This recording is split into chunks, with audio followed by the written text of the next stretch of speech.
I'm just doing a test run real quick. I'm not actually doing a live. Just seeing how everything works. Live chat. What's up, everybody? It's probably your first time seeing how I look, but I'm going to get into it shortly.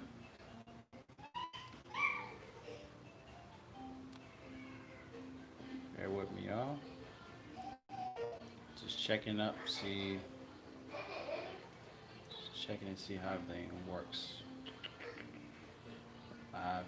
Is there any live chat?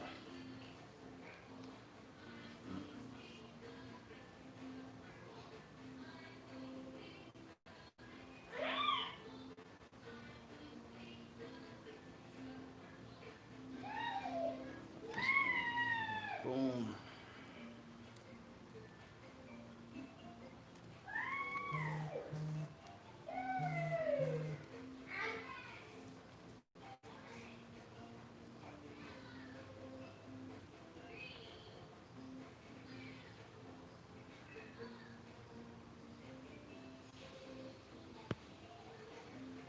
I think normal's the best one.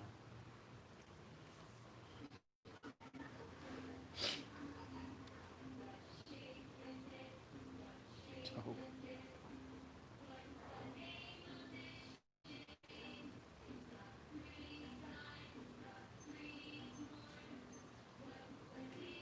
Hey, pop.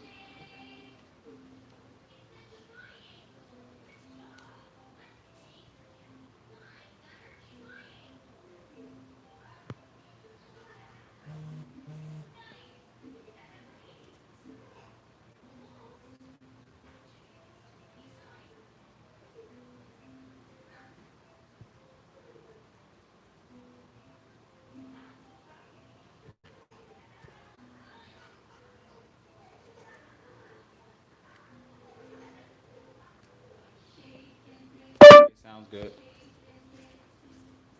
Okay, sounds good. Okay, sounds good.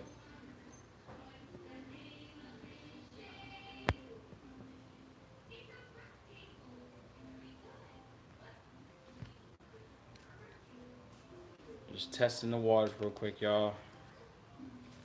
I'm not actually going to do a live stream, just doing a little test run.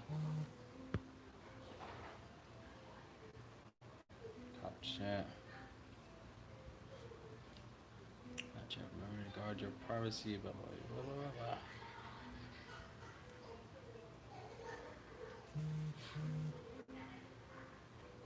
So, everybody, make sure everything's straight.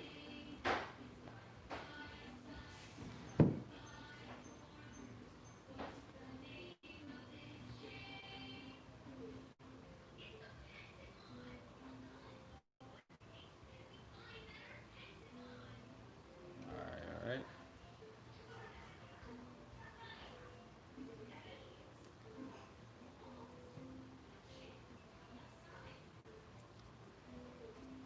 Mute the microphone.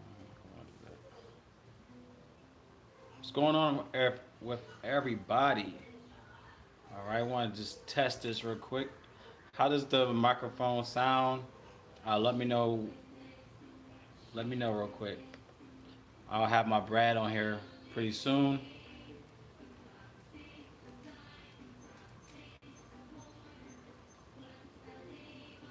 I'm in Infamous. What's up, G?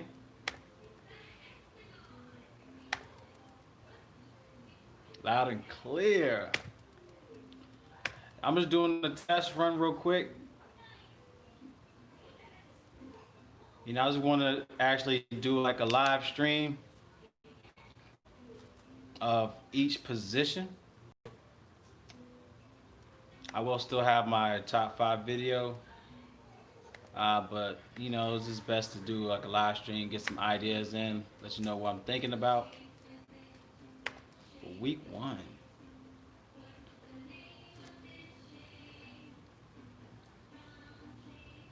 All right.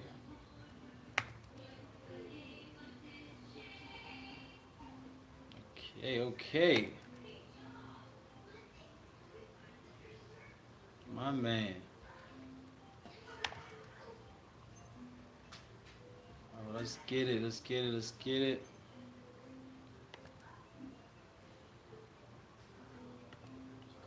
I'm gonna actually post this. I'm just gonna do a. I'm just trying to test everything real quick. I'm not actually gonna do a live stream right now. I just want to test it because it's my first time actually doing this. I'll have my man Brad. He's gonna be on it with me. So we're gonna dig deep. We're gonna go through each value play. We're gonna go through each position. We're gonna go through each match. So I just want to test to see how it sounds. Sounds like everything's working. I appreciate you, bro, for getting on.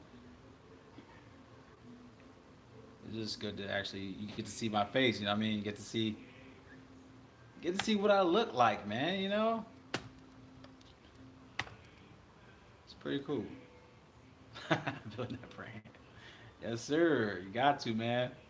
You know, like I don't really get that many views. I mean, it's a hustle, man. It's definitely a big hustle. But I love DFS. I like getting into different sports. I just do it for the love of sports, man. I think just keep myself humble in that sense.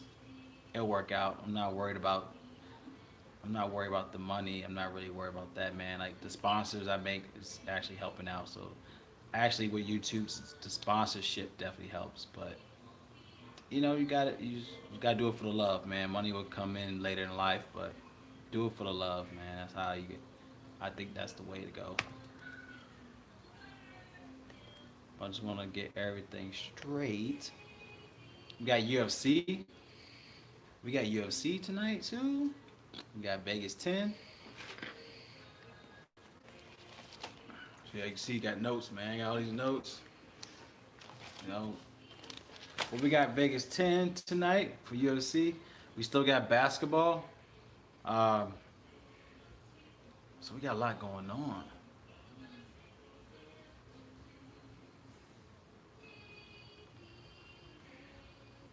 You know what? It is tomorrow. I keep thinking today is Saturday because I'm off today. I'm tripping. At least give me another day to do my video. So and golf. Woo! That's what I'm saying, man. Doing this stuff to stay on top of it is crazy. Like you got golf, man. How's everybody doing in golf? Is everyone actually doing well in golf?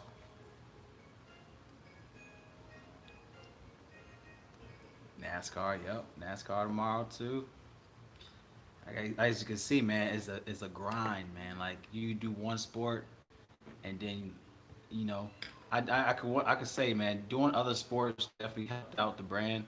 Definitely helped out, branching off, getting more people involved. But it's hard, like you said, it's hard, man. Like to constantly stay on it because you're gonna build your subscribers on different sports. So if I continue to do NBA and then don't focus back on golf or don't focus back on baseball, you gotta be consistent. But as you can see, a lot of information, man, is tough to stay on it. And then you got, I think I gained about almost 100 subscribers on just MMA alone. It's crazy.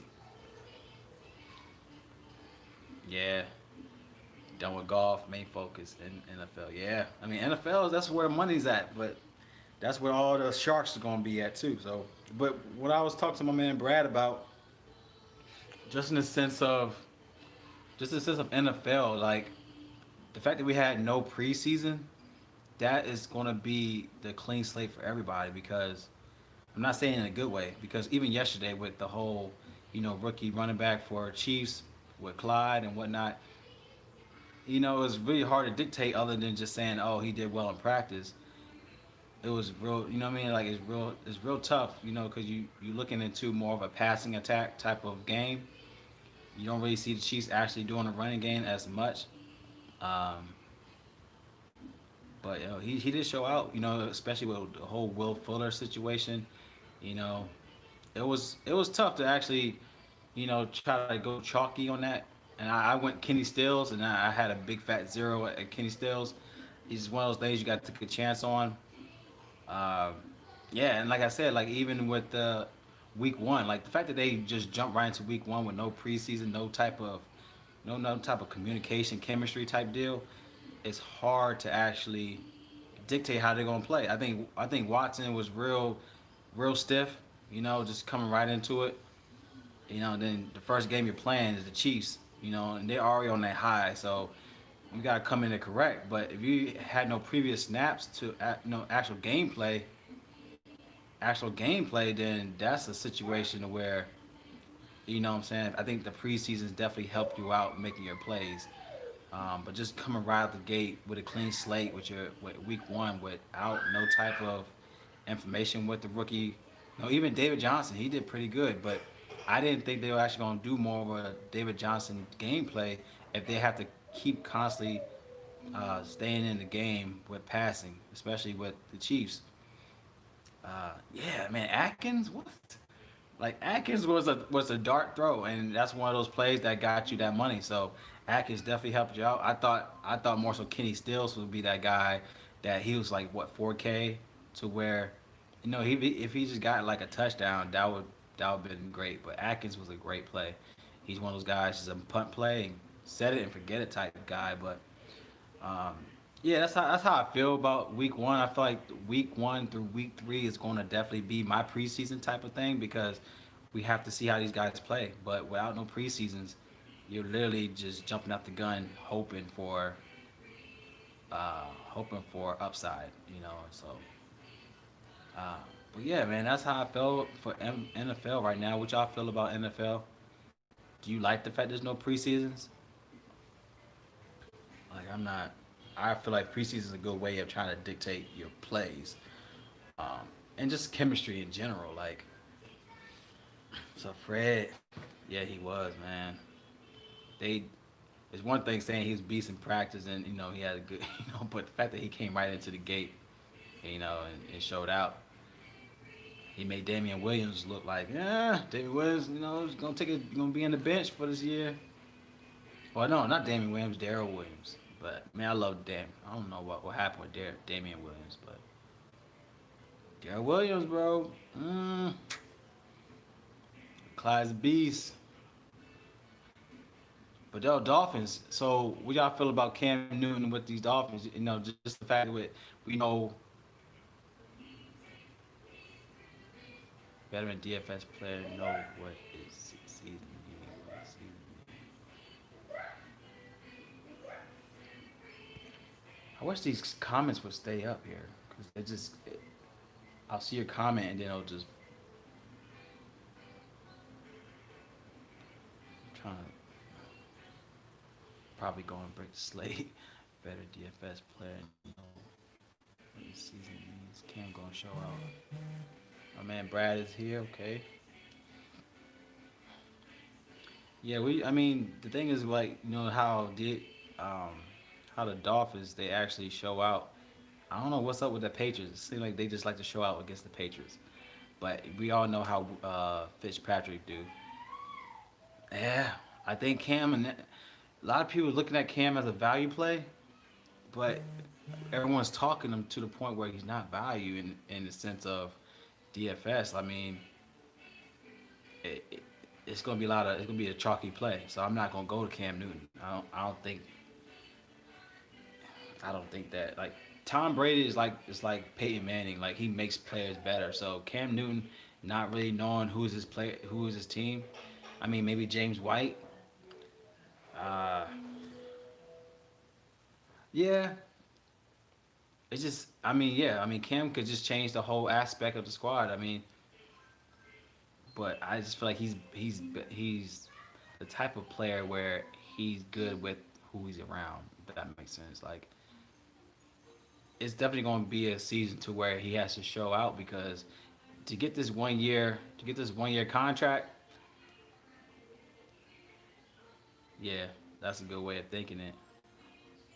But the fact that this year is literally if he doesn't do good this year, he probably not gonna get a contract elsewhere. So he has to prove why he's still that guy, why he should stay in the NFL. So um, I guess that's another reason why people go on Cam. to, to show that why he's playing, why he's that guy. Maybe to say that he's not a fluke. You could say that. But let me see. All right, so my man Brad is home. So let me see. Let me know if y'all can hear him. I'm gonna get him on my Discord.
Yo, yo, yo, can y'all hear me?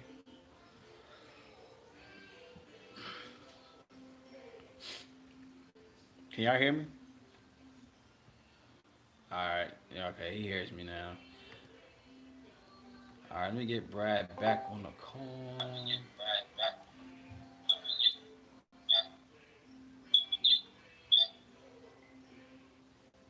Yo, Yo, you can hear me? yo, can you? Yeah, I'm gonna mute. I'm gonna mute your thing really quick.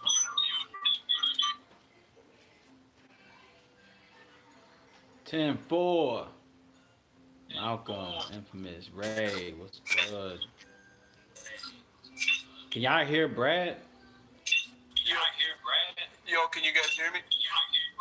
Yo, can you guys hear me? Yeah, that Virgin commercial. Are we in a Verizon? Oh, I'm about to say Virgin. I'm like,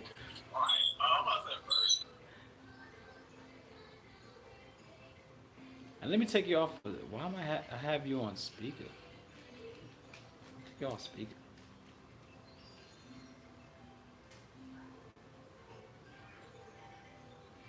Hey, Brad.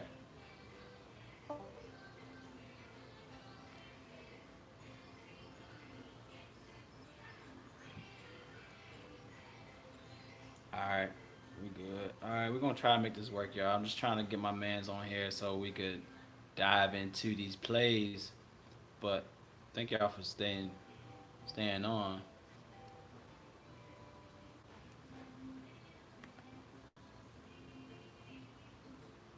Yeah, cause I had him on I had him on speaker, which I shouldn't have done that. I think I should just put him. I'm on the laptop, so I'm trying to get things going. Hold on. One. You might hear my daughter's music in the background, but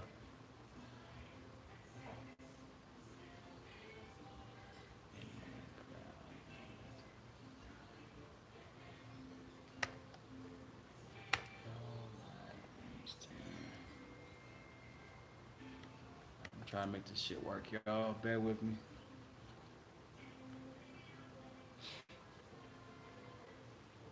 What are you doing, boy?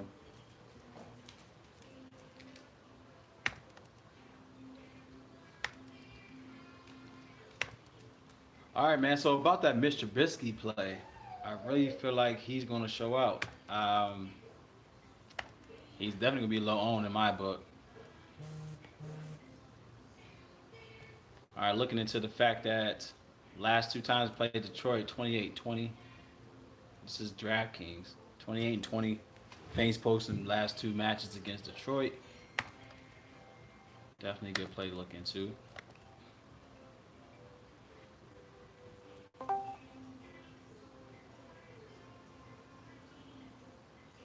Yo, can you hear me? Yeah. All right. Hey, everybody, can you hear Brad? Say something. I think they should be able to hear me now, hopefully. I'm just trying to see if I had them. Yeah, they said they could hear you. Yo, I think my,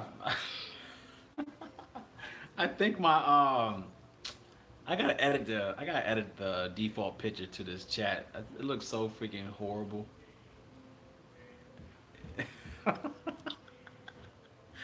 I look like a businessman on the cover. It's horrible.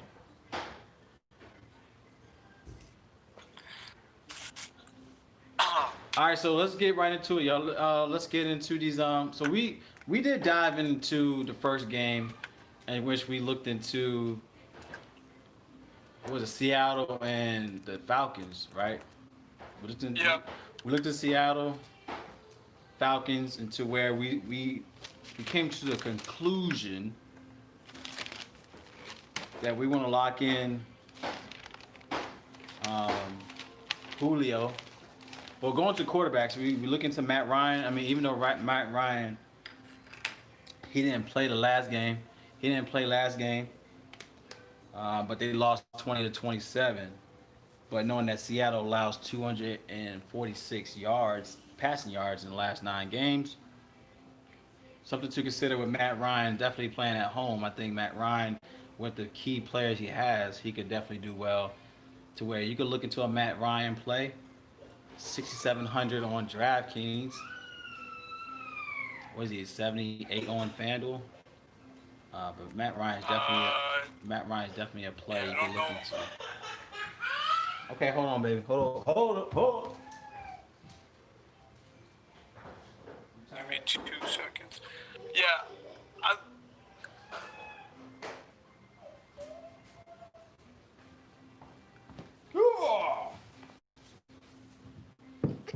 Look.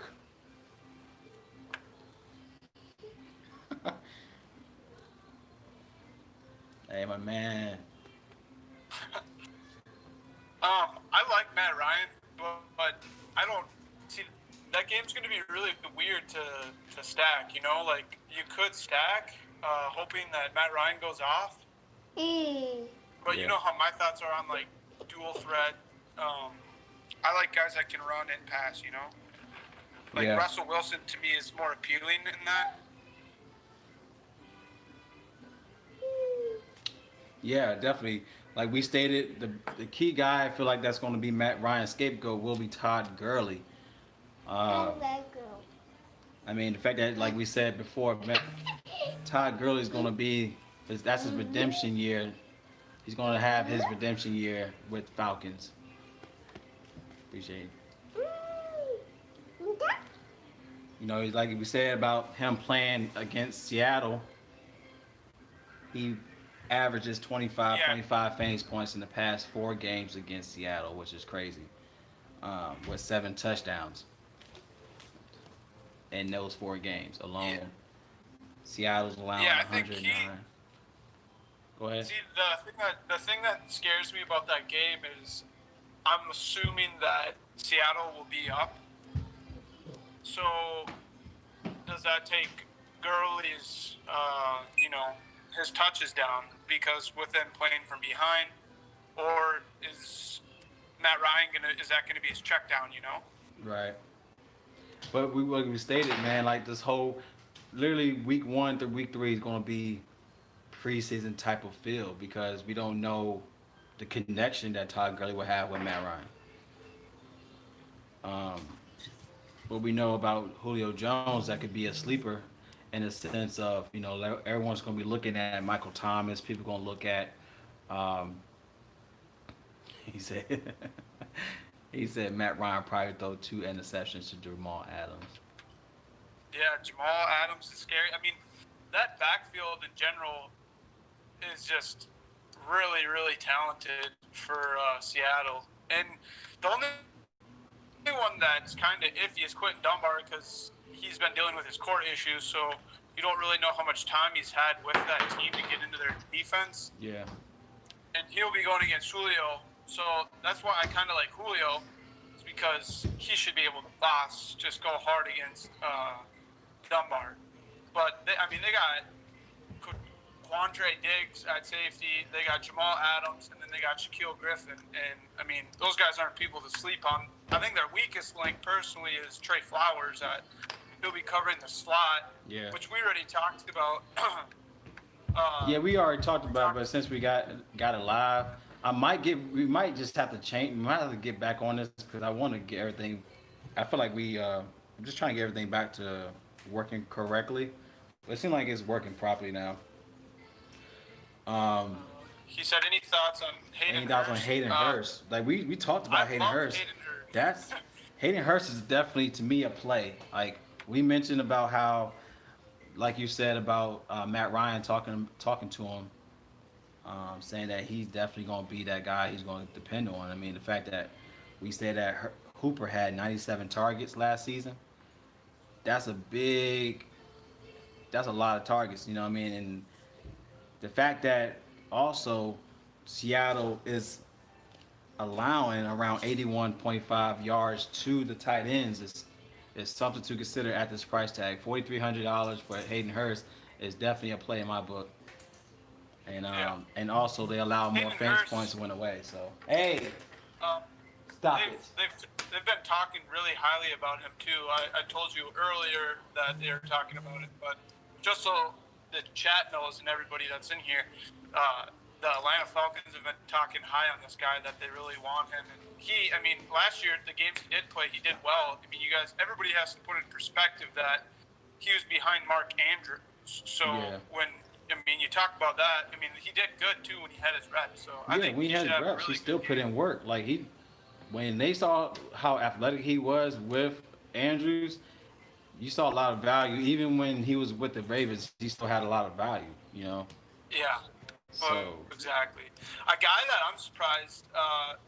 He still has high ownership from what I'm viewing, but they say Zach Ertz will be the highest owned going against Washington. But I don't know why more people when George is expensive at 7.2K. But with all the news that we have about the 49ers receiving core just being banged up. I mean, George Kittle against Arizona, which if you didn't play tight ends against Arizona last year, you're not playing DFS right. And he is. If those guys, Deebo Samuel and a couple of those other receivers are out, you gotta. I would say I think Deebo Samuels is playing, which Deebo Samuels is definitely value. Yeah, but I don't know what your share of him would be with knowing that he's got injury. That's the scary part about it. And George Kittle, just a little bit off topic. If you're going to pay up, I guess On tight end. at tight end, because everybody's on Erst and everybody else. But I don't know if I'm even gonna. 7.2K is a lot, but That's you gotta a lot for understand he's Kittle. more.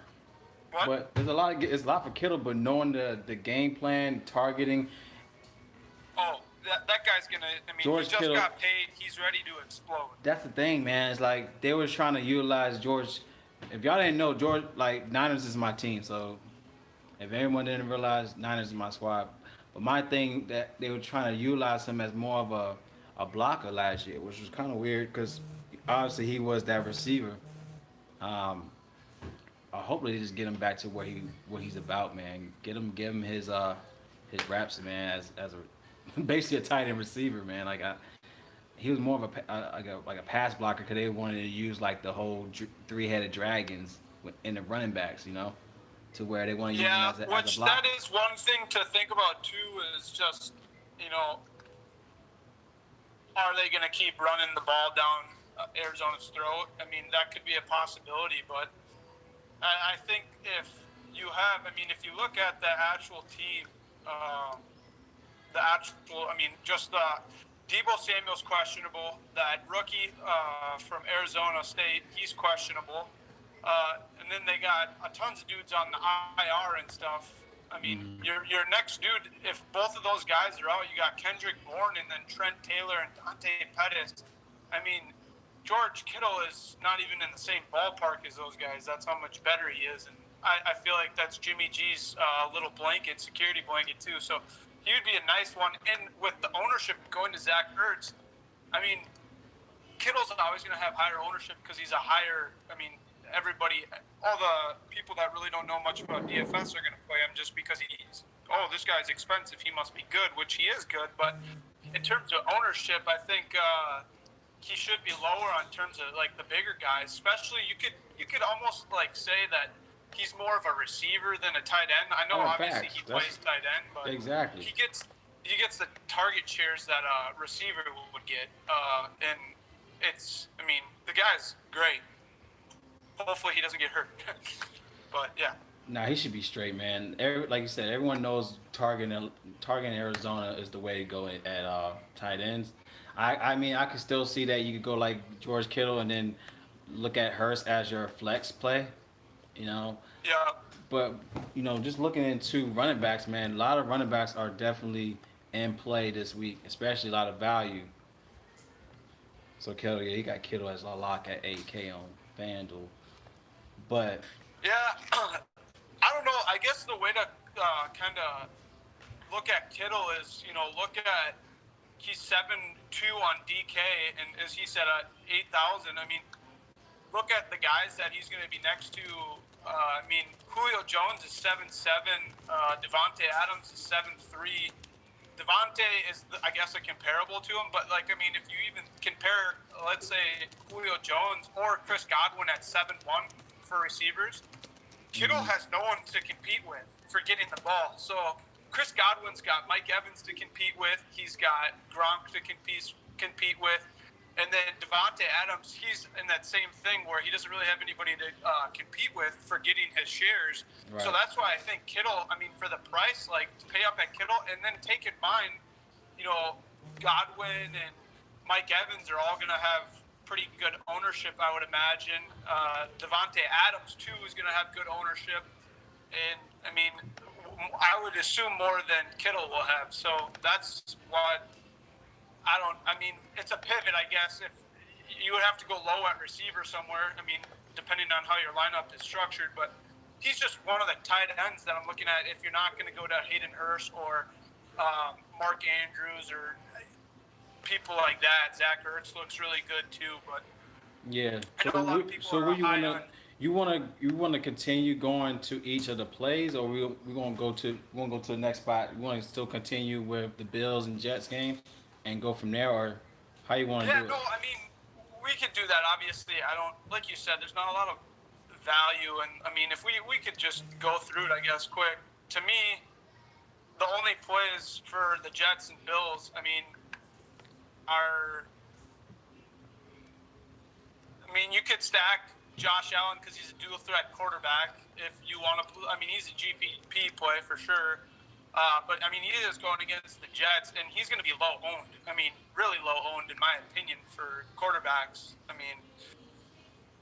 You have to understand probably everybody. Most of the field's going to be going um, like Russell Wilson, Matt Ryan, Lamar Jackson, Right. and people like that. Where Josh Allen, I've done it too many times and stolen wins. Because he's the same type of player. If he pops off, he pops off. And he's a Josh dual threat Allen guy. has definitely popped off the last two times he played him. I don't know what Uh, happened. I don't know what happened in week 17, but he didn't do too hot that game, but yeah, um, I don't think they cared about him in no, that game. But the you're fact that he had you're 22 right. fantasy points in the last two games, technically the Well, last he two got games, hurt. I believe he got hurt, or they pulled him in that game, I think if they I'm pulled not him. mistaken. But because that was late in the season, so and Yeah, they're already in the playoffs, so I don't yeah. know. I don't really know too much about it, but um, I mean, at 60, I mean at 6,500, what are we looking at? This 5,600, 50. what did hold on? What am He I on? said Draftkings? I'm on I Draftkings. always got Godwin on his bad week last season.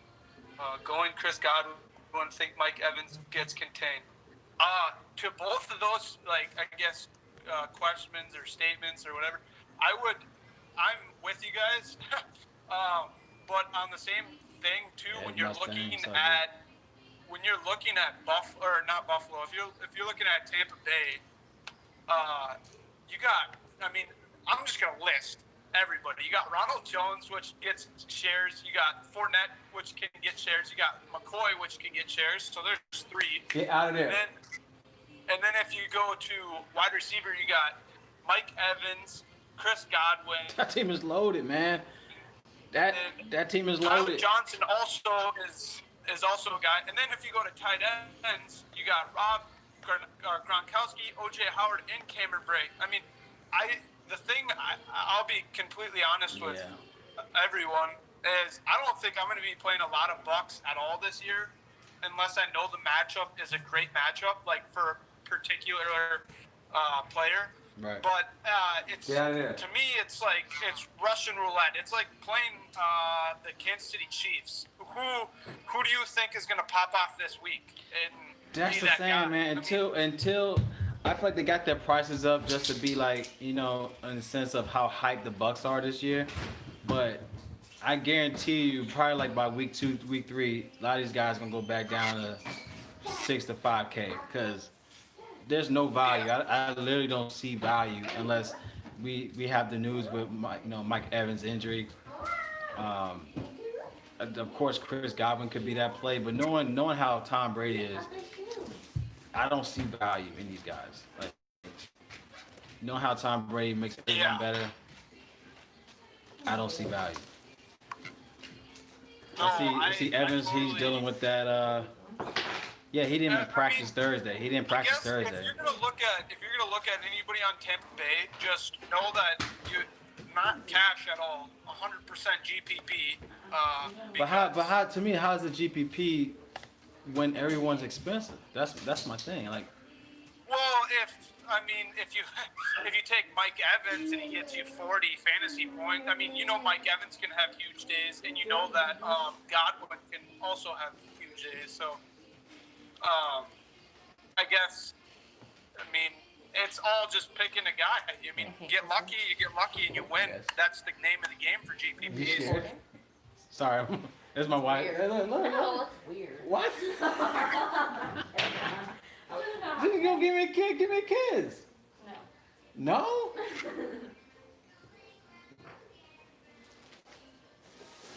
Hold on, Brad. Yep. Give me a kiss. What? We made that on camera. It's weird. Give me a kiss. You just walked by 3 times. So what? Ow! Ow. There- What happened? Fuck. You grabbed my it is. beard. What's wrong with you? So what? Everything. Sorry, man. Oh, Oh, please. Damn. Infamous said, or infamous said, Josh Allen is an accident waiting to happen. I agree. He plays very aggressive and doesn't care if he gets hurt at all ever. Yeah, man. He's real iffy, man. He's a reckless player. He don't know how to slide yet. He's one of those. He's one of those. You play like Madden and you don't know how to slide yet. Like you forgot the button to slide. That's how Josh Allen reminds me. For sure. Like he just don't care about sliding at all. Like he just want to just bum rush the whole like he trying to prove something. All right, you keep doing that. See what happens. Yeah. Is Tom Brady a play this week? He is a play. Don't get me wrong. Tom Brady is a play, knowing that he got so many damn weapons to where he could give you 20 some yards. I mean, he's playing with Saints. Saints is not a legit a passing defense. Like we all know, Saints give up a lot of yards in passing. Mommy, So let's go upstairs. if you know that we're literally basing the value of the receivers, but knowing that he has what we labeled Chris Godwin, Mike Evans. Things are closed. You got all these guys to where he could literally have 4 touchdowns with different players. It's ridiculous. So Tom Brady, yes, is a play. I mean, Yeah, but I obviously don't he's an obvious see play though. He's like an obvious play I though. don't really know.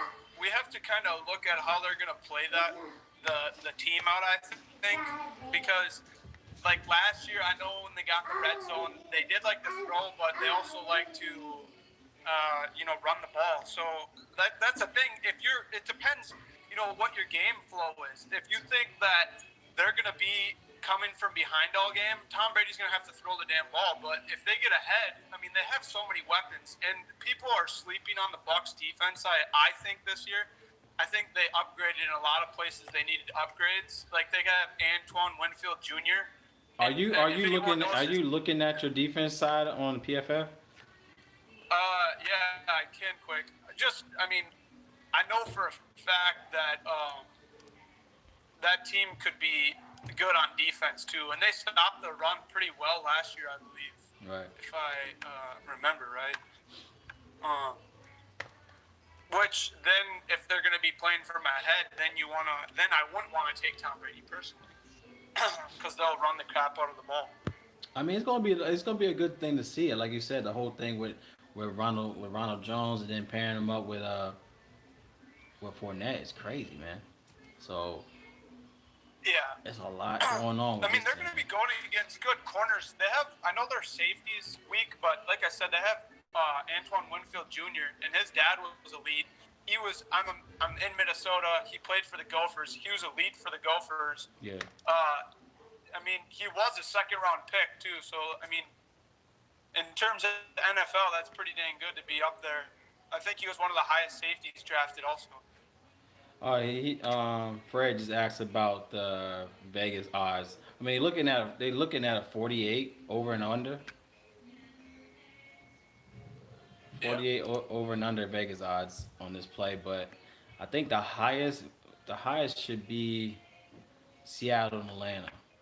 It's obviously like they're 49 over and under. San Francisco, Arizona's 48 over and under. Baltimore, Cleveland, This game, 48 under. the Tampa Bay games, like that'll be a close game. I think for the most part, two elite quarterbacks. I mean, I think that they should. Everybody thinks always that this like.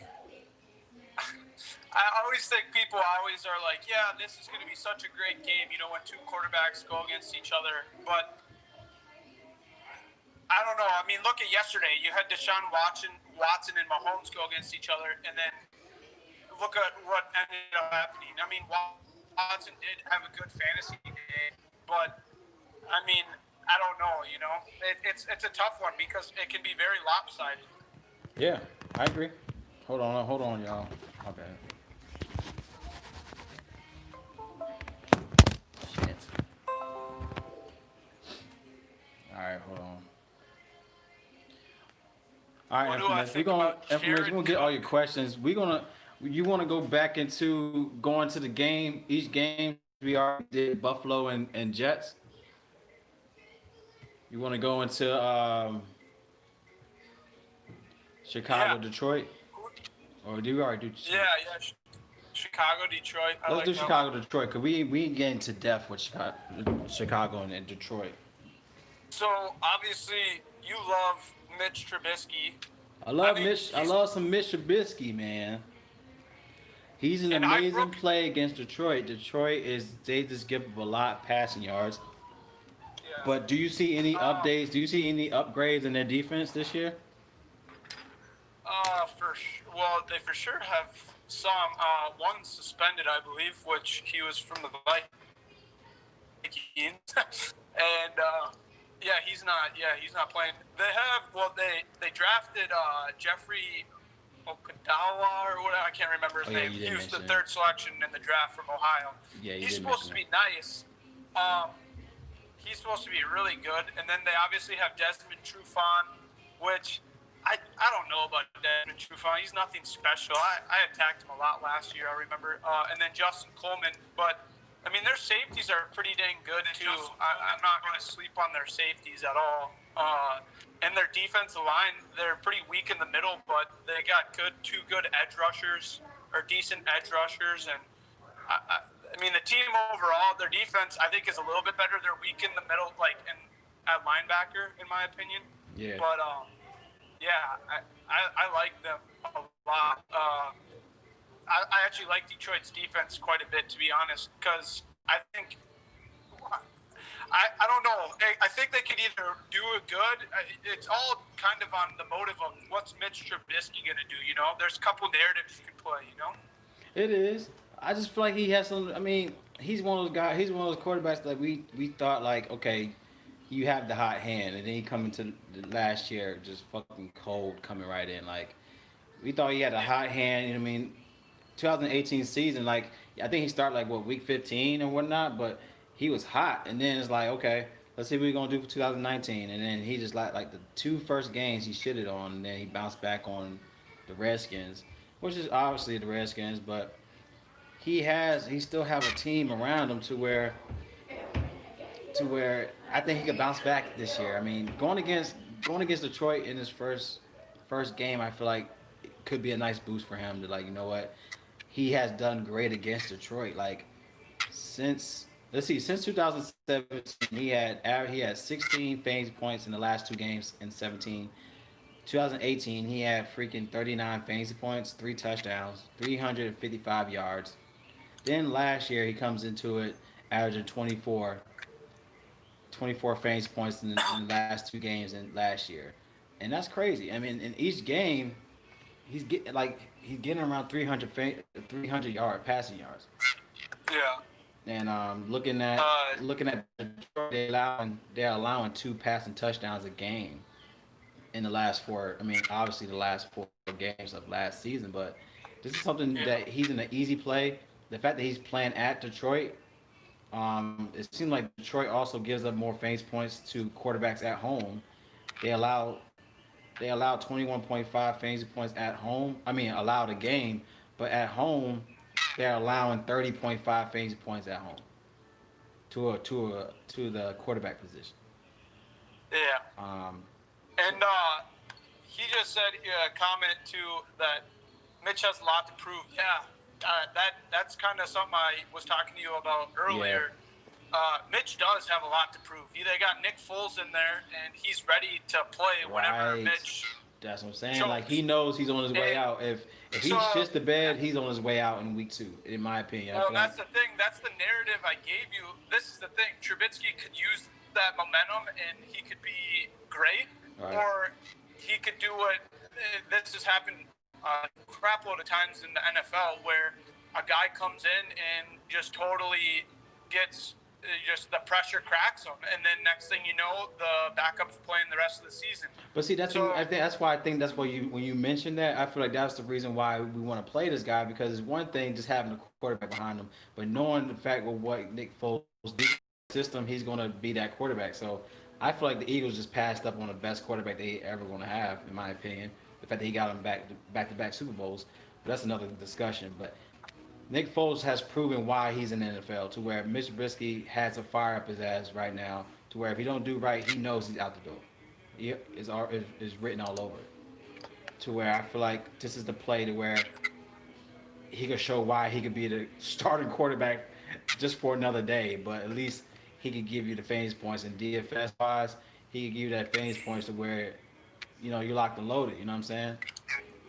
And we yeah, got plays. So Mr. Trubisky, yes, I mean 5,400 on DraftKings is to me is a steal price. Even FanDuel is still a good price tag on FanDuel. yeah, Uh, um, yeah. I don't know if there's people that I guess I would just stay away from in this game. It would be I would probably stay away from Ted Ginn Jr. I don't know. I mean, this is the thing. So Kenny Galladay is listed as questionable. I told you that earlier, and then Danny Amendola too is listed as questionable.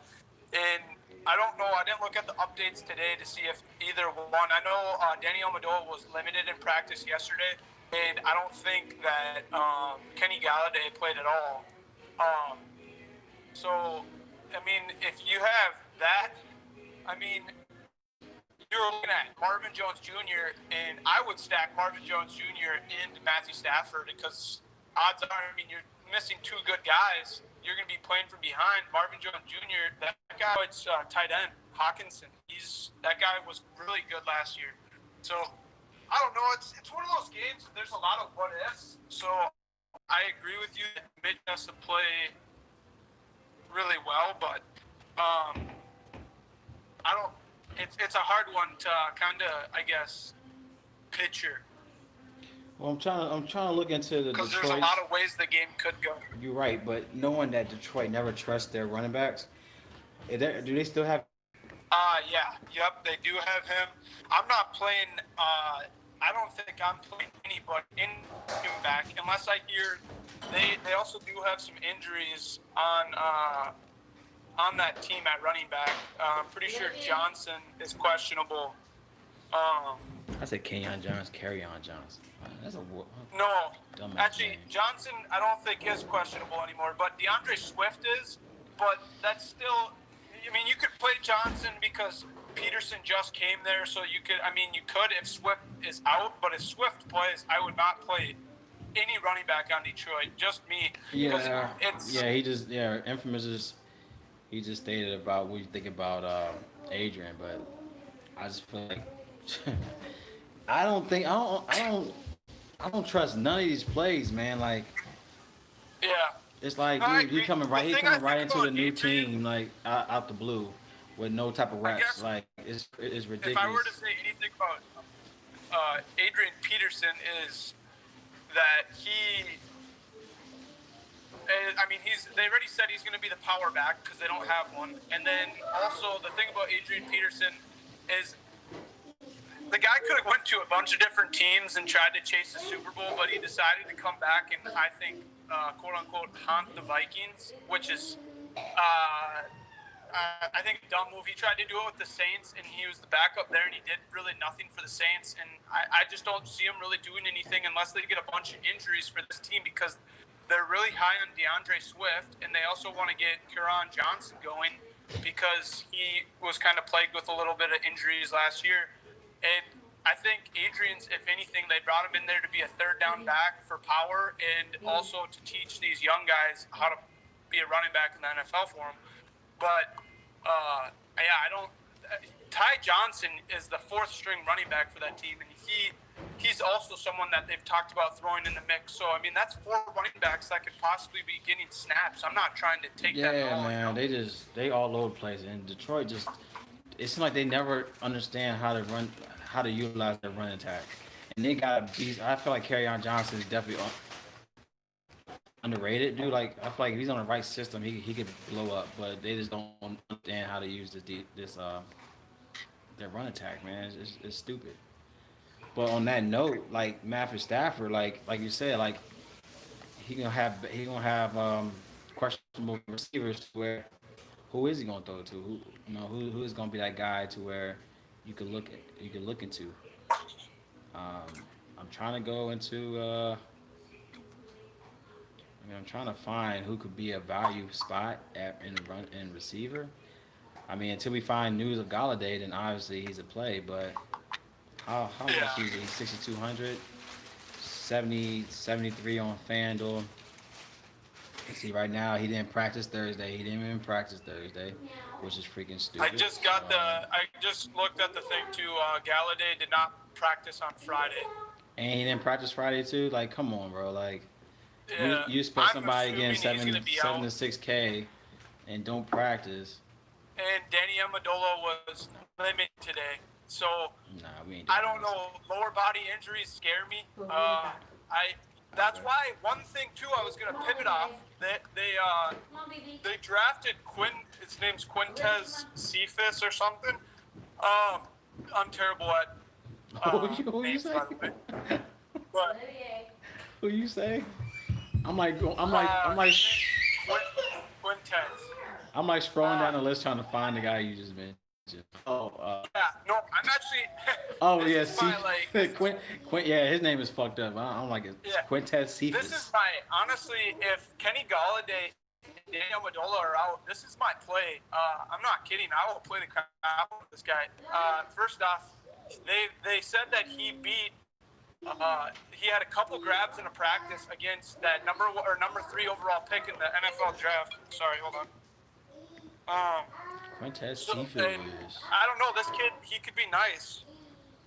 Yeah, they did say his ability to get open during training camp. He had the worst time on the 40-yard dash among all participating receivers at this year's Combine. Combine, I said Combine. Good grief, Combine. Uh, Talking about shooting. I'm just kidding. I said Columbine. Good gosh. But yeah, like you said, Yeah. like if Galladay is looking to be out, Marvin Jones, Danny Amendola, something to Yeah. consider. I mean, it is something to I don't consider. know. Then, like, with all those guys out, too, I might be more interested in taking Kieran Johnson. But, What's up, Ron? yeah, I don't really know. I'm kind of scared about just taking people on the Detroit Lions besides receivers because I don't care what anyone says.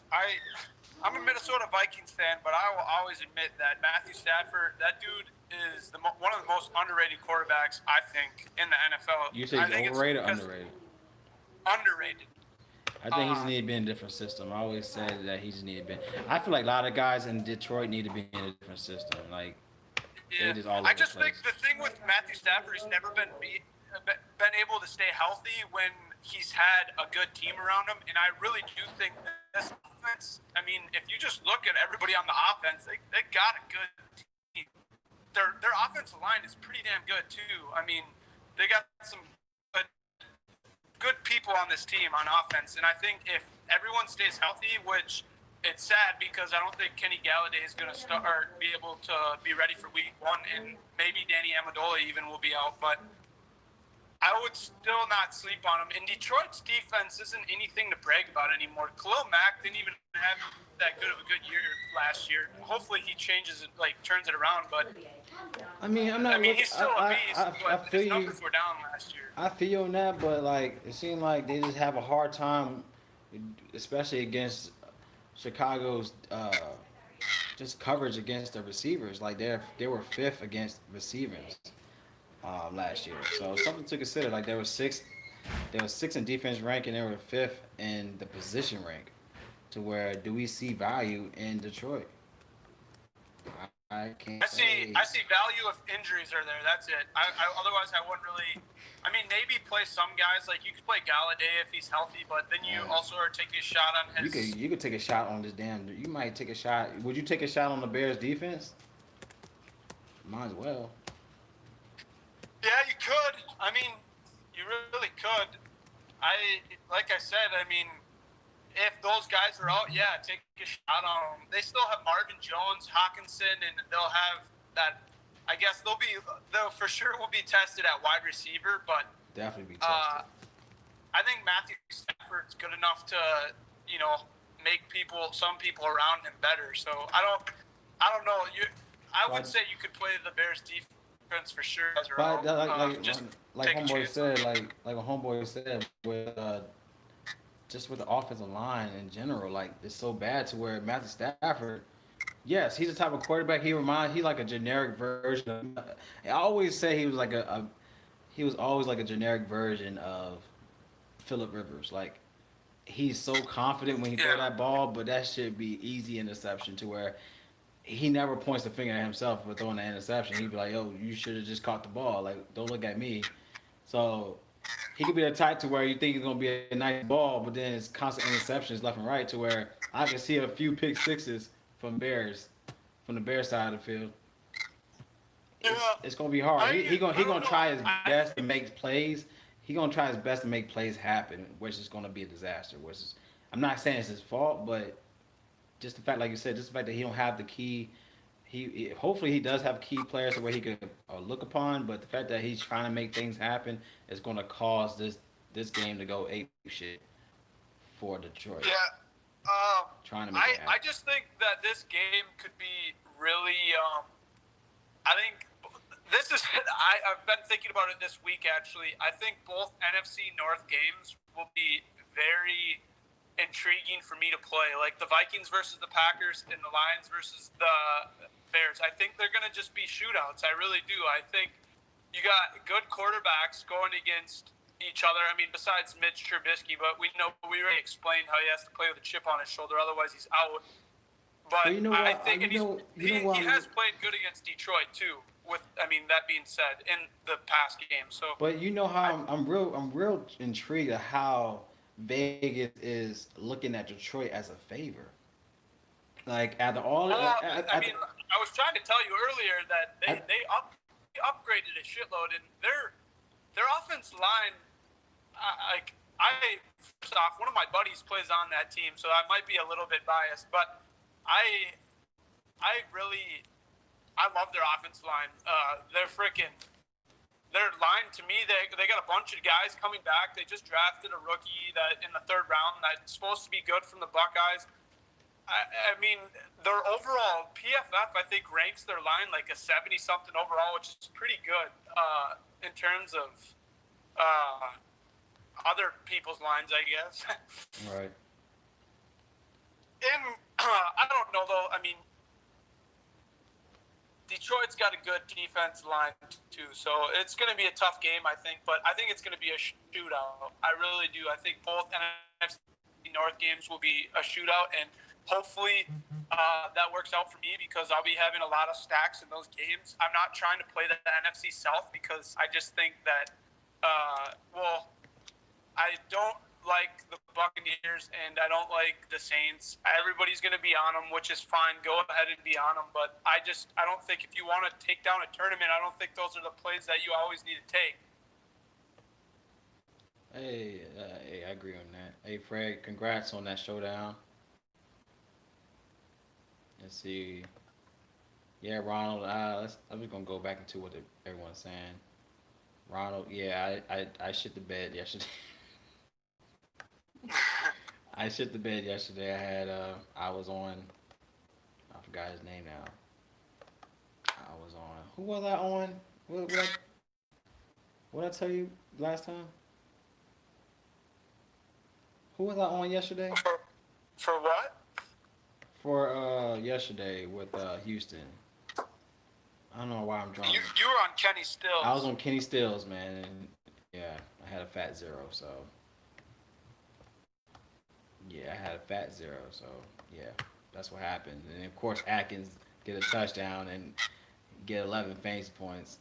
So it's one of those things where I felt like the chemistry should have been there, and I mean, shit, he had Atkins, so hey, good shit, Yeah. bro. Good shit, Fred.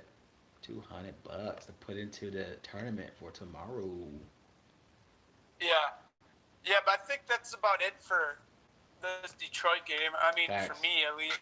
Now, like he said, like you can't beat the Bears' top tier defense without a run game. I definitely agree with that. Like, I just feel like I feel like Yeah. Stafford's gonna do a lot. Stafford's gonna do a lot, but he's gonna have a lot of mistakes too. But they know not to I get. don't know. I just don't think he's gonna do as well as we think he is. Um, I think people don't realize though. Like I agree with him saying that they don't have a run game, but I think they will have a run game this year. I do. Like the yeah, I but just do you think it's gonna be this on the is Bears? Is the question? Like, do you think the running game? Yeah, we obviously think it's gonna be a running game. They need a running game, but I don't see it against the Bears. Like the Bears know they're gonna have to throw to win the game, to try to win the game. But I get you, and that's the thing. They lost a lot of people on their defense. I know they have a rookie cornerback. I think he was a second round pick, Jalen Johnson, which he didn't play in an elite division, that's for sure. He played for the Utah. I mean, in talking college, mm-hmm.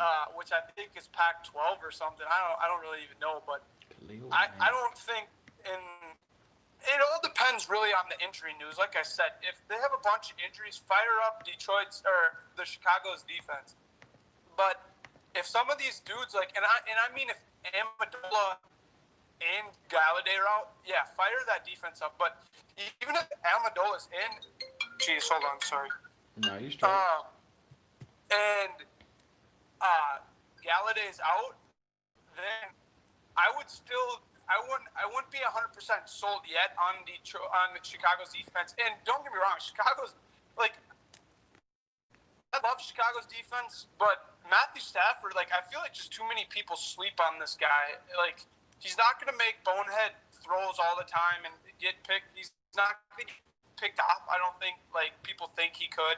And I mean, the guy, he's not a bad quarterback, and he's always gotten that. He's like Kirk Cousins to me, always getting a bad rep for really not doing anything bad. But It's you just think, they're not but winning their team Super Bowls. yeah, but I mean, do you think in a sense? I mean, yeah, I don't think he's. I just feel like just in the game itself, like you feel like he's in a good position against the Bears. That's the problem. Like, yeah, we could talk about him all day, but at the end of the day, this matchup is not in his favor, in my Well, opinion. But they I do I do have them think I do favored. think he's in a good position. I do because I don't think the cornerbacks on I mean, last you time could he played say good against the Bears, last time he played against the Bears or even decent was 2015 and 2017. But I don't know in the sense of I really don't know. yeah. Yeah, it's iffy. I mean, I just see the Bears really I'm stopping the not I'm pass not attack. telling people to go out. I'm not telling people to go out and play Detroit, but I just think people are sleeping on Detroit this year and they need to wake up because it's a new year and they did a lot of moves this offseason. Like a lot of moves. They got rid of people too that were toxic in their environment. I mean, Darius Slay, they got rid of him. They didn't need him anymore. And then they went out and drafted number 3 overall pick, for at corner. So I don't know. Like I'm not like saying that they're going to win a championship, but you're talking about two average teams, in my opinion. So uh, I think what is going to carry both of these teams, to be honest with you, is the offenses. I don't think the defense for Chicago is as good as it once was. They lost a lot of dudes. They had to pay a lot of people, and they didn't have a lot of money But this didn't the year. Bears didn't the Bears like get healthy for the season? Uh, It's my thing. I could have sworn they got a big bump with a lot of guys coming back in, healthy. yeah, I don't know. Okay, we can move on from this game. I mean, yeah, we could look into the Chicago receivers. Obviously, we got Allen Robinson. I mean, 23 fantasy points last game against them at Detroit, 12 targets, 8 receptions, 1 touchdown, 23 fantasy points.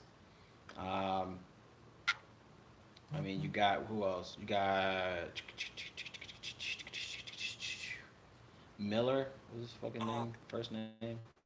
Anthony Miller. Anthony Miller. Anthony Miller's in a good spot. He had 26 fantasy points, 13 targets. Like, they gonna be airing his ball. I mean, do you think they get these type of yards again? I mean, he had 13 targets, 9 receptions, 140 yards. Um, they're showing that he has good away splits. They're showing that he had like 13.7 fantasy points in 5 away games. He has good stats against Detroit in the past 2 years. Um, I think it's a good play. They said in the last 4 games they gave up 201 receiving yards to the receiver position, 2 touchdowns a game to the receiver position, around 60.9 fantasy points to the receiver position at home, which is real intriguing. To where can we look at a Trubisky, Miller, and Allen Robinson stack? I like Anthony Miller at 5K. Um, I don't see why not. I mean, that's the thing though. It's like we're going based on what the chemistry was last year because we don't have a preseason. It's like it'd be great to have a preseason to try to dictate who they looking at, who's his favorite target, but the fact that we're going straight into week one without any type of information of how they did all we could go is by little side notes of how they did in practice, but that's practice. But can we look into Trubisky, pair him up with Allen and Miller? Yeah, I would. I mean, that's kind of a stack I would do. I guess if I were to do the Bears, I would for sure do a Trubisky. I'd probably do Allen Robinson. I mean, you could do Miller, but the thing is, I don't really like doing two receivers on a team unless I really know that they're both gonna get the ball a lot. I mean, they both had 14. Well, he had 10 receptions. He had 10. How many targets did Damn, If I were to do anything, it would probably be like 14 targets. That's crazy. Anthony Miller had if I were to 14 do targets. anything for Chicago, it'd probably be like Mitch Trubisky, Allen, and try to take David Montgomery at running back. Because if you're gonna plan on them doing good, I'd probably take a running back too. I mean, and I know he's done good against that or well against that team. I mean, you're right. Like even the fact that Anthony Miller's seeing 55. He's 5,500 on FanDuel. Like if you need guys that's under 6K, Anthony Miller is that dude. Is that dude? Yeah. But yeah, what we looking about the running backs? Like that, we was talking about how David Montgomery and Tyreek Cohen could be could step up. But the fact that what's the status with say Stafford needs good wide receivers. Day isn't an elite receiver. He's a one-trick pony. The Bears lost Leonard Floyd. Yep. Prince. Yep. Defense. Anyone else has a backup, which are the Bears lost. Mm, I appreciate those. Hey, I appreciate that information. That's some good information. For what is it? What did he say? Who the Bears lost in their defense? Yeah. Yeah. No, I don't. Kyle Fuller too. Like everybody's high on it. Like that dude was trash last year. I mean, I don't know, dude. I don't think it's the same defense that everybody was used to seeing the last couple of years. I think it's going to be not that good of a team this year. But see, like what Fred's doing. Like Fred has a lot of questions, but there's no answers. It's like there's nothing we can look at until week one. Like that's why I'm saying like week one. I feel like week one we have to literally play light. You have to play light in week one. I think that's the reason why DraftKings did all these millionaire makers to make money, obviously. But literally, you're blind. Everyone's gonna be blindsided in week one through. I said week one through week three, we're gonna be blindsided because we would all these questions would be answered if we had some type of film we could look at. You know what I'm saying? But I guess my thing for week one, if I could give a take, it would be I don't really believe in stacking week one. Like, take who you think is going to pop off because honestly, it's going to be your best bet. Like, no, I feel you. I feel you. But at the same token, if you got like a Mr. Trubisky that could give you 20 plus fantasy points and you got two guys to where you're gonna look at Allen Robinson. Let's say you need like that safety play. Like, damn, I need a guy that's in 5K, 5,500. Who am I gonna look at? And you got a guy like Anthony Miller that did well at 5,500. Why not? Why not stack that? I mean, like you said, I'm not gonna like look at like stacking the whole game, but I mean, like, but there are plays to where you can literally stack a three man, stack, and then pair around him. So, like, if I was gonna look at the Bears, I was gonna look at Trubisky, Allen, and Miller, and then pair around them. I mean, you can technically do that, but we will dissect into the other plays. But I think we got the gist of this game. I really felt Yeah. you could really pair up the Bears defense. Obviously, there's other plays here where you could contact, but looking into David Montgomery, would you feel like you still want to pair up David, not pair him up, sorry, but still play him if he's going to share snaps with Cohen? I think he's a play if he's healthy. That if He's he's done healthy, good yeah, against. exactly, yeah. I mean, it's like a 60-40 split between those guys. So and Montgomery will get more shares. So I don't mind him. I actually like a Trubisky, Montgomery, or Robinson like stack or God, I can't think. Give me 2 seconds. I've been just looking at too many names today. I feel you, I like man. Robinson. I like a Trubisky, Cohen, Robinson stack, or like a Trubisky, Montgomery, Robinson stack, or you could throw Miller in there instead of Robinson if you think that Miller has an easier matchup, which I think he does in the slot. Right. Although Trufant sucks, so I don't know, dude. I wouldn't take. All I'm saying is I wouldn't take two receivers because I just don't feel like if you take two receivers, you gotta hope. Like I always like guys that are going to get a touchdown and a bunch of yards, or two touchdowns and decent yards. Mm-hmm. And this is the thing, You could literally when pair you this look at game. Robinson, you're thinking, yeah, he could have 100 yards and a touchdown. That's good, right? But do you think that Miller and Robinson are going to have 100 yards and a touchdown? That's where, I get away from. But what's funny is, but that's the like, thing though, they did. stacking. But that's the thing though, they both had upside that last game. But that was last game. But they both had like literally, if you look at the whole game, Trubisky had what? Trubisky had 28 fantasy points, and then you look at Miller. Miller had 20 some fantasy points, and then you look at Robinson. Robinson had, I could have sworn he had Yeah. maybe 18. Let me double check. Robinson. No, I agree with you, And but then Montgomery had 7. Oh yeah, Allen Robinson had 23 fantasy points. So you got two receivers in the 20s. That literally this stackable game, literally was probably, yeah, it had been in the optimal lineup of winning that tournament, of having those three players as your stack. And let's see, you had Montgomery. Montgomery had what, I think 17. He did enough to where he paid up. Yeah, he had 17, a touchdown, 16 carries. Um, yeah, 59. And he only 5,900 on Draftkings.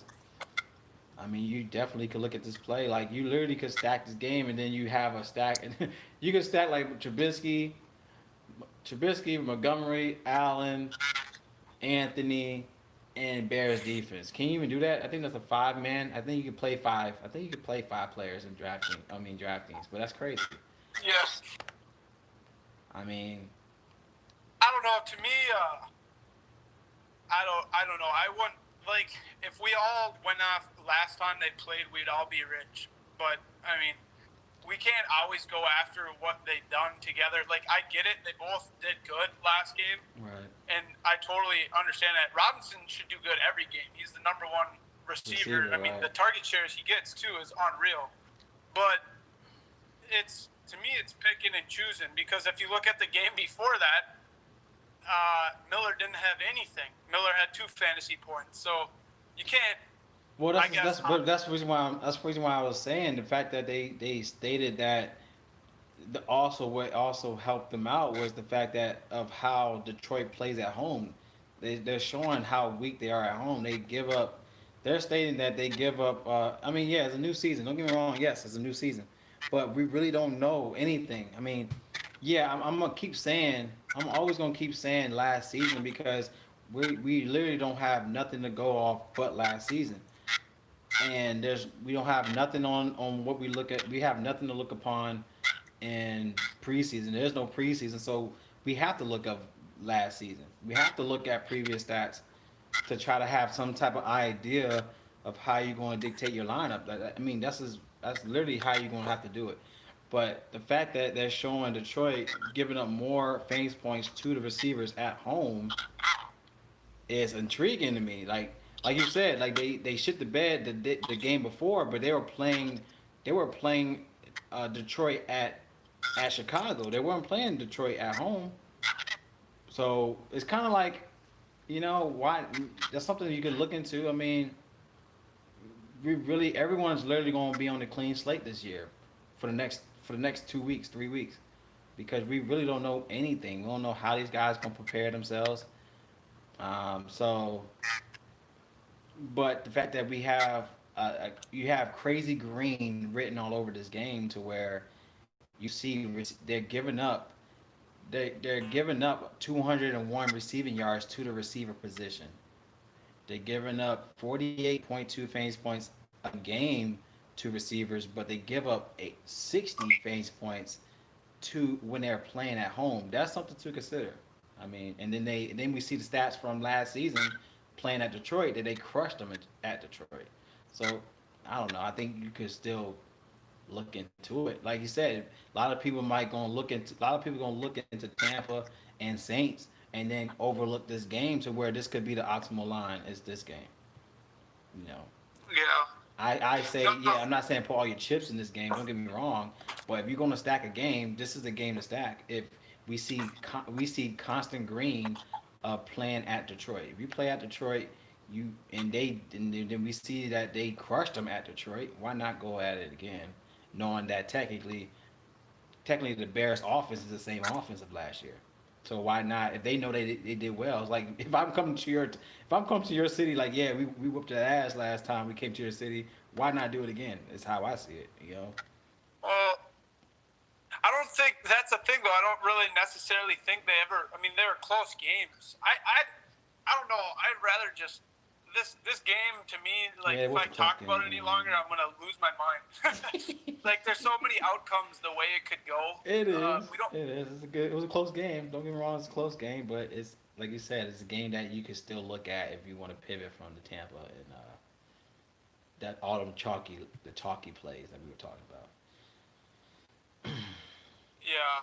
I also I'm almost pretty like certain that last time they played Detroit, there were some injuries on that defense. So that could have been another reason everybody. I mean, every single receiver popped off last year when they played. So I don't, and yeah, I mean, I don't really know how to think of it to be honest. But Yeah, that's a good point, Fred, on that. Yeah, Fred said, I mean, that's a good point. Jimmy Graham, I totally forgot about Jimmy Graham being a tight end. Good fucking gosh. So looking at tight end, this is a freaking like. Okay, I know you don't want to talk about this no more, Brad, but looking at Jimmy Graham, looking at Jimmy Graham, 3,800. Looking at him at in the last four games that Detroit allowed 58 yards to the position, 7 receptions to the tight end position. They also give up 13.6 fantasy points at home to the position. Um, I like. Jimmy Graham is I mean, definitely gonna be low, yeah, he'll be low owned, but owned. I hate to say it, like he's in a good spot if it Let me was get a Jimmy low Graham that was on owned. the Saints, but he's honestly sucked. Like, You see, the last two times he played at Detroit, he had 14. He had 14 fantasy points in 2018 at Detroit. He had 9 fantasy points against Detroit. I mean, it's a different squad. I mean, obviously different team. and But like I said, how many the, players you gonna pass the ball to is the key. But definitely he gonna be a red zone target. Definitely. and what's this? He said, what about Cole? Cole, what's his name? Hold on. Hold on, I'm trying. I'm I'm just trying to pulling it find up. Cole. Yeah, I thought he spelled his name wrong. Cole. No, no, that's him. How you pronounce the last name? Komet. What the Komet? The thing about him, yeah, Komet, I think. Yeah, I Or, don't know I don't because know. we don't know. That's the thing. We don't know. Like he's the second tight end. Like who knows? It's like if we had preseason. Like I'm gonna always say this. I'm gonna say this whole. I'm gonna say this whole stream. If we had a preseason, we will know the connection. You will know the connection opposed to Jimmy Graham to Cole Komet. See, think you're wrong about, like, I'm going to disagree to agree. Whoops. Like, how we know if he would get enough snaps to even be a viable play? This is how we know. They took him in the second round. I mean, this is the thing I look at. If they took this guy in the second round, they got Jimmy Graham there. I don't think this game necessarily. I highly doubt he'll get any snaps this first game. Maybe a few to warm him up, but I guarantee this kid will be a play later down the year, like in the year. I think they're gonna let Graham go this game. That's what we've been talking about since day one. Yeah, yeah. At the end of the day, as each week happens, you'll know, okay, who's going to get more chemistry or more snaps. But we're talking about game one, week one. Like, we don't know. Yeah, I know, but So that's what I'm telling you. can you still look I at think Cole the as answers- a week one look? I think, yeah, you could if you want to be contrarian, but I mean, there's so many other starters. There's so many other starters that we talked about that are I just a better to value. me, I don't think there's a need to go to Cole week one. That's like what No I'm saying. facts. Yeah, I mean, the reason why I'm asking that question, saying that to you, is because there's literally other value plays to look at than a second in tight end, like a second string tight end. Like, I'm not. I mean, yeah, you could go for it, but I'm not going for it. I mean, if they play a two tight end set though, he could be someone in like at the goal line if they have a two tight end set and it's a play action. Like, he could easily be a target. The guy, I read Is there any news or information his on it? draft profile. I don't see and any they news. say that he You said what? what? I said I don't see any news about Cole. All I can tell you is he was the first tight end taken in the draft. So if that tells you anything, that should tell you that he's played. Like, he will be played. I just wouldn't take him. I personally wouldn't take him. No, I won't personally take him either. I mean, yeah, I mean, obviously is the reason why. I mean, you got Jimmy Graham. He's not going to be in the game any much longer there for them. But week one, Jimmy Graham would to me be a valuable play at 3.8. All I can say though is college. I on don't do college, Cole's, bro. I don't do on college. Cole's draft profile, they do say he resembles Kyle Rudolph, and Kyle Rudolph is a Detroit Lion killer. Every time he plays Detroit, he gets a touchdown.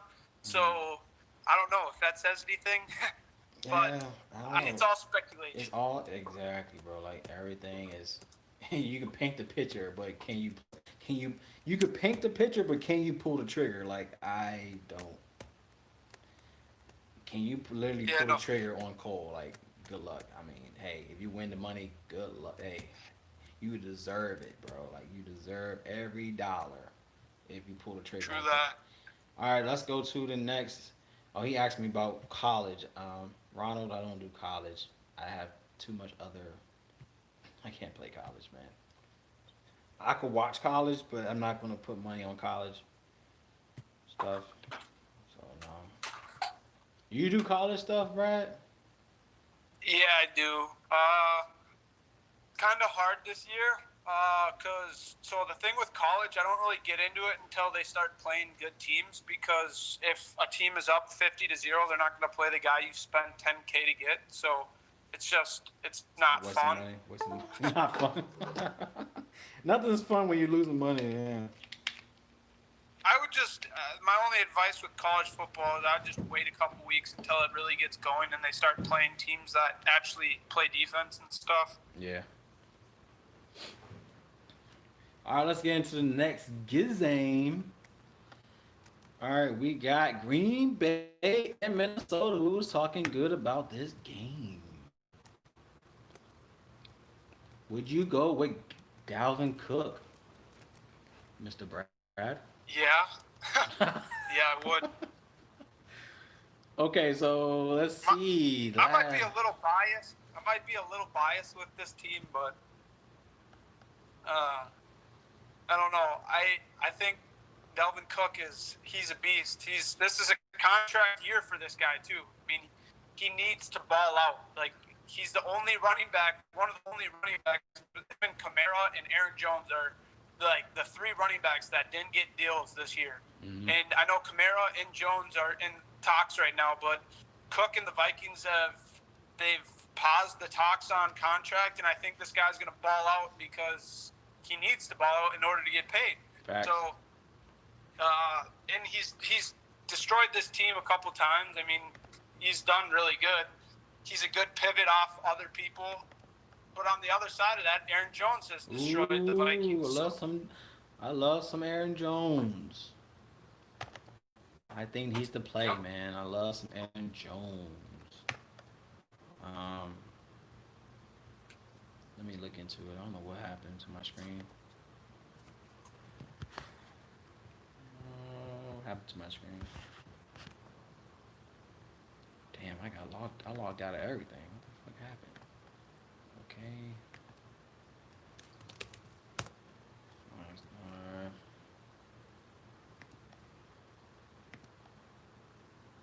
Ooh, he asked if Cook is a lock play. I'm saying no. I'm biased. Like I said, I live in Minnesota. I say no. He's a lock for me. I think he's a lock for me. Ooh. Like I said, he's got a lot to play for this year. He does. It's a good position. I mean, let's see. Last time we look into the stats of Green Bizet. He's a Green Bay killer, bro. Green Bay killer, yeah. There gotta be a better way to take these games off. I just want to look at one game. No, I'm not worried about Jamal Williams. I think Aaron Jones showed why he's that dude. He showed a few times. I'm just gonna say one thing about Jamal Williams. So, I was watching a podcast the other day, or listening, because he can't. Well, you can't what? Actually, this one you could watch. So I was watching the podcast, and Aaron Rodgers was on it. It was the Pat McCaffrey podcast, and Aaron Rodgers said, the question was, who are you surprised about who came to camp this year? Like, what he stands to. And Aaron Rodgers said Jamal Williams. So take that with a grain of salt. Like, I'm not saying play Jamal Williams, but What was the question? What was the question? Who did well in camp, or who came to camp? What was the question? No, it said who did well. Oh, like, who did came well to camp in camp and is in great condition and everything. And it was. He said Jamal Williams has looked good. Actually, he's looked great. He said that Jamal Williams has reached out to him all summer, texting him pictures of himself and all that. Like, look at me, blah blah blah. He's like, you look great, dude. This is Aaron Rodgers, so I mean, telling him this. So I think Jamal Williams. This is the thing. So the Vikings are just like the Packers. They have depth at running backs, and they use their running backs. So it's just. I think Dalvin Cook and I think Aaron Jones are the plays, but I'm not going to tell you not to play Jamal Williams or Alexander Madison, and because those guys could easily get you a touchdown and a bunch of rushing yards or receiving yards. But it's all, I guess, who you want to play, and they're very, like, Alexander Madison and Jamal Williams are going to be GPP plays 100%.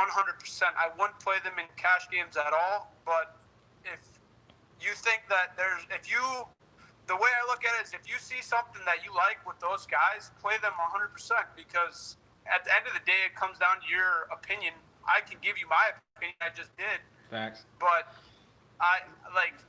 it's all gut feeling on DFS, and you're going to feel a lot better taking gut calls, vice versa, listening to someone tell you to take this guy, because I've been burned a lot saying, oh yeah, take this guy. Because sometimes it doesn't work like that. So. No, I agree, man. But man, Aaron Jones, like, he's been on fire for the past. He's been on fire last year. Like, he showed why he deserves Aaron Jones is their number one back. This dude is insane. He asked if Jamal Williams would cut into his shares, and I think the answer is he will cut into the shares the same amount as he did last year. So he'll cut into the shares, but if you see upside, I definitely see upside. So you don't really know exactly what is up people's alleys the first week. I would say Jamal Adams is going to be there for passing downs. He's going to be a threat out of the backfield that can catch passes, maybe even go into the slot sometimes. Yeah, I mean, yeah, that's a. I mean, yeah, if you're looking at showdowns, infamous, like that's a good reason to play Jamal Williams. Like he could easily be that guy that just hit him on the slot play where he gets a touchdown or whatnot. But Jamal Williams, yeah, if you're doing showdowns, definitely look into Jamal Williams. But if we're looking into like these tournaments, like if you want to play cash, you look into millionaire type of tournaments. I feel like Aaron Jones to me is a lot play for me. Like 6,900 on Draftkings. I mean, he's even a great play on FanDuel. I mean, he showed out time to time again against. I think I hit a certain. I think I hit a certain. I think I hit a certain. Do you see me? Yeah. Yeah, I think I hit a certain.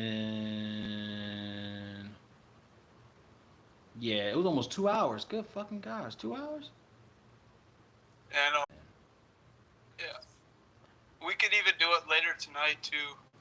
Hey y'all, we having technical difficulties. I'm not sure why it's.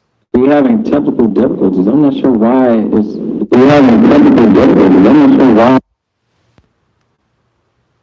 Can y'all hear me? Can you hear me? Yeah. Can you see me on the stream? I just closed it out trying to reset it, so you got to give me a minute. I would just. Yeah, it's loading bad, which weird. It's weird. All right, I y'all. would We're just say gonna that get back into it because Brad is gonna we got other stuff we could do. He got to do baseball. This is more of a test run, but I feel like it's been going well. Let me know what y'all think about. Let me know what y'all think about these live streams because I really feel like we could take this to another top notch. I think it's a great thing to do. Just in anything like any sports, but I'm trying to get to a point where we have Brad as on a different screen so you can see both of us because he has great knowledge. So definitely let me know what y'all think about that. But I will have a video for my plays for week 1. Um, and then I have other stuff. You have UFC. I keep thinking today's Saturday. I don't know why the fuck I keep thinking today's Saturday. Uh, anyways, but appreciate everyone staying on, and appreciate the love, y'all.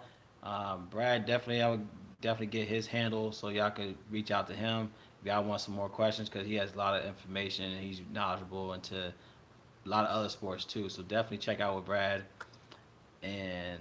Yeah, we'll get on. I'm gonna have like a banner and everything to make it look better because I think I had it where my face was like the cover, it was fucking stupid. But yeah, we're gonna make this look good, man, and stay in tune, share it, let everybody know that hey, we're doing some live stuff, man. And yeah, so appreciate Brad, man, staying on with me, man. I appreciate it. Then we'll just find a time tomorrow so we get go through each play like we did today, but get more in depth. So yeah, we do it that way. But I feel like with doing this shit live, I think I can't do it for more than like 3 hours or 2 hours. Cause now the meter is showing 21 minutes now, so I don't know. Um, but yeah, Brad, if you're out, Yeah. Are you still on live stream? yeah, I'm still live because I mean I know there's still people that want to still talk about football. Yeah. I Yeah. keep thinking I'm today is gonna. Saturday and it's not I'll Saturday, do so it's that Friday for later. me, so I'm good. But yeah, but I'll definitely have like a banner saying like live. But Brad, you need a nickname, man. We need you to get like a cool ass nickname, man. Yeah, for Like, sure. but nah, it's cool. But we definitely want to get you in there, get you locked in, man. 'Cause I think you have great knowledge in what you do. So Nice, nice. we get you Thanks, in man. there. All right, bro. I'll talk to you next All right. time. Yeah, catch you later. All right. Okay. All right, y'all. Let's see. But going into the plays that we was talking about with Aaron Jones, like okay, looking into Minnesota, like Minnesota, they allowed 137.5 rushing yards a game in the last 4 games last season. Also, around 1.5 touchdowns to the running backs. Aaron Jones is in a smashing spot, in my opinion. Um, what y'all think about that? I think you can definitely lock him in. He's a great play overall. Aaron Jones, let's see, 28 against Minnesota week 2, 32 fantasy points in week 16. So he's averaging 30 fantasy points in the last 2 games. He also was in the perfect lineup over those games.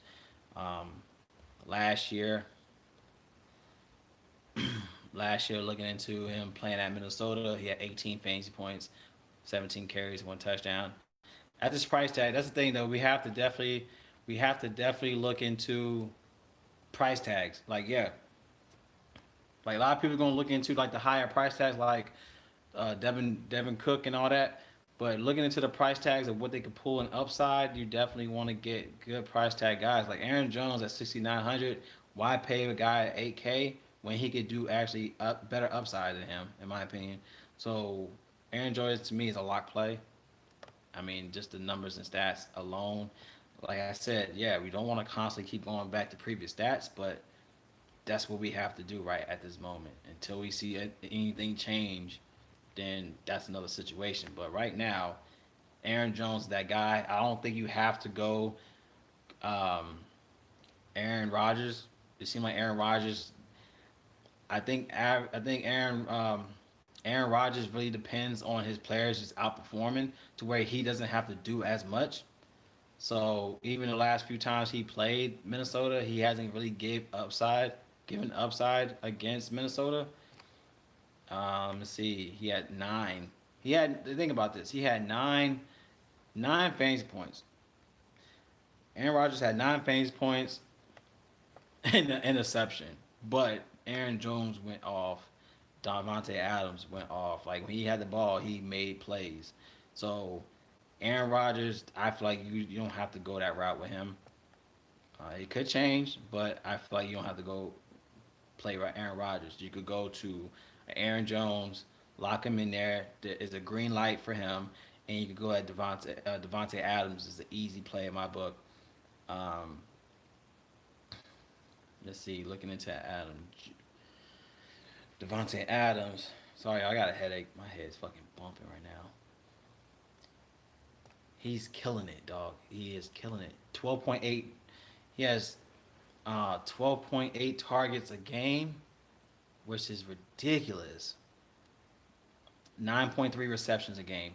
Um, Minnesota's allowing 13 receptions a game. He's killing Minnesota. Like he knows he could do it. Like, and that's the thing. Like sometimes I feel like you have to like put yourself in that player's shoes. Like I'm not sure if you agree with me with that, but I feel like sometimes you have to put yourself in the player's shoes. Like if you know if I go to Minnesota, I'm gonna fuck up Minnesota. Like you have to think like that. Like that's how you have to think in a DFS type of mindset. If you're a player to where you like, and don't get me wrong, a lot of people say don't, hey man, don't look at previous data, don't look at previous stats. Like, dude, what the fuck you mean? You have to look at previous stats. You have to.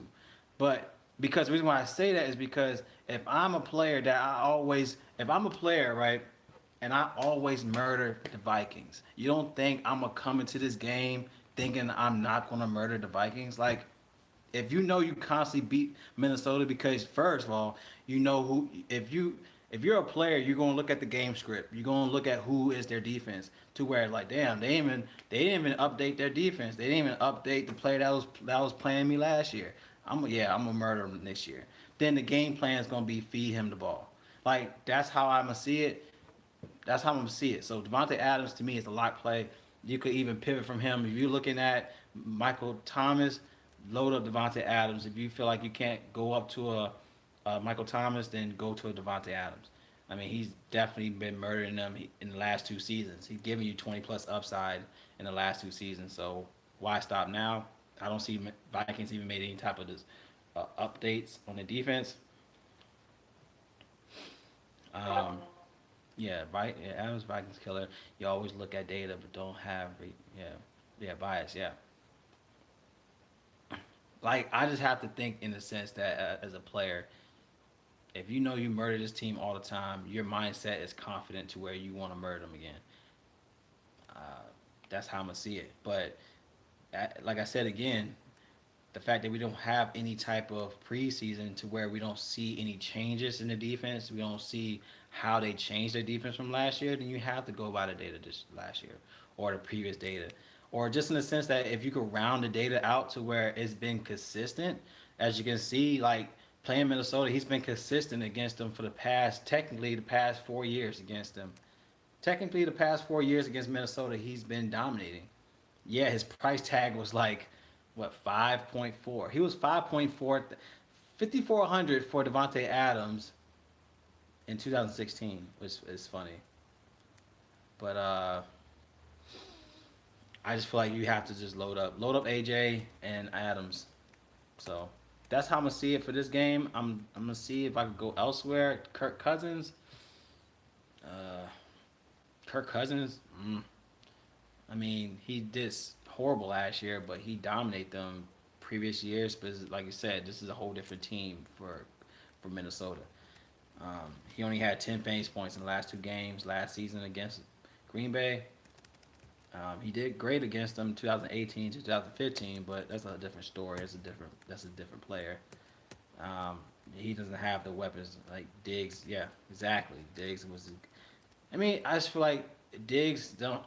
Diggs need to understand you are a great player. You're a type of player to where you're a distraction to another good player. Like Thielen, yes, he's a great player, but they complement themselves to where you just have to just respect the other person with you. If you have Thielen that's a threat to where if they're gonna look at Thielen, then you get open. Then you have to just take that for what it is. Like, don't. Anyways, that's it. I'm gonna leave that alone. But what I'm saying is that Diggs was his scapegoat as well. Like, if you had two guys to where it takes the defense, you know what I mean, to a point where you really can't defend both of them, then it helped out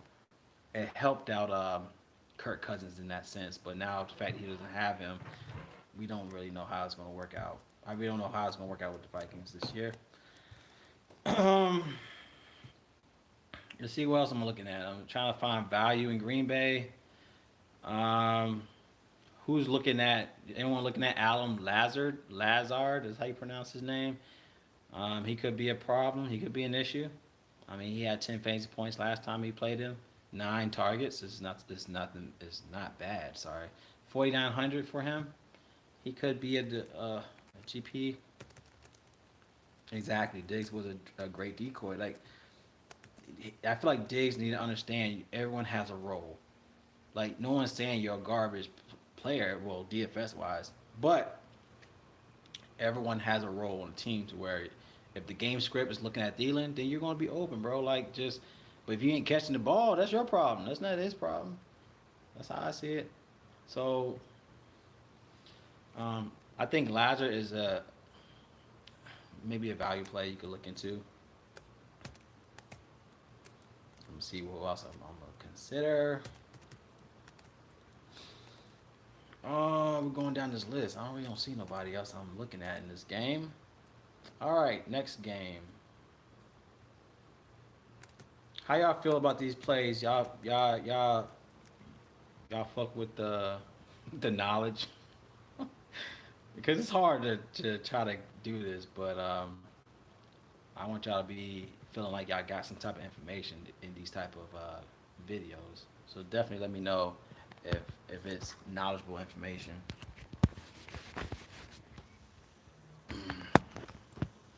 I don't want to do these live shits and then you feel like you're not getting information out of it. So definitely call me out if you feel like I'm not as knowledgeable.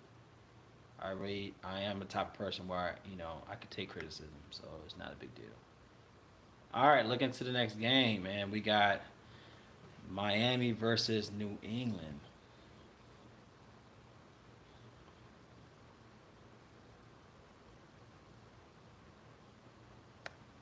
I appreciate it, man. Yeah, that Bears and Lions, man. I'm telling you that game could be the stackable game. I'm literally gonna have.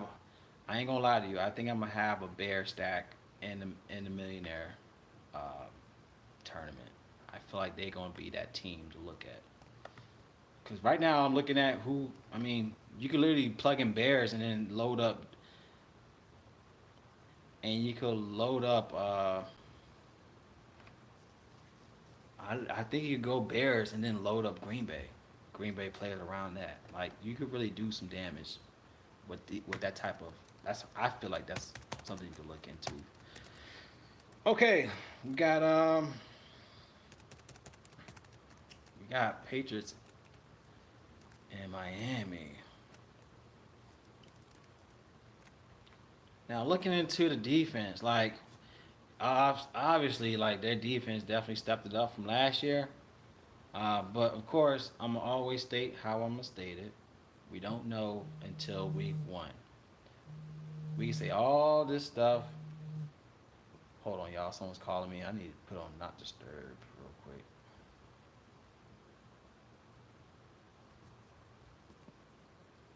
Hold on.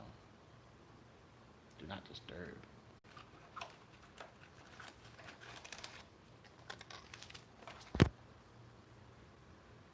Yo, can y'all hear me?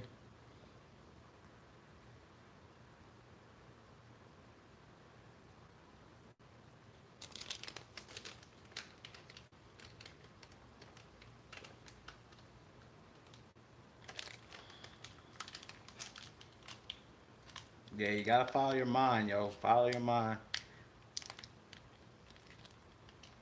My bad, y'all. Just trying to get some medicine. My head is fucking killing me. Shit. Ah.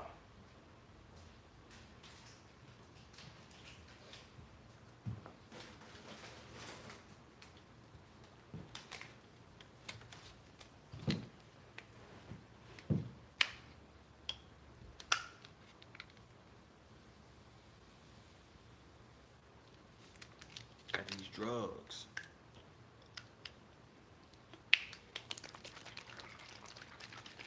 All right, so man, what? Hey, I ain't gonna lie to you. The only sport that gives me a headache is basketball. Basketball, basketball, literally gets to the point where you get a headache trying to find the usage. When you try to find a usage, someone like injured or someone sitting at the game, it's like you're trying to find that like that upside. That's when I get a headache.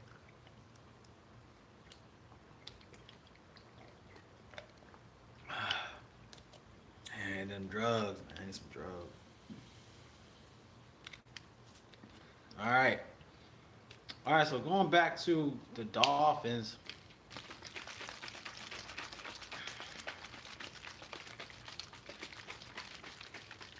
hey, not trying to sound like I know it all, but hey, I have nothing against it, bro. Like, hey, if you got information, let me know. Like, I don't, I appreciate people, man, that's making a living out of this shit. Because to me, if you're gonna do it, do it, do it to the point you make it a career. Like, that's why I'm doing it. Like, I was able to pay my house. I was able to pay for my house. What I did, I think I paid about 6 months of my mortgage.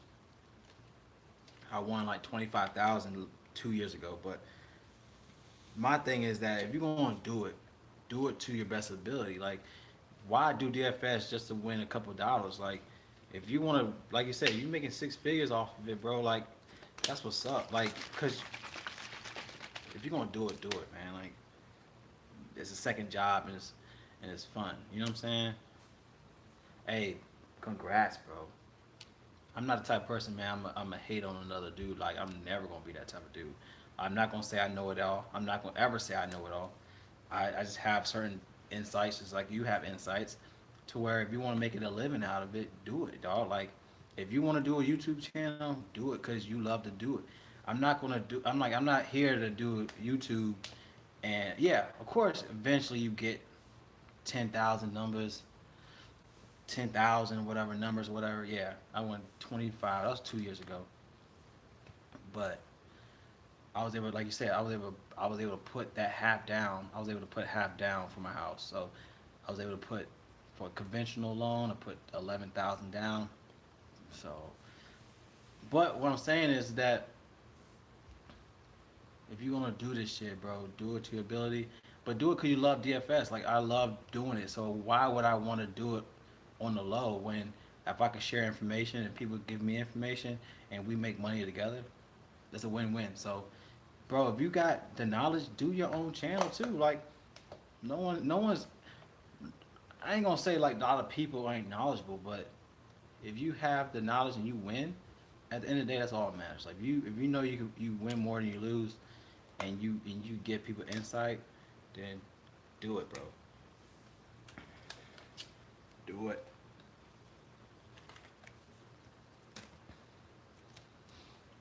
Oh, self employment. You can still do it, man. Like trust me, a lot of people like, man, Mello, like you do videos so late. Like I know I do. I feel like everyone as like I try to do videos early, but I'm at work. I try to do videos when I get home. I have a daughter. You know what I'm saying? I got, you know what I'm saying? You do got to treat it like a 9 to 5. You do have to treat it like a 9 to 5, man. But at the same time, I don't owe that. Like I don't owe that to people. You see what I'm saying? Like that's the thing though. Yeah, I could treat it like a 9 to 5, but I don't have to treat it like that. I spend like maybe 2 3 hours on research. I put it out live. I might have to make changes throughout the day because things change every day. But I don't owe nobody to do videos every day. You know what I'm saying? Fred Math. Yeah, I'm gonna do that, bro. Oh, you're an artist? Like you're a music artist?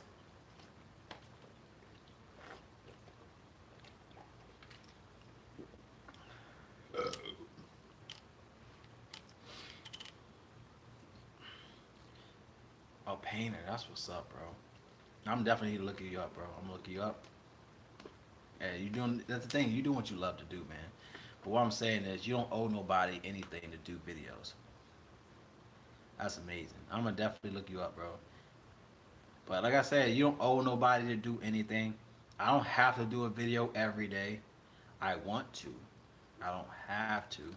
I don't have to be on here, but I chose to. You know what I'm saying? Like because I love to do it. And then there's people like and like infamous. I read y'all information. I read y'all comments.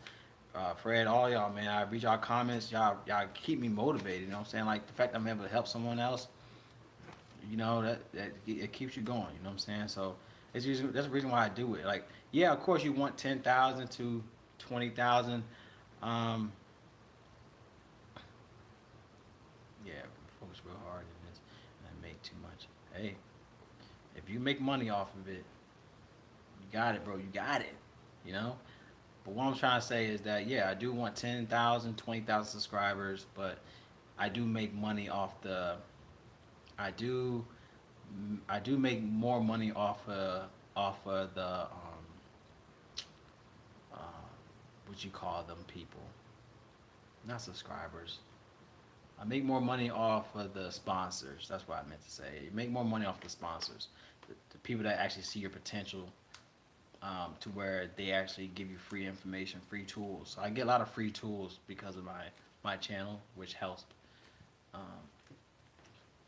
yeah, that's what I meant sponsors. So, oh, you started watching? Hey, the League of Legends, man. I literally sat down. I was like, I need to learn this shit because I'm itching. Like I had that crackhead mentality. I'm like, I need DFS. I need DFS, and I need something. And then I have to learn League of Legends. I love League of Legends. I ain't gonna get you. I'm not gonna be wrong with that. I actually learning how to play it. I actually enjoy it. But I enjoy it. But right now with the whole playoffs and stuff, it's kind of like obvious now with the whole playoffs with League of Legends. But like you said, like I gained a lot of new subscribers because I actually branched my brand to different. I was always on focus baseball, football, basketball. And then I was like, you know what? I need to learn more about.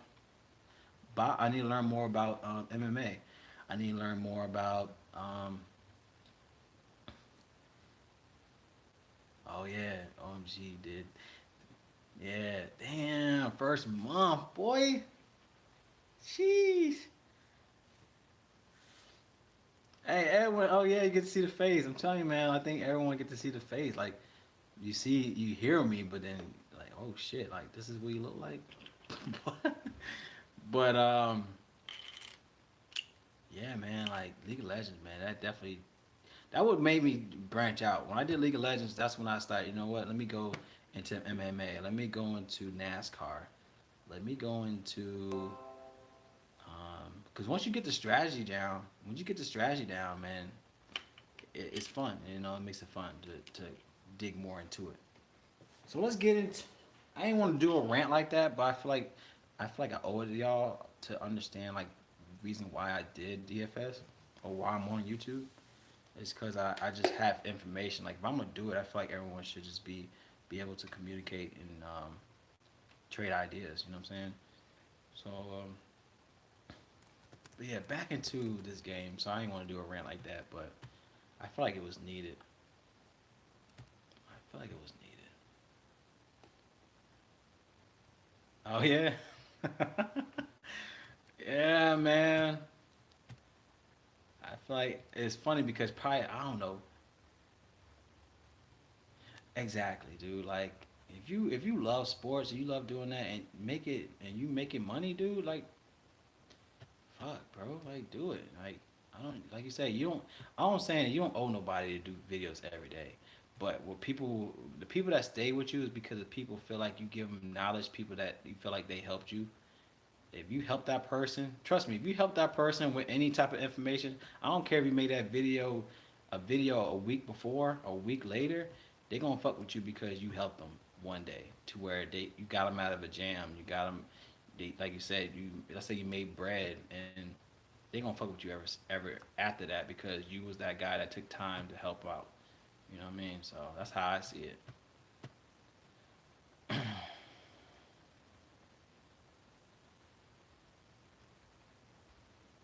So, all right, y'all. Let's get into this. Let's get into New England and New England and Dolphins. Now we knew.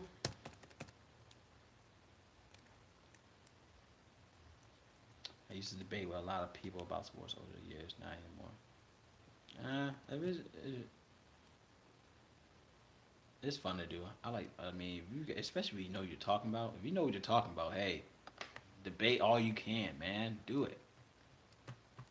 Fuck it. I don't know why you would. Hey, keep going.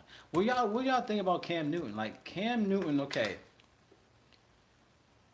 Reason why I think we talked about this earlier. Cam Newton is an obvious value play. Like he's 6,100, 74 on FanDuel, but he's going against a team that were 31st in the position, 31st in defense. Yeah, with someone that's, well, yeah, but they weren't. Oh, you feel like you're just talking to yourself. Yeah, I don't. If you feel like you're talking to yourself, yeah, I'll walk away on that one.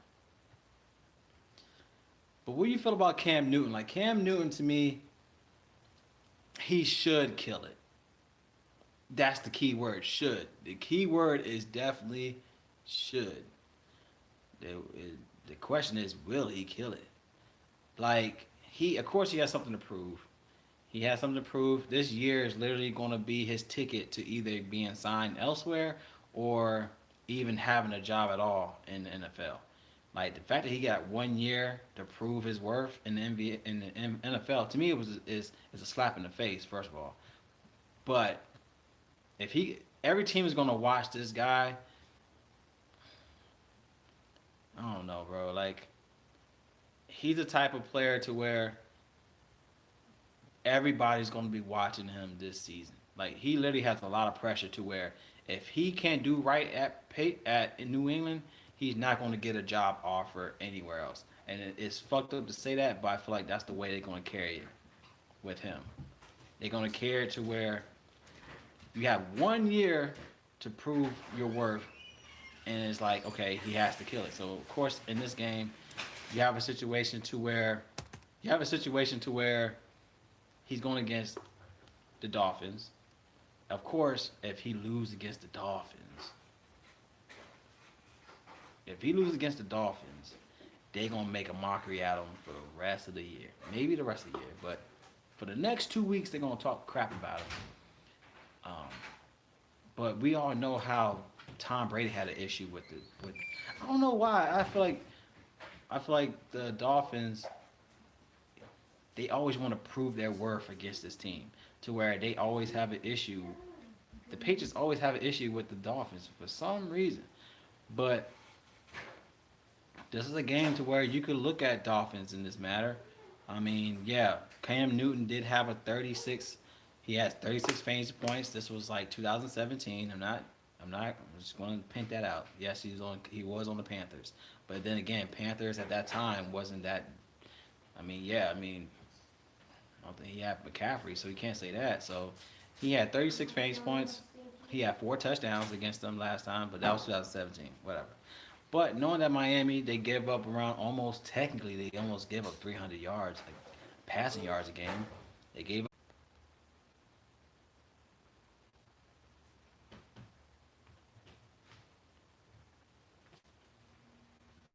Y'all hear me? I probably don't got that many people on here no more.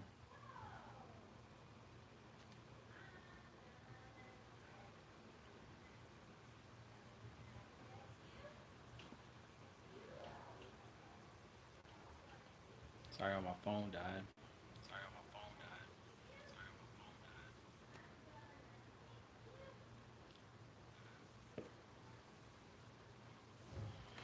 died. Damn. I feel like I was on a roll too, man. We was on a roll with this one. I feel like I was on a roll too, man. We was on a roll with this one. I feel like I was on a roll too, man. We was on a roll with this one. I feel like I was on a roll too, man. We was on a roll with this one. I feel like I was on a roll too, man. All right. What was I saying? I didn't want my phone to die on y'all no more. Hold on.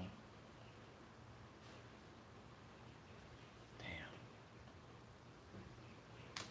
Trying to find a charge. I had my phone charged and it wasn't charged. That don't even make sense.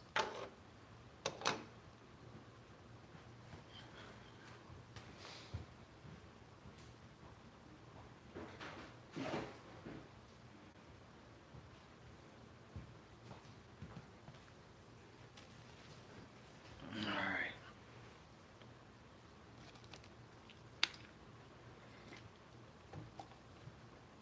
I'm gonna wait till my phone at least get 1%.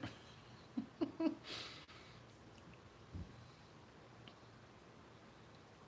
I get 1%, then I'll be all right. I'm at 0% on the charge, man.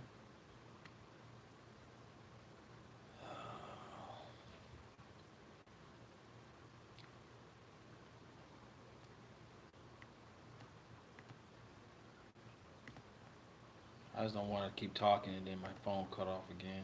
It's bullshit.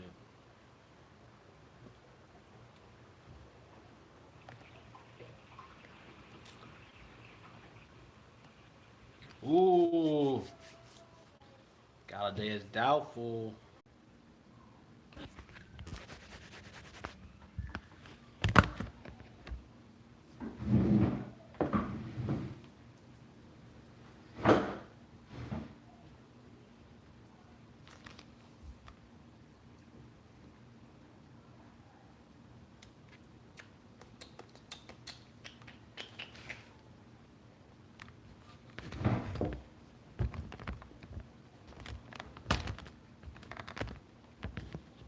Too much sun over here, man.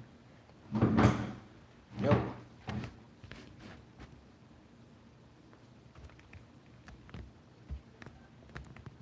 Mic check, 1 2 1 2.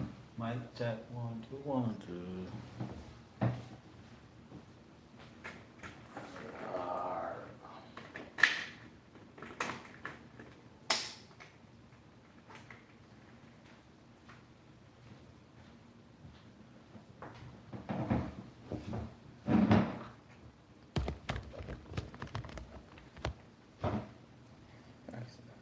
That's straight. Oh, dude.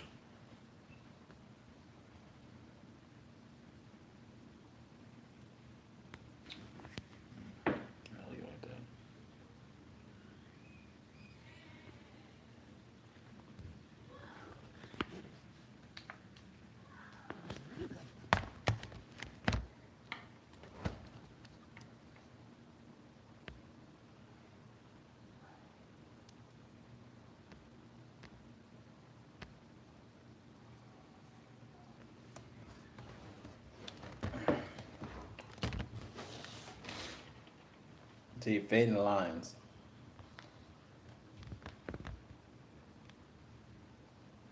Yeah, I look at the lines though.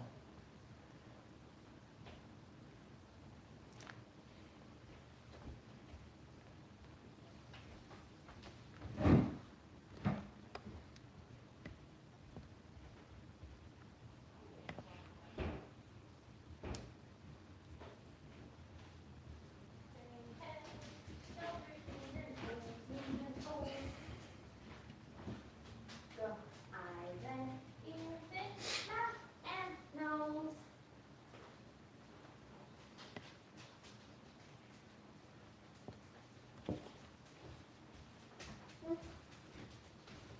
Hold her for a quick minute.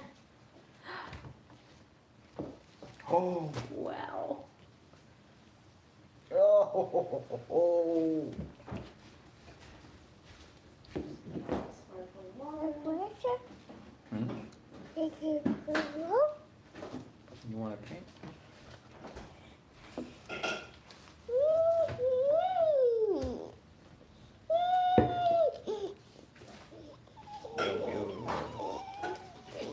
That face. What are you doing, little baby? Don't open that because she's gonna want it. She was already eyeing it. Come on. Let's go. What? Are you going out or are you staying here? I'll probably go get a haircut later.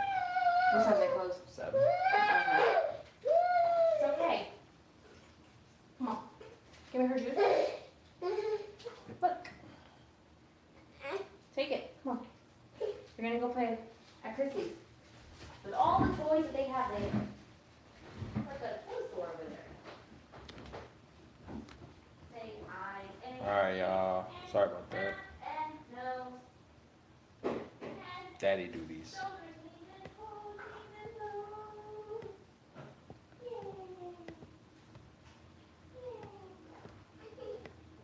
Okay. Alright, so now looking into Cam Newton.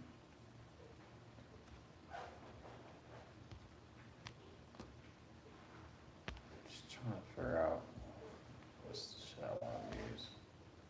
That's just stupid. That's stupid. I just don't like the lighting over here, man. Lighting sucks. Lighting's stupid.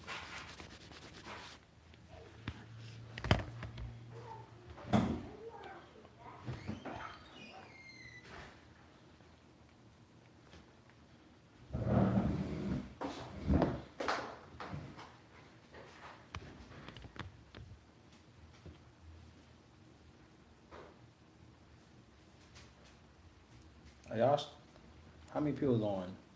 Say aye. I'm not sure how many people are on. Chat. Get this off.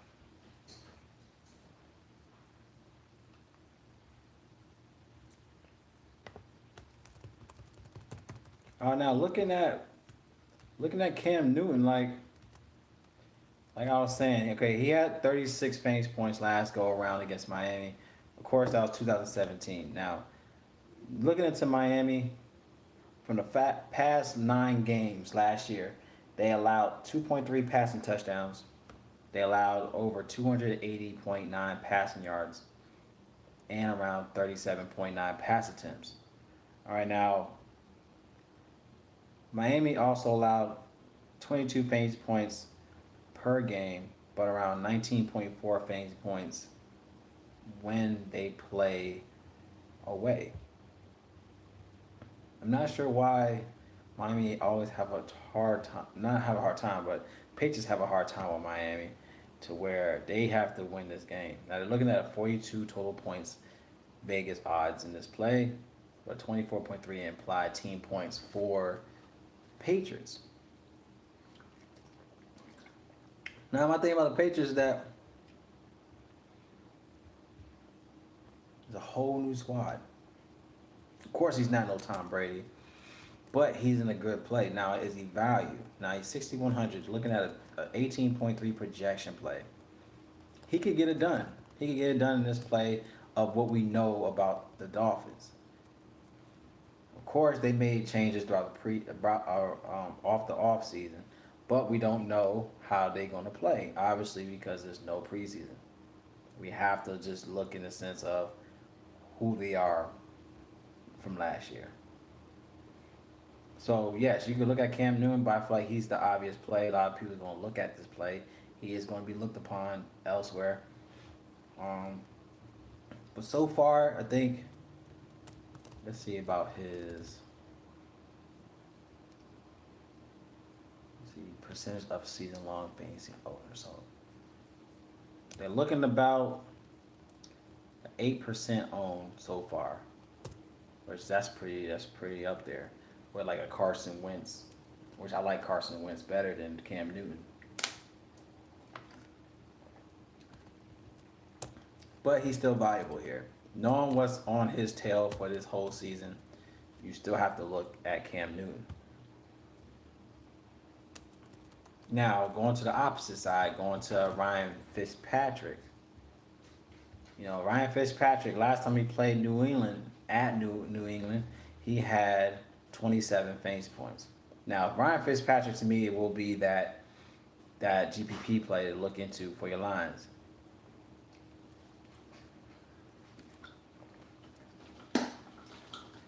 Ryan Fitzpatrick looks like that guy. He had one touchdown, but he had 320 yards, 41 passing attempts. But he is risky. Yes, he is risky, infamous. He is risky, but that's what it's all about. DFS is all about that risky business, man. Can you depend on it? Ryan Fitzpatrick, to me, will be that GPP play. I mean, last time he played at New England, he did show out. I mean, they won by 3 points. Something to consider. There's something to consider here. I'm not gonna deny it. I mean, we have to dig deep. Like, the reason why I'm posting this video is because we have to look at all platforms where a lot of people's not gonna look at. You have to consider a play like Ryan Fitzpatrick. 5,300 on Draftkings. He is 6,400 on FanDuel. He's a viable play in my opinion. But let's look into his receivers. Don't get. I think what Preston Williams is back. So Preston Williams. Exactly. Like Dolphins, it just feel like the Dolphins like to play, likes to play the page. Like that's the way of trying to figure out where you at. As a team. As a team, you have to figure out where you at, and that's how they dictate where they at is by playing hard against this squad. So yes, it's risky, but Fitzpatrick has shown that he could beat them. That's the thing. He's shown that he could beat this type of team. Yes, there's no Tom Brady as well. There's no Tom Brady, so I feel like you could still look at Ryan Fitzpatrick here.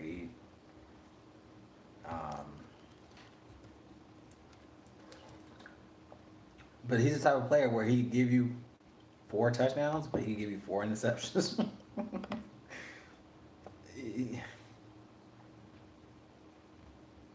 I just feel like this game is based on what is Ryan Fitzpatrick going to do.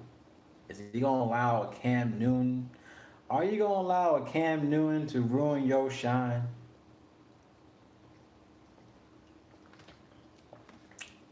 Yes, the backfield is definitely crowded, to where I'm more likely going to look just at the quarterback. But we could look into let's look into New England. James White. I feel like James White is a valuable play for New England. He's 6,000 on DraftKings. He's in a good play. Like he's done well. He's at the Miami allows 105 rushing yards a game to the running backs, around 27 rush attempts, and they also allowed 33.6 fantasy points when they play them away. So keep that in mind. James White is a viable spot here. But I feel like the fact that how the Cam Newton scapegoat on Panthers with McCaffrey. So I feel like this will be a good transition with him and James White. I think that that's the way you have to look at it. I think you have to look at it as his scapegoat is going to be like those screens, like having like a screen, edge back screen. James White, he's definitely going to be there to help out Cam. Like if Cam get rushed, he going to more likely throw to James White on a slant or on a screen pass to not get sacked or whatnot. James White is going to be his gut. His is going to be a scapegoat. James White is one of those pass rusher type. He's a dual back. I say that he's a dual back. He averaging. He had 42 rushing yards a game, receiving yards a game in the last 4 games. Okay, he had 3 receptions a game. He didn't. He had 4.3 targets a game, which is nothing. I mean, it's whatever. But he's still a valuable spot. He has 11.4 fantasy points a game in the last 4. But going against Miami, he's done well. He had 12 fantasy points in the last 2 games against Miami. He did have like 2018. 2018, he had 31 fantasy points against Miami at New England. So keep that in consideration. The fact that he had a 31 and a 12 in the last 2 games against Miami at New England. He had 2 touchdowns, 8 carries, but 10 targets. So if we gonna look into that game script of him being a scapegoat from Cam Newton, then you could look at him being that, getting that, 30 plus. I'm not, well, I ain't gonna say that. But the fact that he had 2 touchdowns, but think about how he probably got the 2 touchdowns. It's probably on some easy shit to where it was a goal line. Maybe it was a 10 yard or 5 yard, a 10 yard to a 5 yard, and he got like a 5 or 10 yard catch or whatever. But the fact that he was depended on is, I feel like that's Cam Newton's script, is having guys that he could depend on. And James White is one of those guys where I feel like he's gonna build a good chemistry with. Okay, so infamous. What you say? You said about a Neil Harris. Let's go to him. First of all, let me see about his stats.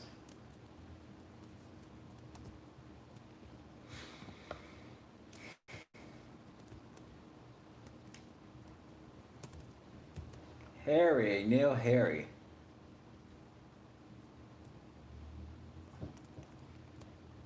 I mean, he's valuable. Like, he's a valuable spot. Now, looking to him, he was in full practice Friday.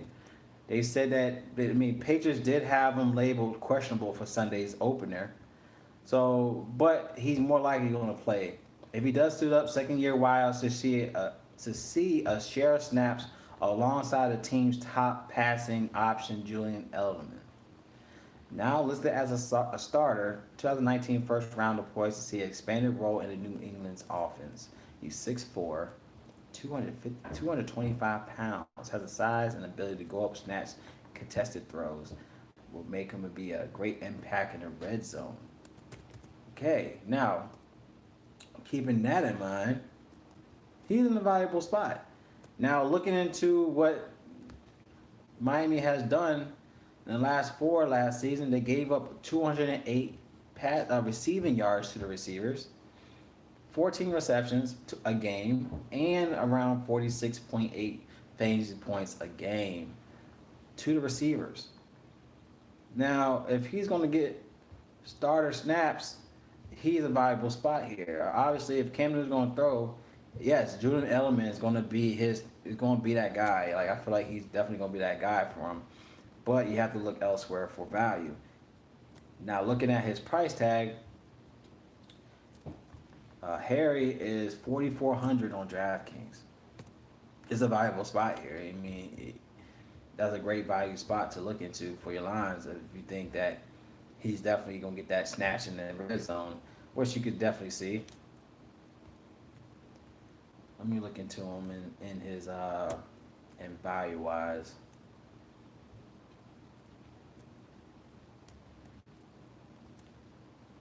I feel like it's so dark on this thing. Is this me? I think it's dark as shit on here.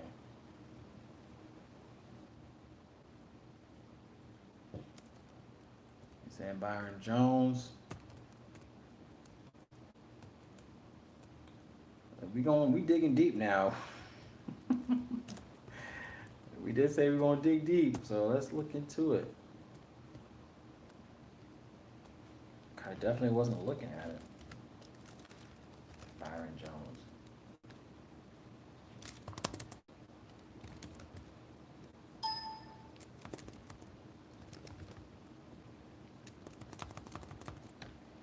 Hold on, is that? Let me double check to see if that's even a play. Hold on.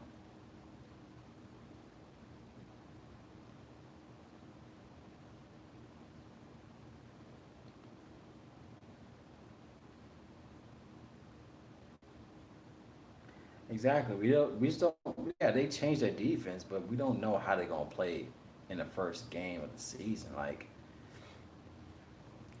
it's a lot of what ifs for week one. Like I'm gonna always say that week one and through week three is gonna be it's gonna be decision making because we had no film, no. Yeah, they don't play practice together. They can say they look good together, but when they come to a different team, to where that team is used to how is used to playing that team, if they used to whooping that ass on that team, who knows how this new defense is going to play out? We don't know. They could look good, but can they work together? That's the key.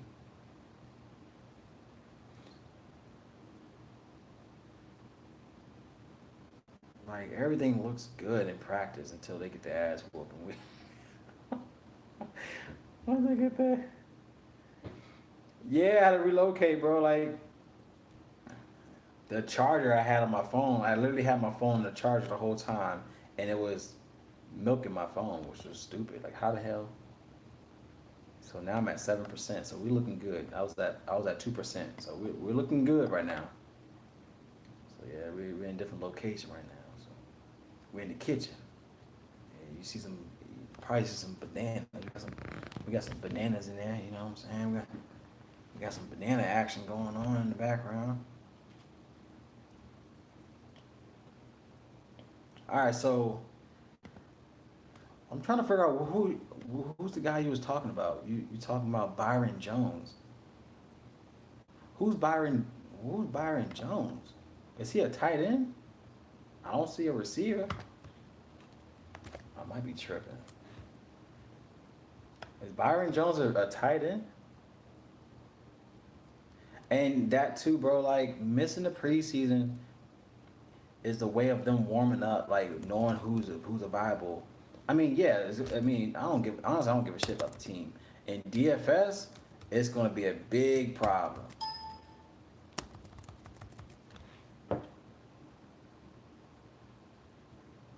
No doubt. Go ahead, bro. I don't know if I'm doing. I was thinking about MLB, but I don't know. I don't know if I'm doing it.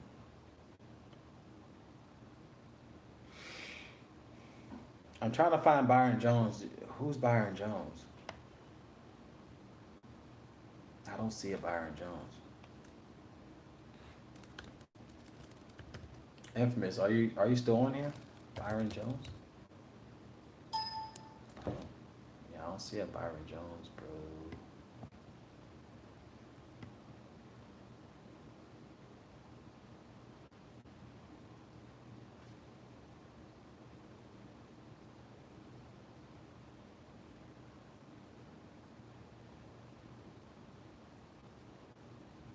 Oh, you talking about defensive back? The Cowboys defensive back.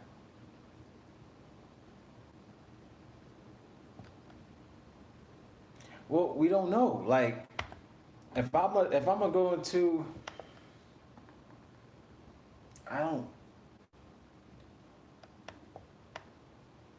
I mean, it's like the Redskins. Redskins got a lot of like even like just think about it.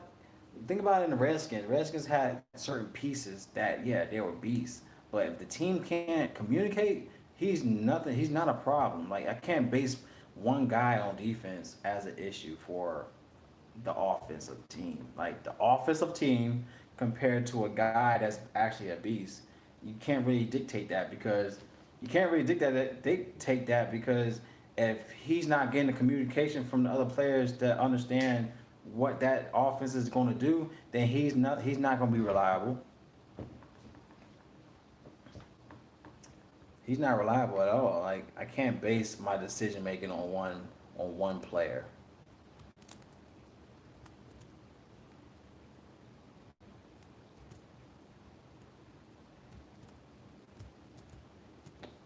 So you're saying Byron Jones in the sense of um,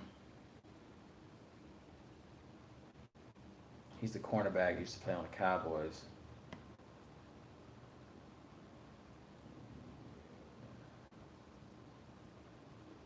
Hey, Byron Jones, go ahead, give Harry. Oh, you talking about the cornerback? Oh, I see what you're saying.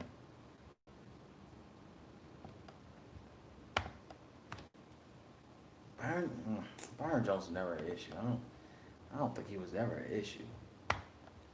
But against Harry, I mean Harry, he's no one to be a threat about. But I'm trying to find other value plays to try to figure out who could be that dude. I mean, New England. That's the thing, though. New England. My thing about Tom Brady is that he can make a person that no one really talks about, just like Peyton Manning. He can make a player that no one really talks about be someone to look at the next game. Like I don't know about Cam Newton. Like Cam Newton, I don't know if he was that type of player to where he can make someone be someone. If that makes sense. Like Cam Newton is the type of player where if you don't have talent, I might be wrong. I might be wrong, but if y'all could let me know if I'm wrong about this. But Cam Newton's the type of player where I don't see him making someone else better. I don't see well in the sense of talent wise. Like if you don't have already a type of talent around you, I'm trying to make this make sense in my thoughts. Like Cam, like if you were to say, okay, Cam has Harry as his receiver, I don't think Cam can make him a viable play unless he had like Antonio Brown with him because Antonio Brown has the talent, he has the awareness to make plays. My thing is if you have a guy named Neil Harry, can Cam Newton make this guy a valuable play? I can't. I don't know. We don't. We all don't know. We don't know what he could do. He's the type of player where like McCaffrey, where McCaffrey has talent. You could throw a damn 5 yard pass to McCaffrey and give you a touchdown. Can Harry do that? That's what we don't know. We don't know the pieces that he has to make him look good. Cam Newton, yeah, we all know about Cam Newton, but can he make his team better? That is the question. Tom Brady could make his team better. Peyton Manning could make his team better.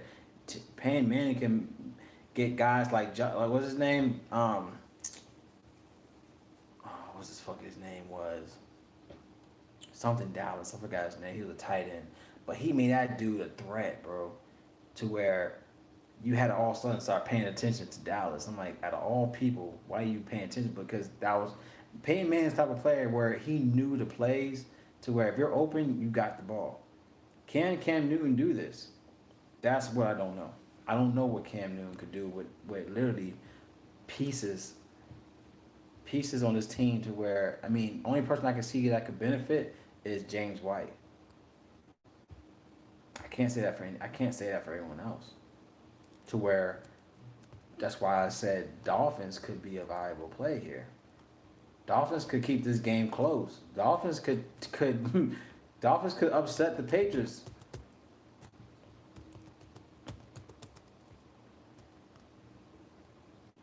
Um, I'm trying to go some value on. I'm trying to throw some value with Miami side and see.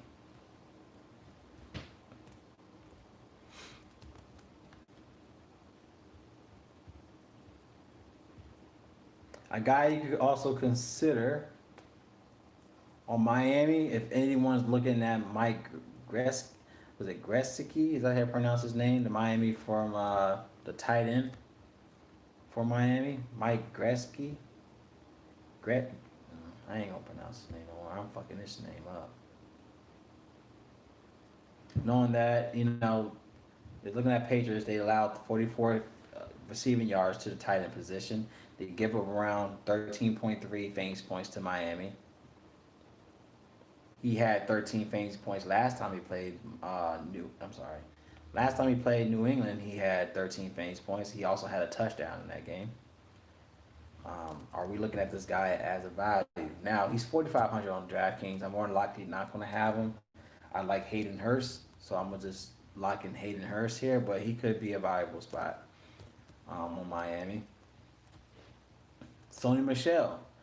Now, Sony Michelle is a good play to look into. Sony Michelle. I mean, looking at Miami, they allow 105 yards, rushing yards a game. I mean, that's the thing about Sony Michelle. He's not a James White. Michelle is just a he's just attacks the middle. So Michelle, he averaged around 18 rushing a game. Well, sorry, 18 carries a game, 80 rushing yards a game in the last two games. Um, yeah. Sonny Michelle is one of those guys, man. But 4,600 against the Miami squad. Now looking at Miami, they allow 33.6 fantasy points when they play away. So Sony Michelle could be a valuable spot here, knowing that they give up more. They give up more to the run attack than actual dual back. To where James White is, yes, I think James White is still valuable here, but Sony Michelle, he's the type of running back is all about rushing yards. He's not more of a pass attack running back. He only averaged 1.5 targets a game in receiving.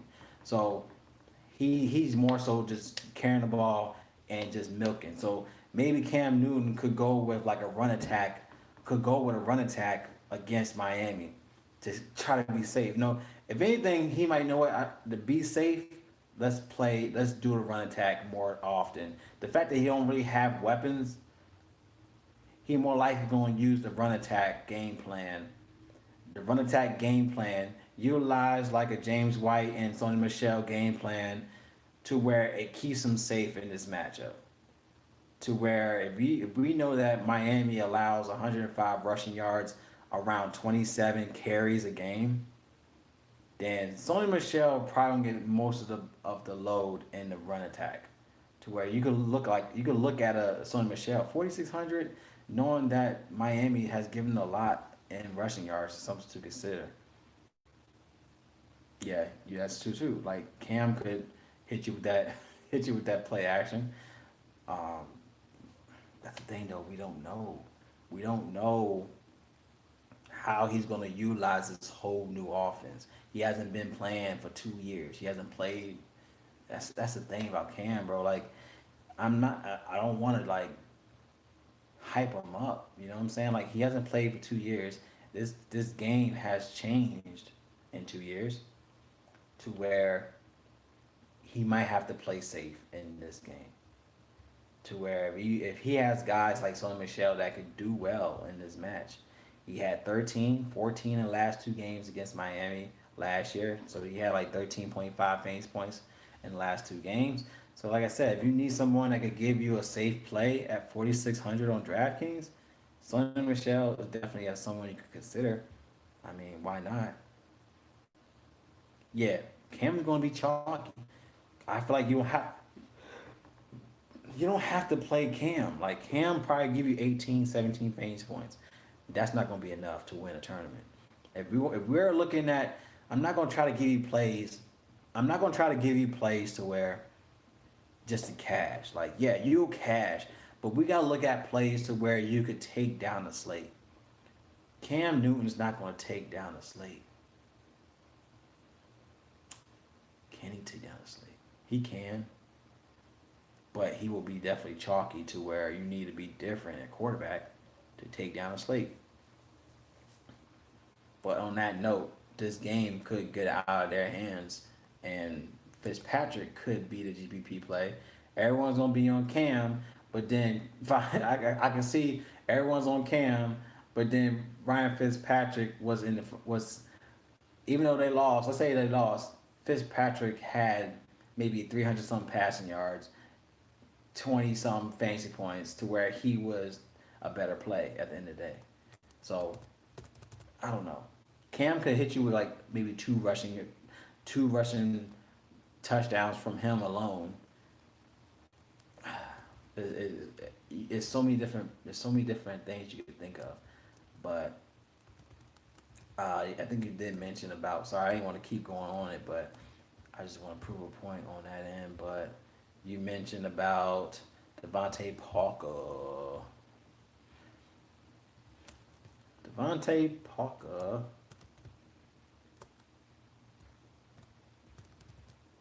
Okay. Now they're saying that New England allows more fantasy points to receivers when they at home. They also average more against division rivals. And Miami passes 54% more when they're underdogs, which makes sense.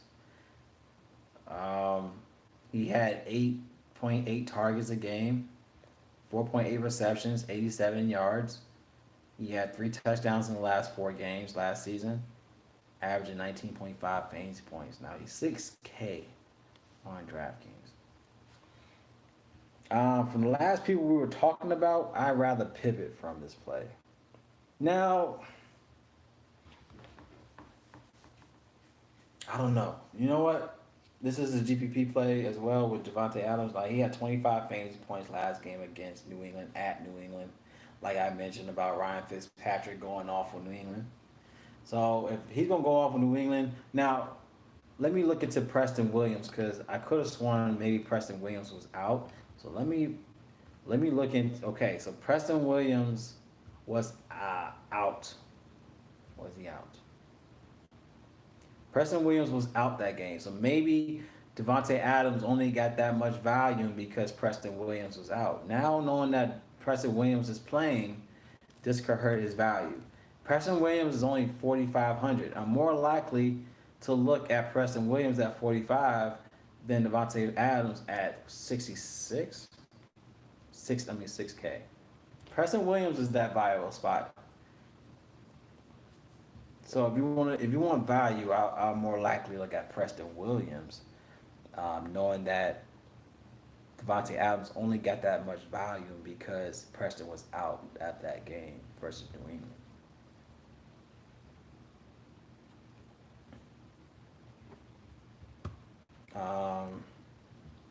But yeah, other than that, Julian Edelman is always going to be a valuable play. He's 6,700 on FanDuel, 6K on DraftKings.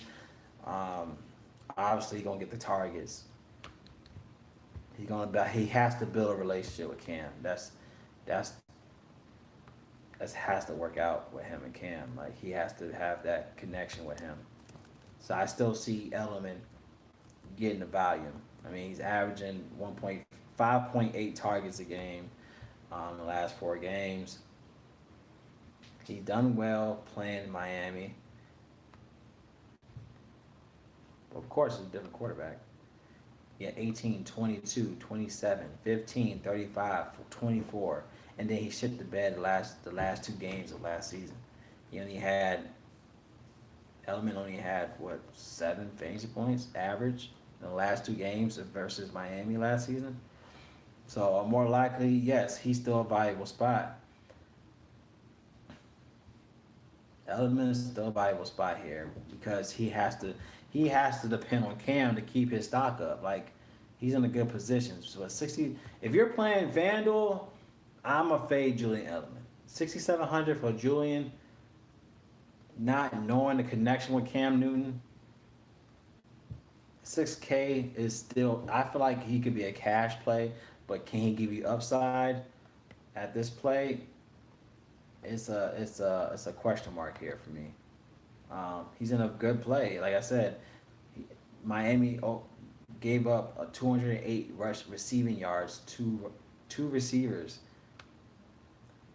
1.5 touchdowns a game, two receivers, 46 fantasy points, two receivers a game last season though. But in this game script, I like James White. I like Sonny Michelle. Sonny Michelle, Sonny Michelle, and James White to me are valuable plays in this game script.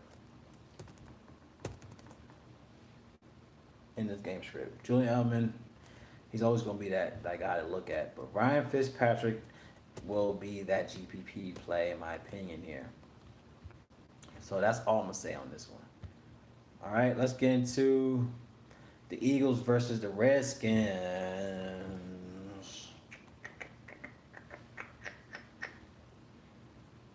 Anyone looking at Dwayne Haskins? I think he's a valuable spot here. Um, McLaurin is going to be his guy. I love Haskins and McLaurin. So, definitely something to consider. He had 20 fantasy points last time he played Philly. Even though they lost, he still had 20 fantasy points, two touchdowns that game. He had 19 completions out of 28 attempts, which is not bad at all. Hell no, the Haskins. Come on, man. They changed their name, man. They're Washington. Washington. I always call it Washington and Company now. It's funny. Haskins, man. Come on. Terry McLaurin is a valuable spot.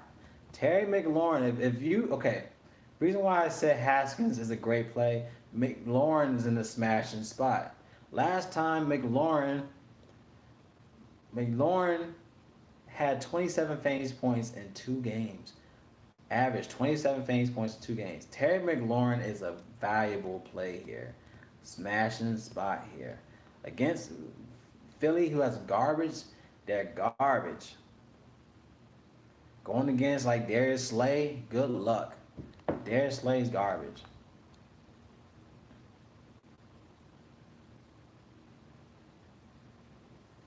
Hope everyone's off him because of Slay. Like Slay is garbage. No one cares about fucking Slay. Slay gonna get his ass slayed.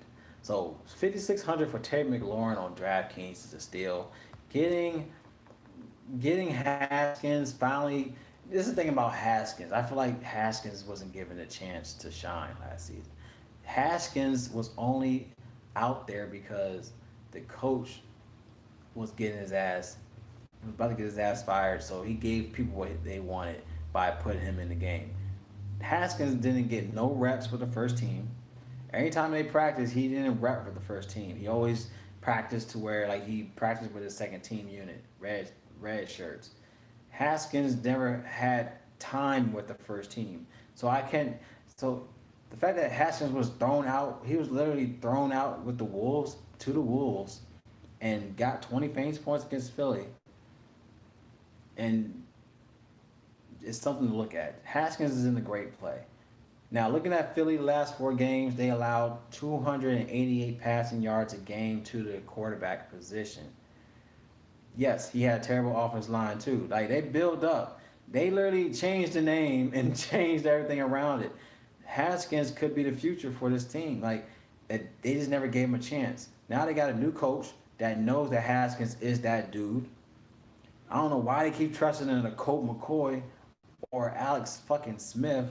The only reason why I'm saying Alex fucking Smith is because Alex was crappy on my Niners.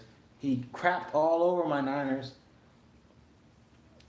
I don't want to go back there. That was a dark place in my life having Alex Smith. But Dwayne Haskins is not going to allow fucking Alex Smith to come out of an injury to where he shouldn't be playing football no more. Then his leg basically almost got amputated just to take his spot. Get the fuck out of here. Haskins is in the better. He knows not to have that type of guy take his spot. Like that's like a Cinderella story for Alex Smith, is to go through all that crap and to take a spot. Like no, Haskins needs to earn his spot here. He's in a great play. I hate Alex Smith. Fuck Alex Smith, man. I might only talking to you, bro, but we're talking with each other. Fuck Alex Smith. I don't. Not as a person, don't get me wrong, as a person. But when you're on my squad, you're on the 49ers, you're supposed to make the dreams happen, and you just crapping all, throwing 5 yard passes, 10 yard passes. Never really threw it. Anyways, Dwayne Haskins is in a great play. 5K, he is a GPP play, but he could give you value. Knowing that McLaurin balled out, he's only going to ball out with Haskins throwing the ball. Like he threw 2 touchdowns. McLaurin had 2 touchdowns. McLaurin's in the smashing spot here. Love this play. Haskins, if you need some love, go to Haskins. If you need to pay down elsewhere, I think you're safe with Haskins. I do. I think you do. He, like I said, Eagles allowed 288 passing yards a game, 37 attempts a game. They allow. Hold on, let me look at something else. They allow 22.2 fantasy points when they play away. So we could take that with a grain of salt. Take that with a grain of salt. So we could look at this play. Why is it so far away? There we go. Push it. Push it, push it, push it, push it. So we could look at that play here. All right, like we could look there. All right, now Haskins, I like to play. Terry McLaurin, love to play. Knowing that, okay, Philly allowed 211 receiving yards a game to the receivers in the last 4 games. They allowed 14 receptions a game, 1 touchdown a game to receivers, 42.6 fantasy points allowed to the receivers in the last 4. Terry McLaurin is going to ball out. I have Terry McLaurin as a lot play. 5,600 for a lot guy that's going to get the volume. Blow my man McLaurin. I'm sorry, he had 1 touchdown, but he was 5 for 5 for 130 yards. And then next game he played him, that was week 1. His first game, week 1, as a rookie, was 1 touchdown, 5 for 7, sorry. 125 yards. Like McLaurin here. Gonna lock up him on this play. Like McLaurin a lot here. Okay, we gotta find some value. And guess who I like for value? Steven Sims. A lot of people ain't gonna look at Steven Sims. He is too cheap, 4,700, and he showed out his last few games. Like he showed out his last 2 games to where you could look at this play at 4,700. He had 16 versus Philly. That was week 15. Week 16, he had 25 fantasy points against the Giants. He had 19 fantasy points against Dallas. So the fact that he went against his whole division, he went around the whole world against his division and gave good numbers. Now, I think he was more valuable going against Dallas because McLaurin was out against Dallas, but the fact that McLaurin was playing Giants and he still bought out with the Giants is still a great play. He had a touchdown every game. The last 3 games, he had 4 touchdowns in 3 games. Steven Sims, he was a great play. I think he's an awesome play. Playing at home, he's averaging 10.5 fantasy points in 5 home games. He's playing at home again. Load up. Hey, Steven Sims, 4-7 is a great play.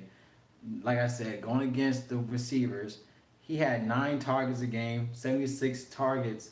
I'm gonna say 76 targets. 76 targets salary, 5 receptions a game, 57.5 receiving yards a game, 16.8 fantasy points a game. Steven Sims, $4,700 is a great value spot.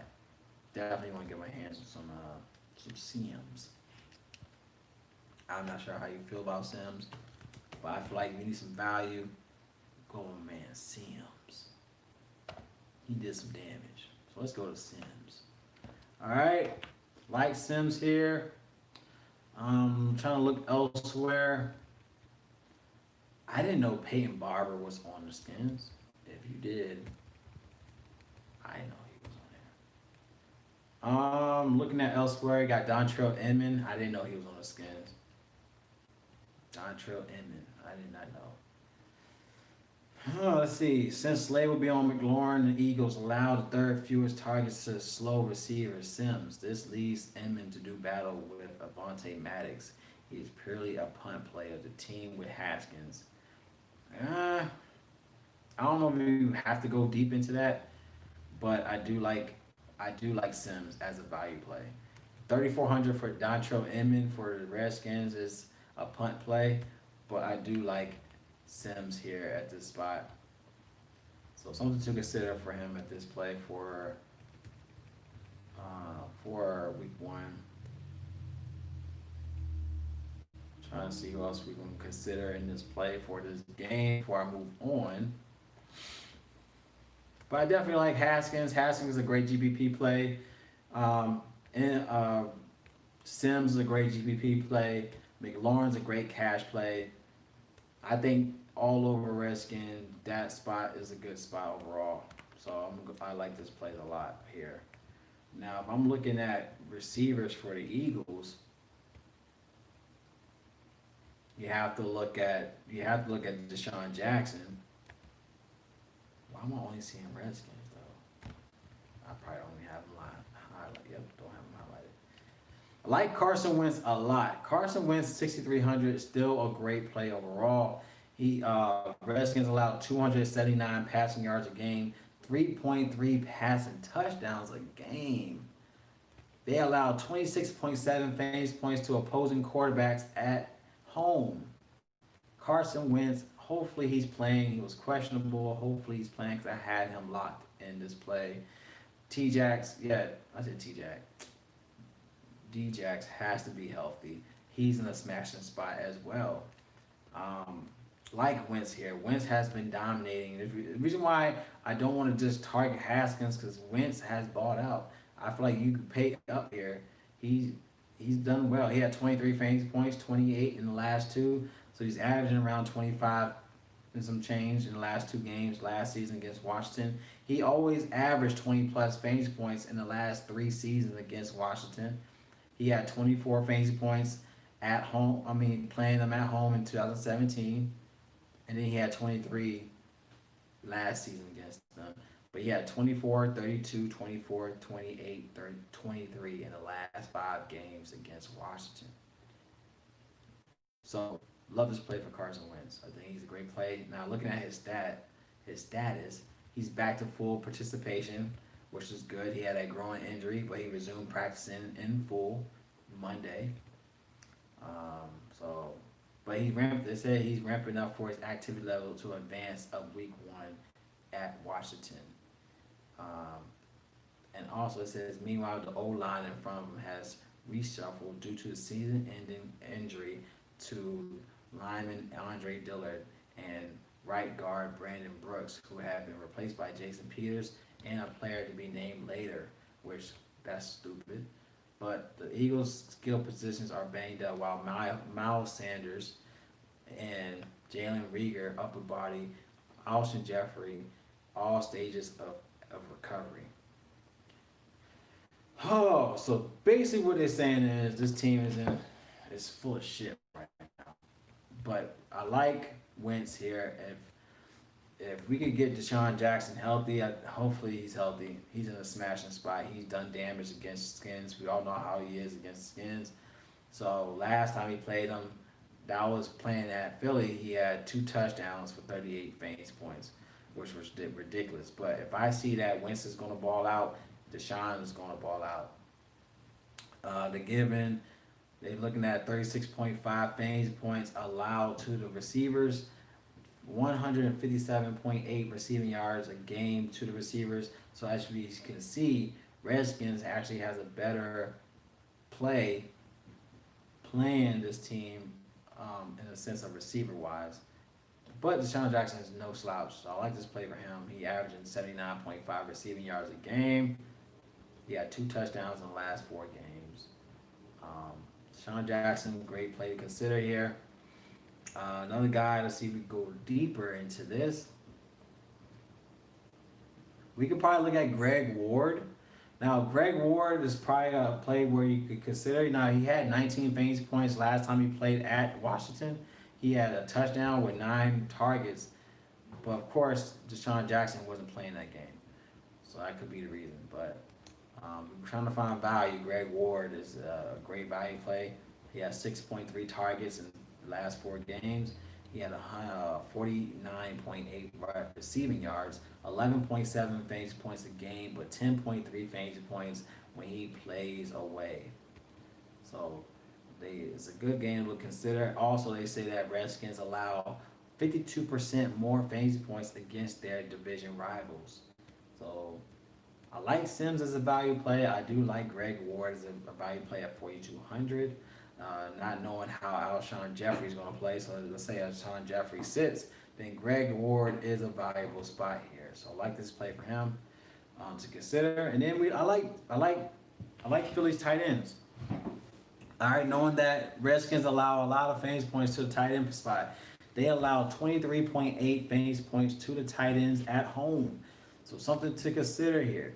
They allow 18.3 fantasy points per game, 60.3 yards a game, 6.3 receptions a game.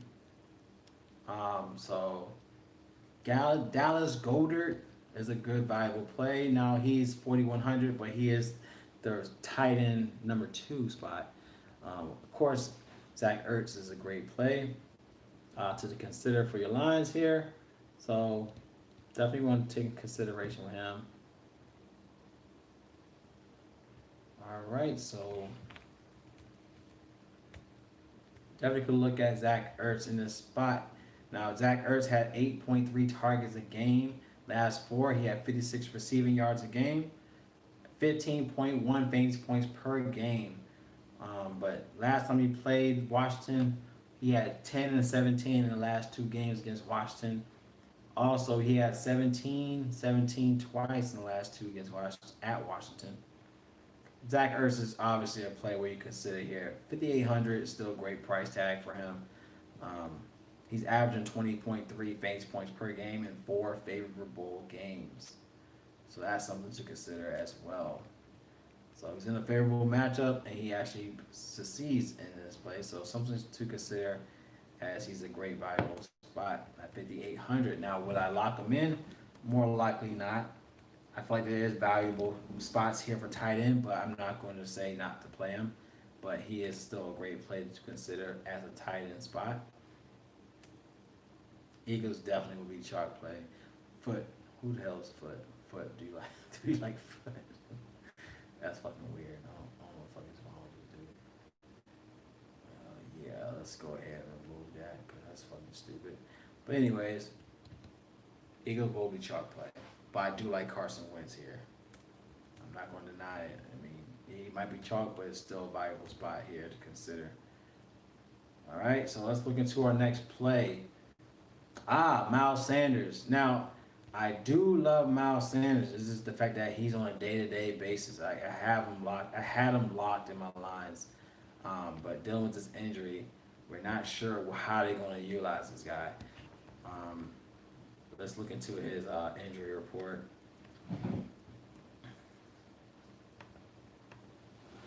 All right, look into his because he has a hamstring issue. So this is earlier this 3:00 today. He's listed questionable for Sunday's contest in Washington. Sanders missed much of the later stages of training camp due to his hamstring injury and after being so-called day-to-day on Wednesday. Running back proceeded to log 3 consecutive limited practices. Clearly, there's some question about Sanders' availability this weekend, but will make a decision about 90 minutes. Eagles will make a decision about 90 minutes before Sunday's game. Fucking stupid. He is. If he's all hindered or sits out, Peterson will turn to some combination of Boston Scott. Boston Scott is a great play, but he will be more so, getting more plays with him and Clement. I forgot Clement was even on that team, but Boston Scott is still a viable spot if, as a tongue twister. Boston Scott is still a viable spot if he starts. I'm not going to say he's not because he is. I mean, Redskins gave up a lot of rushing yards last season. They gave up 169 rushing yards a game, 25 attempts, 6.8 receptions, 61 receiving yards. Like they allowed. Miles Sanders is that guy. Like Miles Sanders will be a lot play because he is a dual back to where he could annihilate this team. He has annihilated this team. Like he had 38 fantasy points last game against Washington, playing at Washington. He had 2 touchdowns, 19 carries, 122 rushing yards, 6 for 6 in catching. He did everything. He had 2 touchdowns. He had 122 rushing yards, and then he had 6 for 6 in receiving with 50 receiving yards. So he's going to dominate. I don't know why they have. I don't know why the Eagles have 90. Why they doing a 90-minute. I don't know. I can't explain that one. I don't know why it's 90 minutes for them to decide if this guy's going to play or not. But as you can see, Washington allows 43.3 fantasy points allowed, but they allow 35 fantasy points to the running back position when they play at home. But Miles Sanders is that dual back to where he could get points out everywhere. I hope he does play because he's a great play. Now he's 6,300 with a easy. He has an injury to where he could re-injure himself. A hamstring could definitely cause him to just like.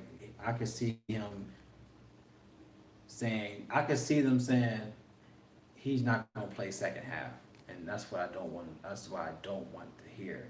But you can see that happening to where if he's balling out to where his hamstring flares back up, he's done. So I don't want to go to that route to where if he's already questionable with a hamstring issue, hamstring is no joke. A hamstring, you can be fine, and then next thing you know, if you run hard or put any type of pressure, it's going to flare up again to where he's not going to be able to play again. And the fact that he hasn't even practiced as much, I don't know if I want to go to that issue at week 1 with Miles Sanders. So that's what's sorry about it. I don't know. He's in a smashing play to where if you want to go with a Boston Scott, Boston Scott is still a great play because Boston Scott is a dual back. He averaged 24.7 fantasy points in the last three favorite games, which is good. He had 25 fantasy points. He had 25 fantasy points against the Giants. He had 14 against the Washington. He had 30. He loves Giants. He's been balling out on Giants. He had 25 against the Giants, 36 against the Giants. But he plays well in a favorable matchup. And also, Eagles are a 5.5 favorite in this play. So there's something to consider here. He did average 5 receptions a game in the last 4 games. So he's a back to where it does correlate in this type of game to where if you need a dual back, Boston Scott is that dude. So at 4,800, definitely someone to consider, knowing that Miles Sanders, first of all, didn't get the amount of snaps that he should as a starter, and his hamstring issue to where he probably won't play the whole game. To where Boston Scott might finish out getting more carries or more snaps at the end of the day to pay up this price tag at 4,800. Boston Scott is a valuable play in my book. If you need value, 4,800 for Boston Scott is a great play. Just in the sense of the script of the game, knowing that their leakage in their defense, in the Washington's defense, is because of a dual back. If you have a dual back on your squad, you could do damage to this Redskins team. And I feel like he's a great play at 4,800. So I'm more likely going to look at Boston Scott than Miles Sanders, as much as I hate saying that. But knowing that in week one, that if it's week one and he fucks up, we're all screwed. we're all. I like this play for Miles Sanders. I love Miles Sanders here, but that a hamstring. If anyone had a hamstring issue, you'll think you're good one day, and you could just get in your car, and you could go in your car, and once you like, you just try to sit down in your car, and it can pull, and you'll feel like crap the rest of the day. So he might feel good one part of the day, and then let's say he just do one little, he do like a one little like they hand him the ball, and he does like one little juke or something and pull. It could cause an issue once again. So that's a play to where you don't want to fuck with a hamstring issue. So I do like Boston Scott here as value. But I do like Sony Michelle as value. I think Sony Michelle at $200 less than a Boston Scott that's a backup running back is a better play. Sony Michelle is a better play than Boston Scott. So I'm more likely to have a Sony Michelle in this play. All right, I think we're good on that end on this game. There's a lot of value in this game though. Steven Sims, McLaurin, Deshaun Jackson, Boston Scott are my guys in this game. All right, let's look into the Raiders versus the Carolina Panthers. And this game got a lot of question marks. This game got a lot of question marks to where all I see is Josh Jacobs and Christian McCaffrey. That's the only two guys I see here. Like, it's so much questionable because all the Raiders have done this season is load up their receiver core. Like, we don't know who's going to do what. But we know Josh Jacobs will put in work. We do know that. I mean, the Carolina Panthers do give up a lot against running backs. They gave up 148 rushing yards a game to the running back position, around 35.6 fantasy points allowed. So Josh Jacobs is a valuable play at 6,800. And they actually get more fantasy points to non-divisional opponents, which is weird, but I guess that's a thing. Um, but yeah, John Gruden is real unpredictable. He wants to just change the whole team around and do it his way because obviously the way they had it was a bunch of crap. But he did a lot of weird things to this team to where we don't know what he's trying to do. I don't know what John Gruden wants to do. He wants to win, but the way he's trying to make this team win is weird. I don't know. But he's not a dual back. To me, he's not a dual back. He's more of just a hard hitting running back, up the gut type of running back. Josh Jacobs still a good play at 6,800. Now he hasn't played better away, could be concerning. He only averaged 11.9 fantasy points when playing away. That's not pretty good. He only averaged 11.9 fantasy points in 4 away games. He did a lot of his good games for playing at home, but knowing that Carolina gives up a lot of rushing yards in this position, he could capitalize in this play. But he hasn't played Panthers before, so this is his first time playing the Panthers. So take it with a grain of salt of not knowing how they're gonna do, but I feel like Josh Jacobs will be a chalky play to where you could try to pivot from here. So I don't think you need Jacobs. Like, I'm already kind of locked in on my running backs for this week. I think Todd Gurley, Aaron Jones are the two guys I definitely want to lock in my lines. I think Todd Gurley just knows everything about Seattle. Yeah, definitely a red flag. Like, I think he'd be too chalky, and he hasn't proven anything playing away. Like, he hasn't. But we know Carolina gives up a lot of rushing yards at home in general. But there's so much questions of how they're going to use this team in offense. John Jacobs could be a type of guy where he get a handoff and he could run 80-yard touchdown. Like, we know he could do that. And also, Carolina was the worst team allowing almost 2 touchdowns a game to running touch. I'm sorry. They were the worst team allowing 1.9 rushing touchdowns in the last 9 games. So knowing knowing that they're the worst team, allowing almost 2 touchdowns a game to running backs, Josh Jacobs is a great play. It's just that we don't. He never played him before, so maybe a lot of people like myself will more likely fade him because we don't know anything about him against Panthers. But if the Raiders going to win, they're more likely going to depend on Josh Jacobs to win. If that makes any sense. I think it does in my head. It makes sense. I mean, he averaged 18.5 carries a game, 84.8 rushing yards a game. He just didn't have no touchdowns. He didn't score a touchdown. So if he was to score a touchdown, he would definitely pay up his price tag. And knowing the fact that we know that the Panthers give up 2 touchdowns a game to running backs, is something to consider with Josh Jacobs. If he's had a touchdown, he would definitely pay up his price tag. If he could get easily a 50+ yard touchdown, I like this play for Josh Jacobs. I think it's a mystery, but I feel like it's a good mystery. It's to the point where we don't know anything. All we know is what the opponents could do to this team, but we know that Josh Jacobs is also dependent on this team too. To the point where his first game against Carolina could be a good game. If he gets a touchdown or even a touchdown with 100 yards, he's paying up this price tag. But I do like other running backs in this play today to where I don't think I have to go this route to an unknown land. I don't think I have to go to an unknown land with Josh Jacobs when I have other plays where I love. Like I love Aaron Jones. I know he could give me 20 to 30 fantasy points a game against Minnesota. I know I can go to Todd Gurley that averaged almost 30 fantasy points against Seattle.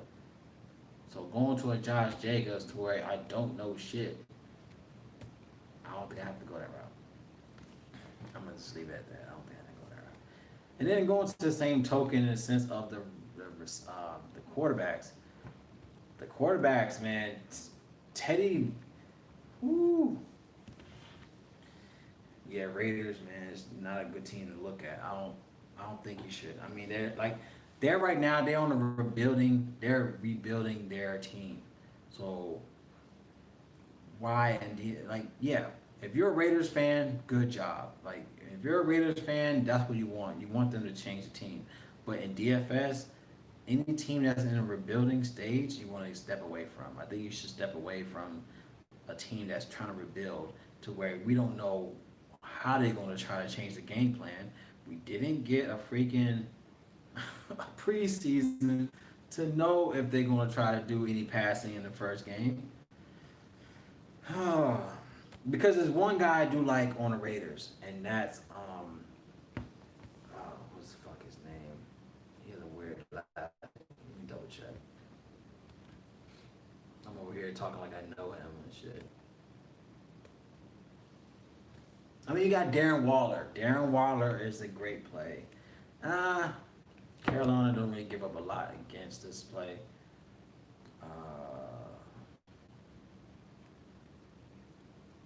Yeah, Darren Waller is a great. I don't know if he is a great play. I mean, he had 13 against them last time. That was week 1. I'm sorry, he's projected 13.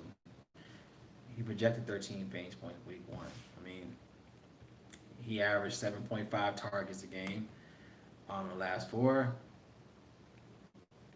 But no preseason, man, is a lot, and it's funny because the people that say, "Man, I don't believe in preseason. Fuck preseason." You're a fan. If you're a fan, you don't give a shit about preseason.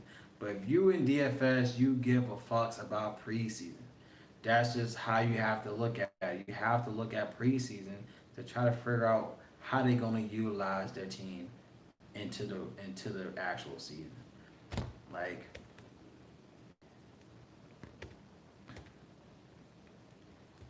Yeah, Fred was right on that, but even if you look at Waller, he's not a definite play. 5,900, 5,900 on Draftkings. They only give up around 47.8 yards to the position. They only gave up 3.5 receptions. They only allowed point 0.3 touchdowns a game to the position. They were eighth against tight ends. Um, I think just look so far into what we just looked into. I don't think I have to look at Darren Waller. I don't think I have to look at Darren Waller. Like we already discussed George Kittle. We already discussed about Mark Andrews. We discussed about Hayden Hurst. We discussed about Jimmy Graham, 3,800. We discussed about there's no preseason, but that doesn't mean I don't miss it for DFS data. Yeah, yeah, preseason. Yeah, you're correct. Yeah, I do love it in the sense of everyone is fair. I do like it. I do like it in a sense it's fair game. It's fair game for DFS. If if that makes sense.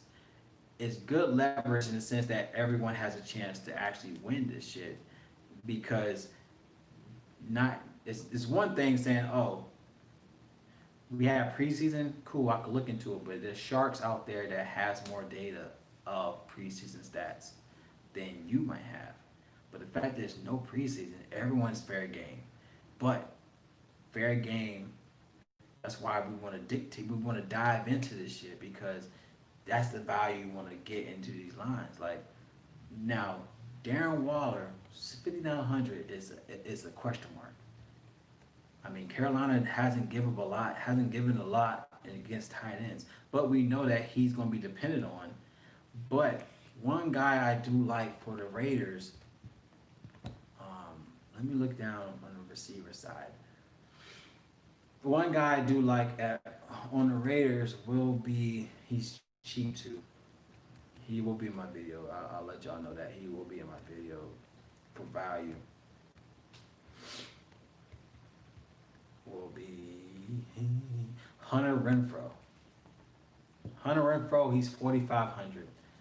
I think he's a valuable play here. Now, only reason why I say that because only the last two games. Like this is the thing about the last two games they utilized the fuck out of him. Like he played the Chargers in Week 16. He had 27 fantasy points. He had 9 targets. He was 7 for 9, 107 yards with a touchdown. Then he played Denver in Week 17. He had 6 for 9, 1 touchdown, 102 yards.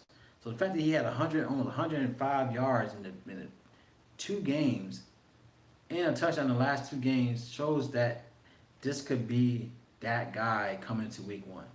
Hunter Renfro could be that guy. Yes, yeah, Luke is not in there. Was it Baby Shark in the water?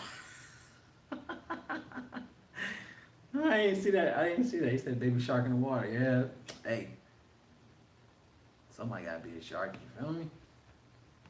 But we gotta dig deep. Baby Shark in the water. Watch out.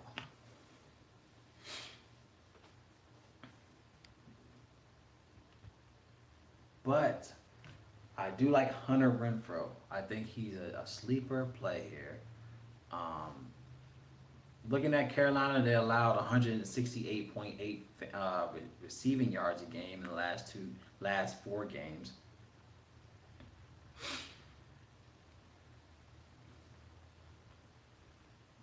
He had 7.3 targets a game in the last 4 games. He had 5 receptions, 76.5 receiving yards. He averaged 19.2 fantasy points when he played away.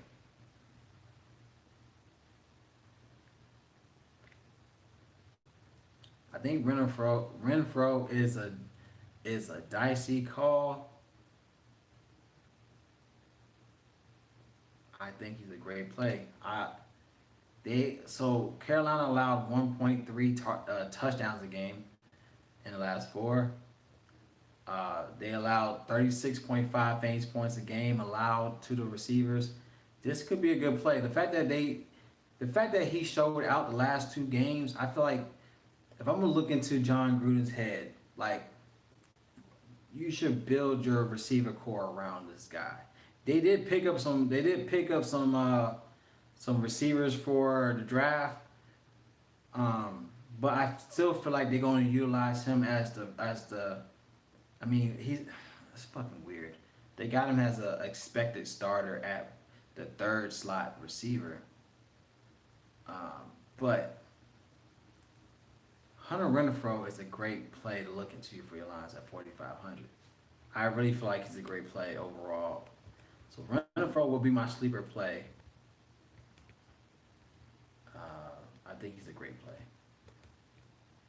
I didn't know Jason Witten went to the Raiders. Fuck Jason Witten. I didn't know he went to the Raiders. That don't even sound right.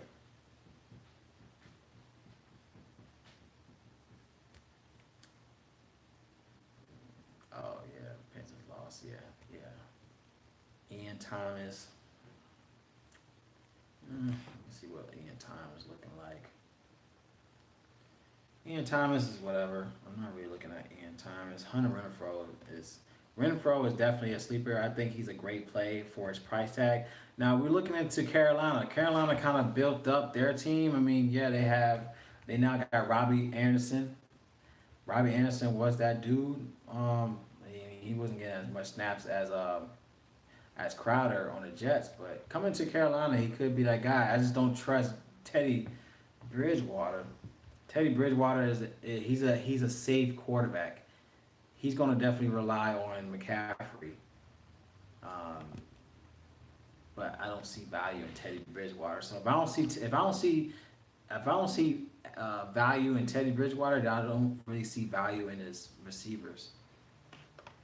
I see McCaffrey doing what he does best.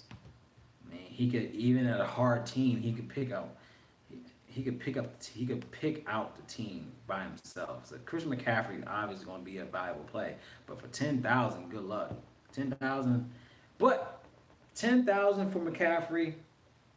He reminds me of NBA going for Harden without going with Harden without Brian Russ Westbrook. We don't got Russ Westbrook then lock up Harden, right? So McCaffrey's that type of player where he'll do the shit by himself. So if Teddy Bridgewater game plan is going to be load up Chris McCaffrey to keep him safe, I think it's just a safe play with McCaffrey. But he got Curtis Samuel still. He has Robbie Anderson. Um, Good gosh, 10K.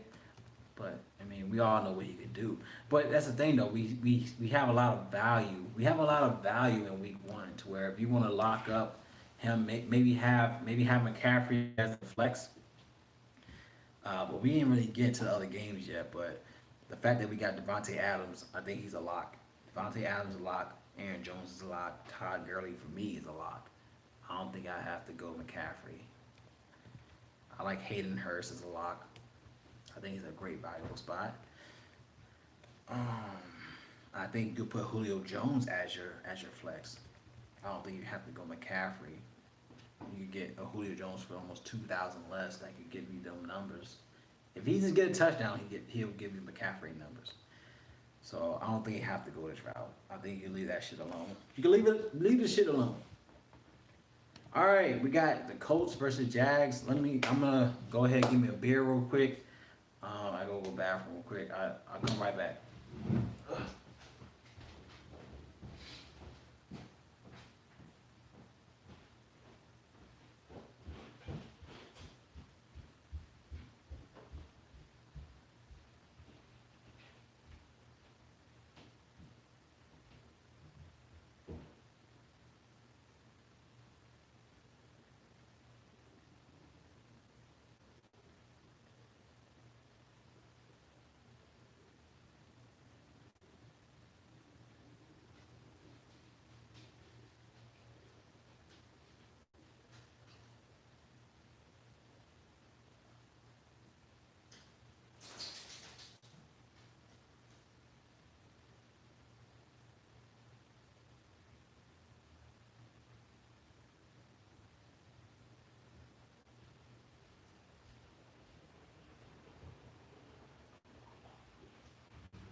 Back at it like a crack at it.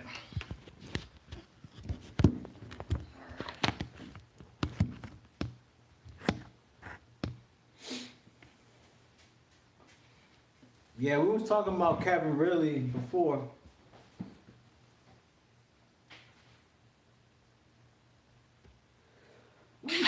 Excuse me.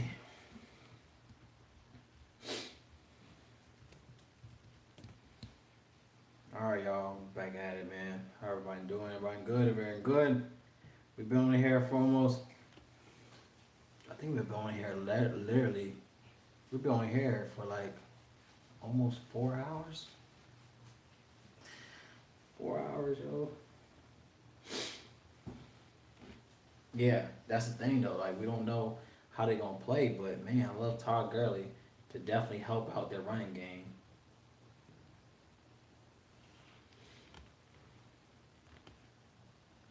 All right, we at it. We back at it. Let's go. I totally forgot about basketball today. That bitch. Bear with me, Infamous. Hey, Infamous, I appreciate you, man, staying on, man. You ain't have to, bro, so I appreciate you, man.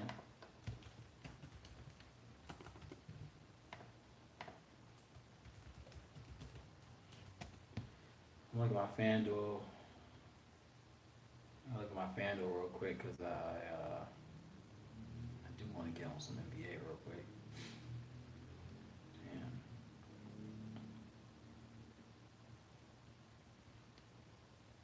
But yeah, I appreciate you being on, bro.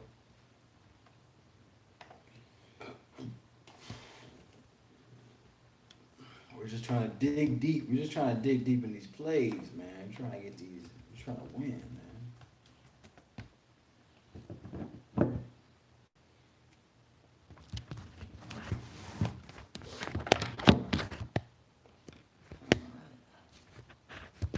Oh, oh, oh, oh.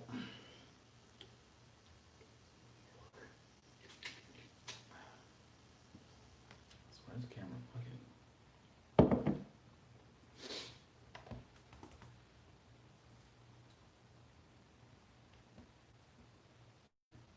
Bear with me, bro. I'm just trying to.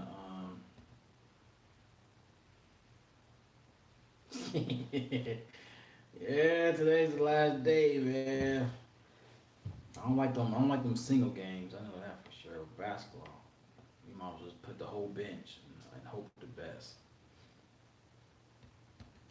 Okay, lobby, baby, basketball. I didn't even look at basketball today.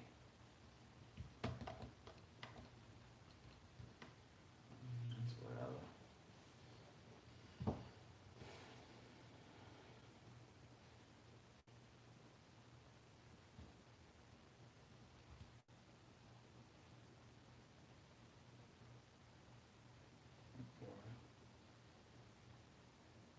Yeah, man. I feel like, man, those type of games set you for failure, man.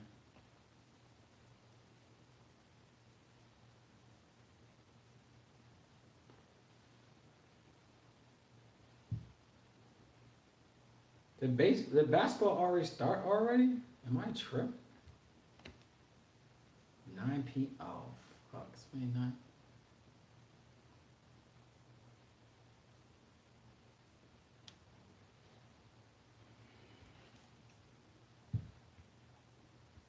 Oh, it was only. Oh man, I missed the first game. Oh well, fuck it. All right, no point in me going. There's no point in me talking about it. Oh, there's no point in me talking about it then. All right, well. Damn. I want to do something. Damn. All right, so getting into Jaguars and Colts. Jaguars and Colts. Now they got. I think Gardner Minshew is a GPP play. 5,800 for Gardner Minshew. I feel like he should be in a movie, like a football movie, but like a Waterboy point. Like he could be like on a Waterboy Part 2 or some shit. Gardner Minshew to me is a great value play. He had 26 fantasy points last time he played him. That was like week 17. 26 fantasy points, 3 touchdowns, 1 interception, almost 300 yards. Blah blah blah. He's in a good play. Now, what's crazy about this Colts team? I wish I had my man Brad because he likes to get right into it. You think they're gonna tank the season, which more likely. But the Colts have a horrible defense against quarterbacks, in which um, they gave up 325 passing yards. That's insane.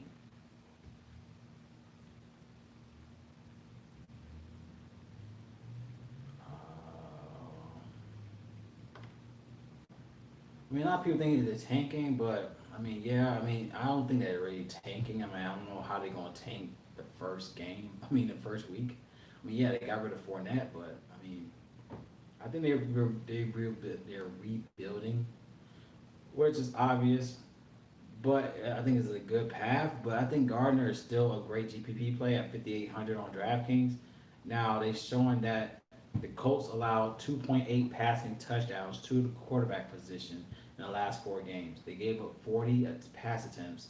To where this is still a good play. Gardner likes to throw. Like Gardner averages around 34 pass attempts a game. They also allow more at playing away. Colts allow 29.5 fantasy points a game, but they allow 32.5 when they play away. Something to consider here. He averaged 1.8 passing touchdowns a game. Colts allow 2.8 passing touchdowns a game. Because I haven't locked the quarterback yet. Only quarterback I'm looking at right now is Carson Wentz. But Gardner Minshew, I'm sorry, not Carson. Yeah, Carson Wentz. I'm also looking at. Did I even say his name on here yet? Yeah, Mitch Trubisky. Mitch Trubisky is a great play. Now, Gardner Minshew is definitely. Their roads. That's funny. Yeah, exactly. I'm not gonna base it on one guy thinking that he just changed the team. No, I'm not gonna do that. I'm not gonna think like that. Like I don't know why people think adding a player is gonna all of a sudden dictate. Now, I'm not saying yeah, he eventually maybe later down the line in the year they'll get better. But the first game of the season is where you test each other's chemistry. You're going that's the thing, like people don't realize they're gonna test each other's chemistry in preseason. They test each other's chemistry from week 1 to week 3. Week 1 to week 3 is literally seeing the chemistry of the team to where you're kind of confident by week 4 of who they're going to throw to. But you're more likely to get some type of information after preseason. So just because you add a player, we don't know that they probably don't even know their chemistry. You might be cool with the man. Okay, I'll say it like this. I'd probably be cool with you in practice. Like, yeah, man, you're doing a great job, man. You're covering your guys, cool. You know what we're doing, cool. Then game 1, let's say you fuck up. I'm like, fuck, remember in practice we said do. No, like, yeah, they're gonna eventually get better, but game 1 is gonna be a bunch of fuckery. So I'm always gonna touch bases to what they did last season because you cannot see elsewhere. You can't say, they upgraded their defense. Yeah, they probably did. Eventually down the line in this year, they're gonna get better. But in game 1, it's gonna be a lot of bullshit. It's gonna be the team that's gonna win is gonna be the most consistent team from last year, as we saw with the Chiefs. Now, so with that being said, Minshew is in a great play. Minshew to me, he's a GPP play to consider. He did well last game playing them at home. Yeah, playing them at home. $5,800. You want to take down the slate. What else you want to do? What I'm trying to say is that he did show consistency before the end of the year. But yeah, Xavier Rhodes, Just because they got Xavier Rhodes, they got better at defense. Come on, bro. Like eventually they will get better because they gonna go back on the freaking tape of week one to see what they did wrong. They not there's no tape right now. Like come on, yo. Like you can't just say one guy is gonna all of a sudden make the team better. Yes, he probably will, but the chemistry it hasn't been shown. They don't know chemistry yet until they play together. When they play another person, you could do good. You could do good against the person you play with every day, but it's a total different ball game when you're playing a team where that team knows you from last year. So of course they're gonna treat you like last. They're gonna treat you how they played you last year until you was able to change it. Now Gardner Minshew had it was 38-20 for Jags. Gardner Minshew's coming into this game looking like, I could probably do the same shit I did last year. So Gardner Minshew to me is a viable GPP option to where he gave you 26. He gave you 26 fantasy points. Carson Wentz gave you 23. Trubisky gave you 26. And he's a GPP. So I'm gonna always say Gardner's a GPP. Right now, Colts is a horrible team against the passing. So yeah, let's go with Shark. Let's look at Shark. I only dived into Minshew already, so let's dive into this play. Everyone's gonna look at Phillip Rivers. Everyone's gonna look at Phillip Rivers because now his Keenan Allen now will be T.Y. Hilton. But I feel like Jacksonville is not gonna allow him to do shit. T.Y. Hilton actually did pretty good at Jacksonville in his years. He had 20 in 2015 at Jacksonville.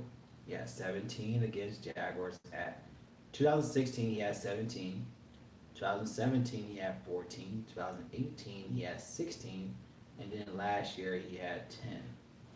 And he's only $5,800. So Phillip Rivers more likely going to use Ty as his new Keenan Allen. So I think Ty will be that factor for this game. He's a great value play. So T.Y. Hill at 5,800 is still a valuable play. It's just that Jacksonville don't really allow a lot of fantasy points to the receiver position.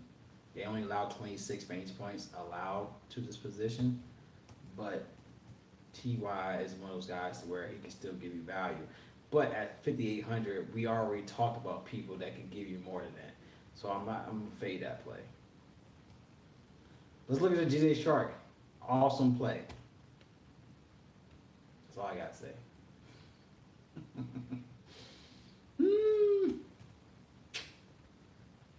He averaged 6.8 targets a game in the last 4 games. DJ Shark is an amazing play, 6,300. And the Colts allowed 180 receiving yards a game to the receivers. They allowed 14 receptions a game, 1.8 touchdowns a game, 53.4 fantasy points when they play away.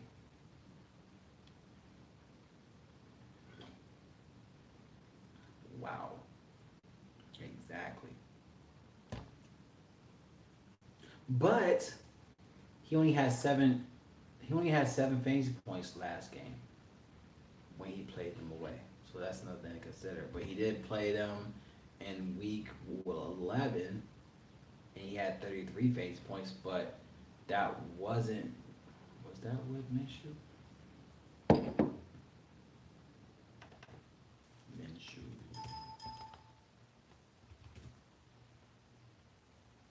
Did Minshew play? No, Minshew didn't play. So I'm not gonna hold that against Sharp. Knowing that Minshew didn't play that game. I'm not gonna. Did he play that game? Hold on, I'm fucking up. Hold on. Week 17. Did he play week 17? Minshew, week 17. Oh, he did play. Okay, hold on now.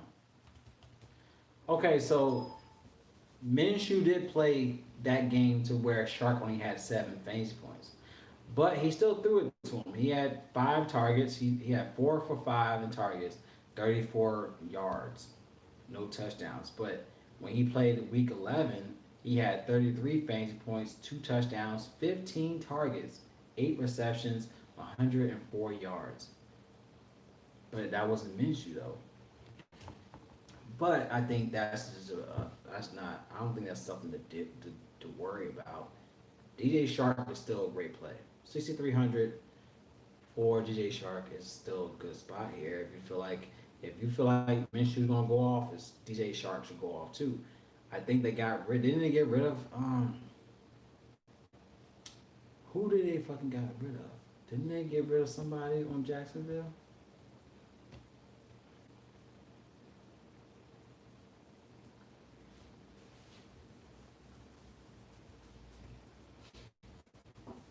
Yeah, Chris Conley. I totally forgot about Chris Conley.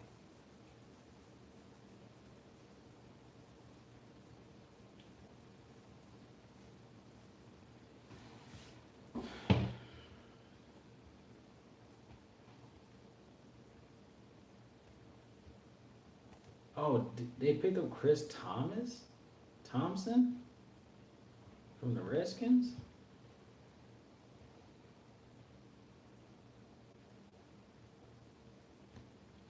That's weird. DD Westbrook. DD.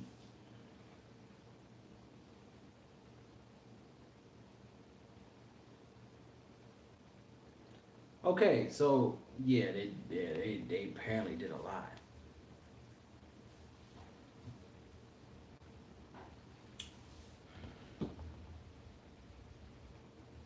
So why did Diddy Westbrook go from he went from the second receiver to the fifth receiver? And Diddy Westbrook was a valuable play. He had 22 fantasy points last time with Minshew. Minshew threw it to him 8 out of 7. He had 7 out of 8 with a touchdown, 72 yards, 22 fantasy points. He's only $4,600. But he's dropped down to fifth in the depth chart.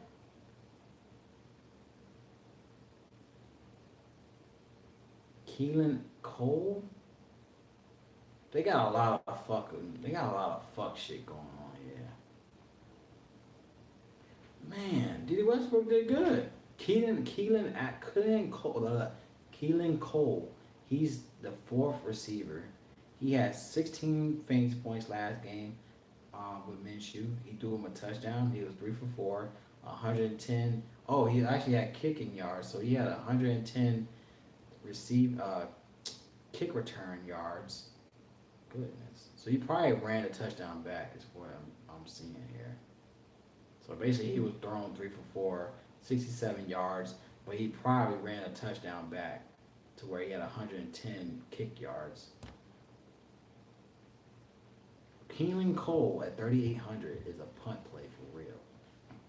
I say he's a punt play. I think I give Keelan Cole a punt play. But you can't really depend on a fucking kick return. But then again, if he done one before, he did it to the Colts. He more likely probably would do it again to the Colts. Chris Conley is something to look at. Chris Conley, he's now expected receiver 2.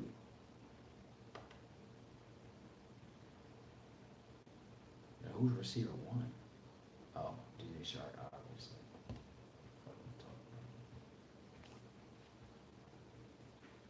I like D.D. Westbrook, man, but fuck, he like you said, like he trying to get rid of his ass too. So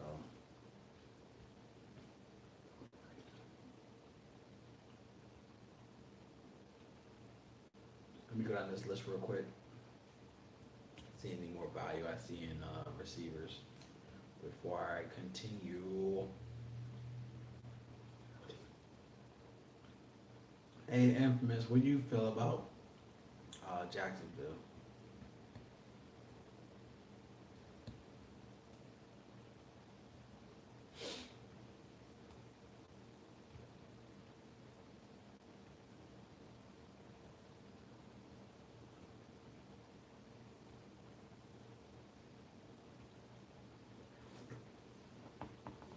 Marlon Mack.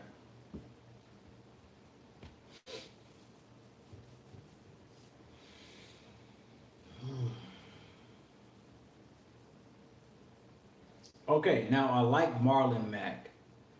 I love him a lot. Marlon Mack is to me, he's a great flex play. He done damage against Jacksonville. But they said, okay, Mack is listed as a top running back on Colts' initial unofficial depth chart, while rookie Jonathan Taylor has drawn rays in training camp. Head coach Frank Welch has said Mack is still viewed as a starter. Was also seen having strong camp and improve on his receiving skills, while Taylor may ultimately win a majority of touches in the backfield. Mack looks set to be the first running back on the field. Still, the Indy coaching staff has continued to say that they view their backfield as a committee with both Mack and Taylor as a 1-2 punch. I do not like that. Why are you trying to fuck up Marlon Mack?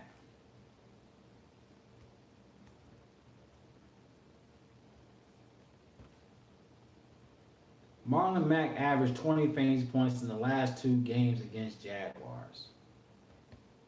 14 carries, 109 rushing yards, one touchdown. 15 carries, 77 rushing yards, two touchdowns.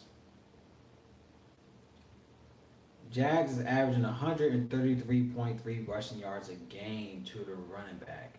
They also allow 42.7 fantasy points a game to the running backs. 38.4 fantasy points when at home against running backs. So I like Marlon Mack at 5,300.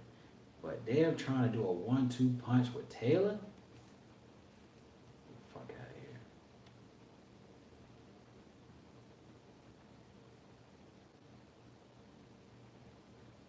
What the fuck is wrong with the Jags? What's wrong with... Well, I mean, Jags need somebody now. But Devontae Adams, the Freeman, is a fucking joke. I think he's overrated.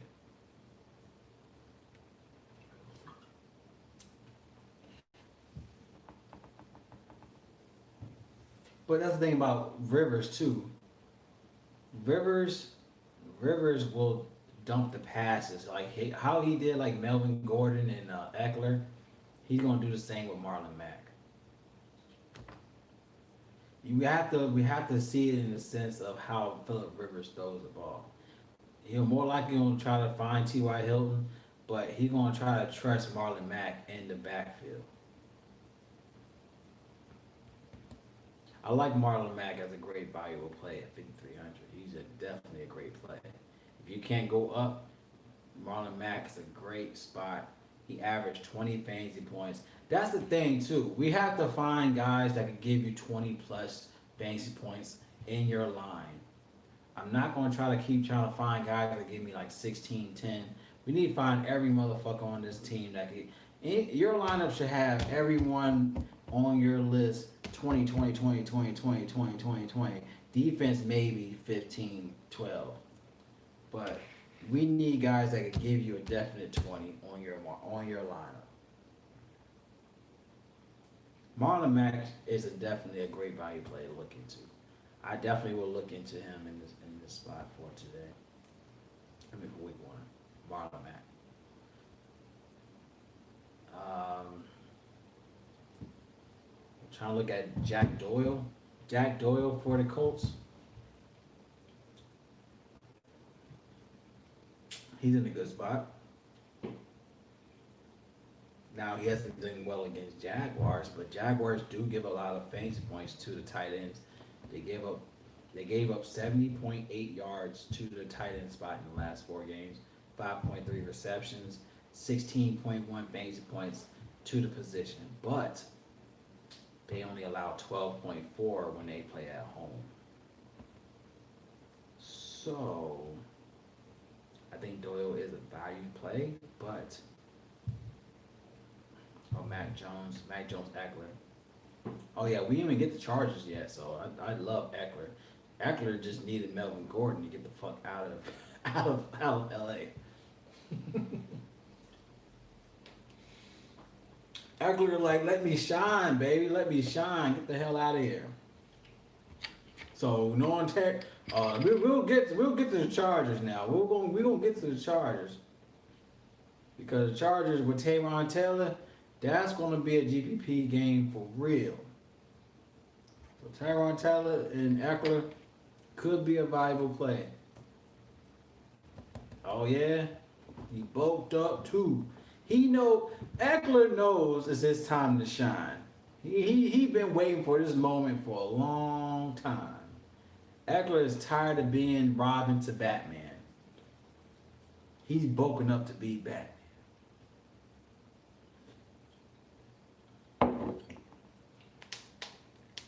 Do like Eckler a lot.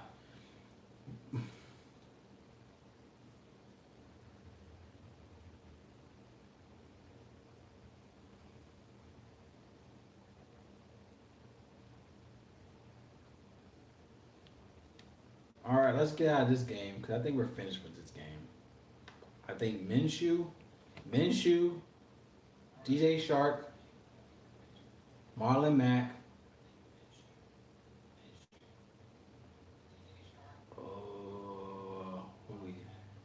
Who the fuck we said? Yeah, Mac. I think Mac's that dude. Mac, 20 plus fantasy points. We're looking at Marlon Mack for 20. If you get a running back for 20 at 5K range, we're looking at Marlon Mack. I think everyone's hype is looking at Taylor as trying to take a spot. He's not gonna let this motherfucker. I hope we don't let this motherfucker take a spot. All right, let's look into the next game. We got Cleveland. Now, I don't know if I want to look at this game. It's like obvious bullshit game. Y'all let me know if y'all want me to go with this game. I really feel like I could skip this game. This game literally has a simple ass script. So it's one of those games where you kind of already know where you're going. Let me know if you feel like you want to skip this game. Ravens and Browns. I'm not saying skip in the sense of DFS, but in the sense of talking about it. There's nothing to really talk about, in my opinion. Let me know. I think you're the only one that's on Infamous. Let me know if you want to talk about this game. I don't know. I don't want to talk about this game.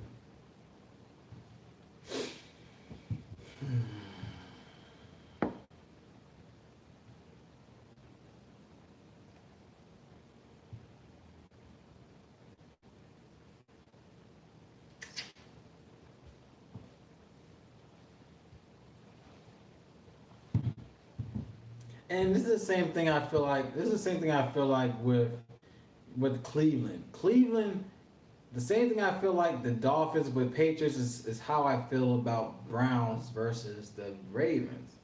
They keep this game competitive.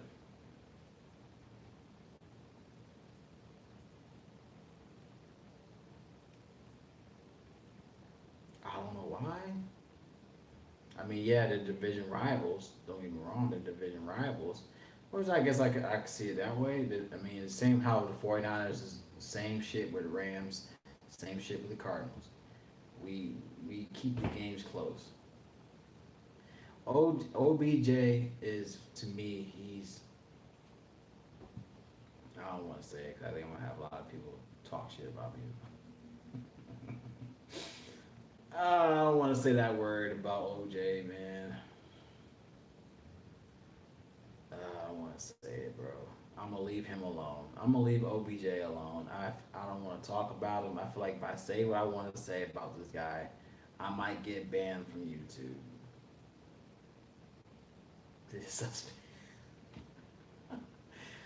I don't want to say that word. I'm gonna leave him alone. I'm gonna leave it alone because I feel like someone's gonna take the recording of what I say and put a meme to it, and I'm gonna be fucking screwed the rest of my life. OBJ, I'm gonna leave him alone, bro. I don't want to talk about him. I think if I say what I want to say, I'm not gonna say suspect. I'm not gonna say suspect. I'm gonna say this: is the word starts with O, starts with a O, and rhymes with hated. It rhymes with hated. Like starts with an O and I don't want to say. I'd rather leave it at that because I don't. I'd rather them just. Hey, you put the words in my mouth. I ain't say it. You put the words in my mouth. I'd rather you just say that. But I'm not. Good gosh, man, this guy, he wants to be in the Browns to show his worth, but it's literally coming to play like Eli May. Yeah, I ain't gonna say it. I ain't gonna say it. I'm gonna leave it alone. As much as I ain't gonna leave. I'm gonna leave it alone. I don't want to talk about it because I feel like the more I drink, the more I'm gonna fuck up my life. So I'm gonna leave him alone. Let's leave him. I'm gonna leave him alone. Yeah, exactly. And OBJ, I feel like he's assist. Mm, I'm gonna leave him alone. He's a sit. I'm gonna leave it alone. Damn, I want to talk about him so bad, but I'm gonna leave. Damn it. Damn it. Damn it. Damn it. I'm gonna leave him alone. I'll leave it at that. I'll leave him alone. All right. So yeah, Odell is not worth my time. Yes, he's 5,900. He's 5,900, but Baltimore's defense obviously is not in his favor, so I'm not going that route. Nick Chubb, he did ball out last time playing at Baltimore, which was unexpected. A lot of people didn't see that coming. I mean, he had 3 touchdowns, 20 carries. Everyone know what he did. He literally just took a shit on the Ravens and ran it off happy with no diaper on. Nick Chubb, he probably will get a lot of ownership. Maybe I ain't gonna say a lot because he's still 6,500. I don't think he's worth 6,500. Everyone's just he's priced that because of what he did at Baltimore last game, but he did have 4 fantasy points 2018 season. So I'm not going to just say that he'll bounce back at Baltimore. Huh? But Baltimore actually allows more fantasy points to the running backs when they play at home. They allow 18.3 fantasy points a game, but they allow 22.6 when they play at home. So maybe Nick Chubb can bounce back like he did. I'm not gonna say he did 42 like last time, but he still might give 20 plus, maybe 18. I mean, last 4 games, Baltimore averaged 104 fantasy point. I mean, 104. I'm sorry, 106 rushing yards a game. 106 rushing yards a game in the last 4 games to the running backs to pay that perspective.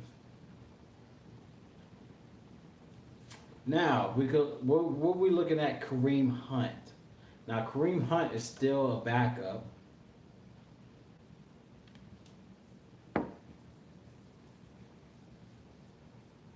Kareem Hunt.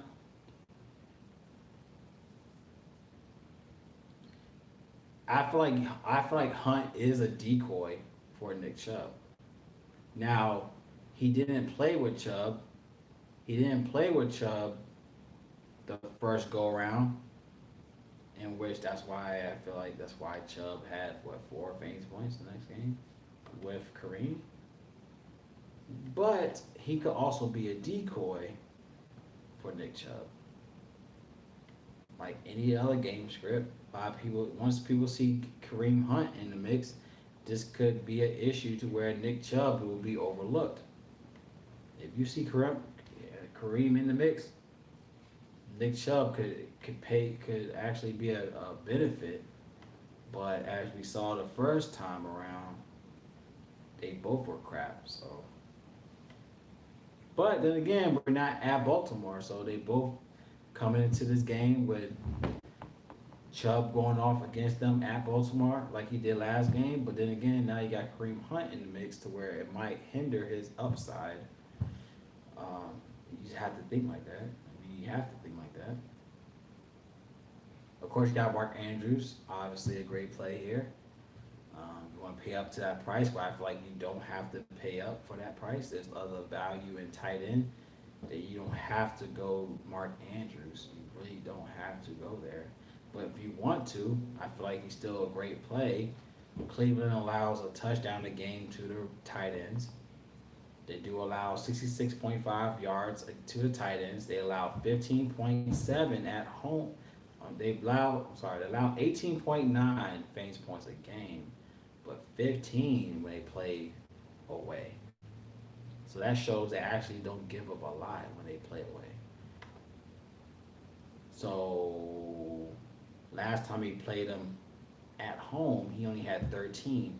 He had 9 and 13 in the last 2 games in 2 seasons. That shows Mark Andrews is probably not what you think he is. But he did have 27 against Cleveland at Cleveland, which that kind of helps with these stats that we're looking at. We're looking at 18.9 allowed a game. But when they play at home against Cleveland, when they play Cleveland away, Cleveland does better. So it seems like they give up a lot more at home. Cleveland gives them a lot more to the tight ends at home is what I'm seeing here, which proves that Andrews, he had 27 with 2 touchdowns playing Cleveland at home, at Cleveland. So Mark Andrews is definitely a play where a lot of people will look at, but he can actually hinder his price tag not playing them. But then again, who knows? It could change. But because that's Lamar's scapegoat is Andrews. We all know that. Austin Hooper, I'm not worried about Austin Hooper. I don't think I'm not worried about Austin Hooper here. But it does seem like Andrews, it does seem like Andrews played better on the road. Let me look and see if that's actually true. I mean, he did. Let me see if he actually plays better. Let me see.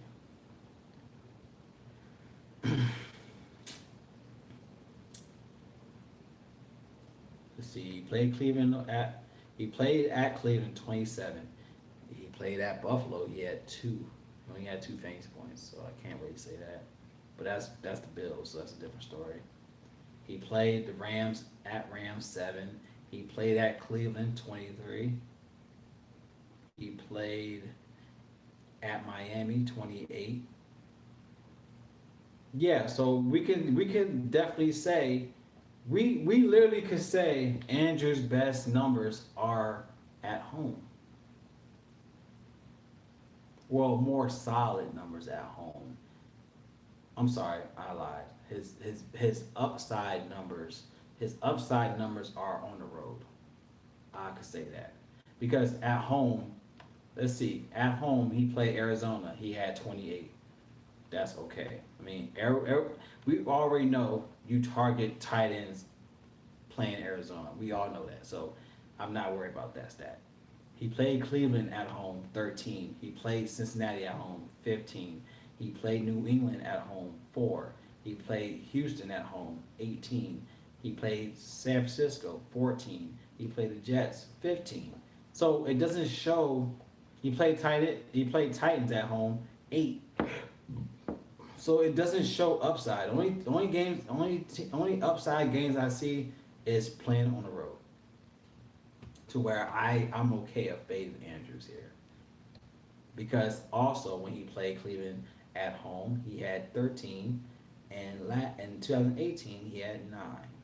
So I'm more likely, knowing that information, I'm more likely going to fade this travesty. I'm going to leave him alone.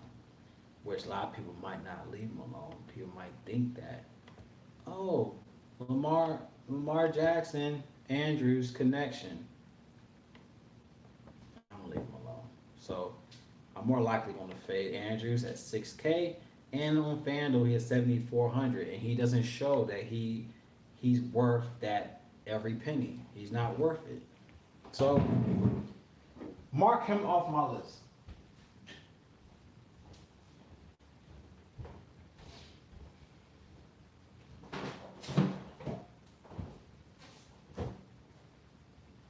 You love break, break, break.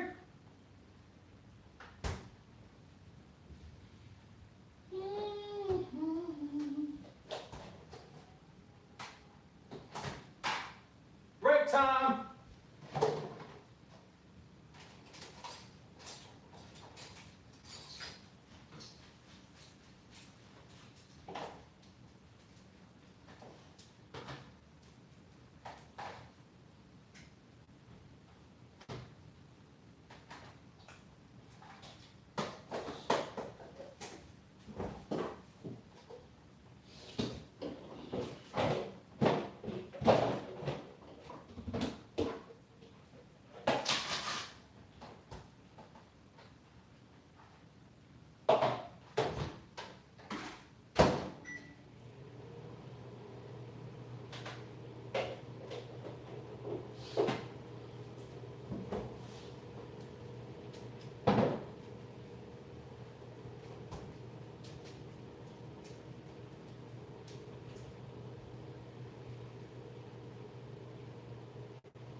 Break time, break time. You got that 49, you know what I'm saying? 49 cup. That's how we do it.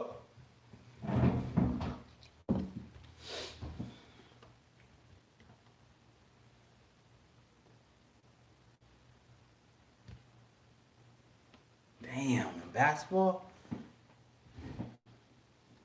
Why Leonard? Shit.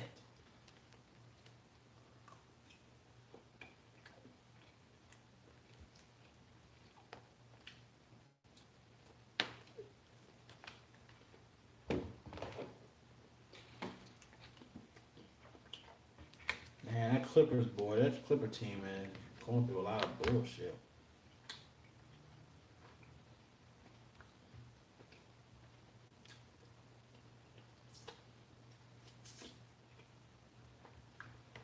All right, let's get right into it. Now, we got three more games, man. We got the Bengals and the Chargers. All right, they're looking at a 42 over and under here.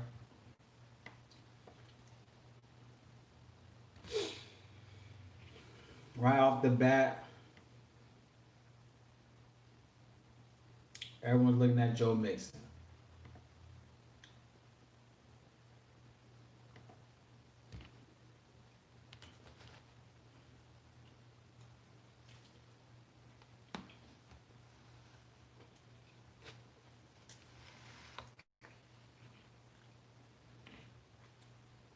Yeah, it's a high scoring game, but it's not as high as the other ones we talked about.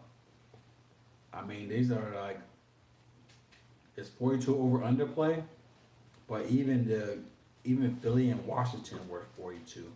Miami and New England was 42. I don't know why either. I don't know what he's trying to prove. He ain't proving shit to me.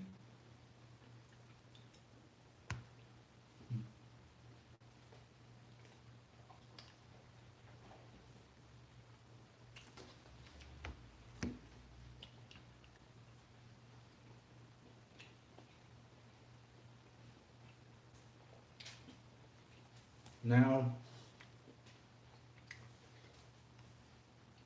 I'm looking at Tyrod Taylor. Now, they said no Trey Waynes in this game. Cincinnati allows the most rushing attempts and TDs to the position. Allows third highest passing yards per attempt.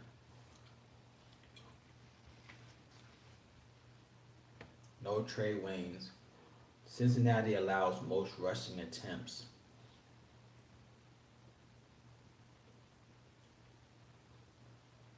Hmm.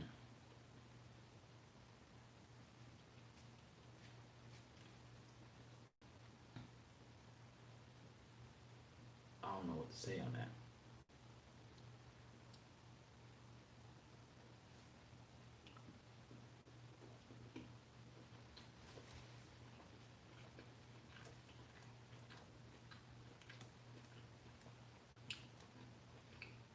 I think Tyrod Taylor has something to prove here, but I'm not going Tyrod Taylor.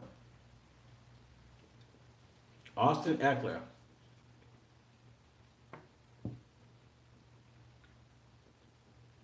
Last go around, that was 2018. He had 15 carries, one touchdown. That's the problem with Tyrod. Like, we don't know his accuracy. We don't know the pressure now. I mean, being a starter, he could definitely be on the bench again.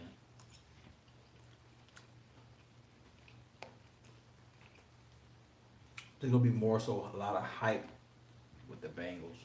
A lot of hype with the Bengals now. With Burrows.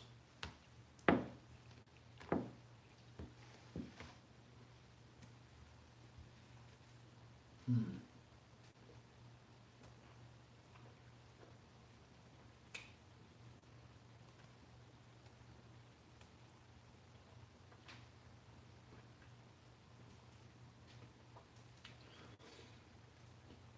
This is the thing though. I think I like Keenan Allen, but I'm not sure about Tyrod Taylor. This is going to be a situation where a lot of people are going to look at the past stats, but this is a whole different quarterback. Cincinnati allowed 174.3 receiving yards a game to the receivers, 1.3 touchdown games to receivers, 36.2 base points allowed to the receivers, but 33.4 when they play at home. But that's with Phillip Rivers. I don't know if we could trust, like you said, infamous. I don't think we could trust Tyrod's arm.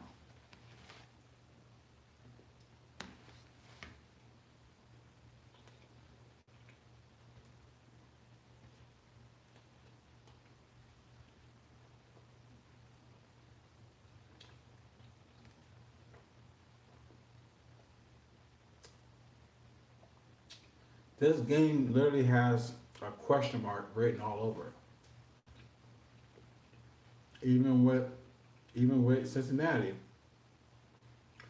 A lot of people are talking about Tyler Boyd and AJ Green. You still got John Ross. I don't with a new quarterback, a rookie quarterback.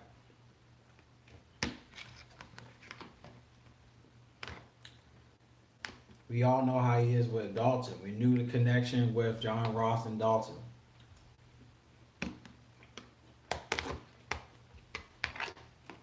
But that was because AJ Green is back.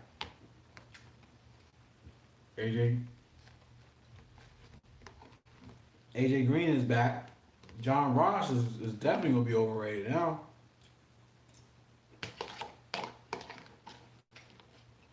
Tyler Boyd.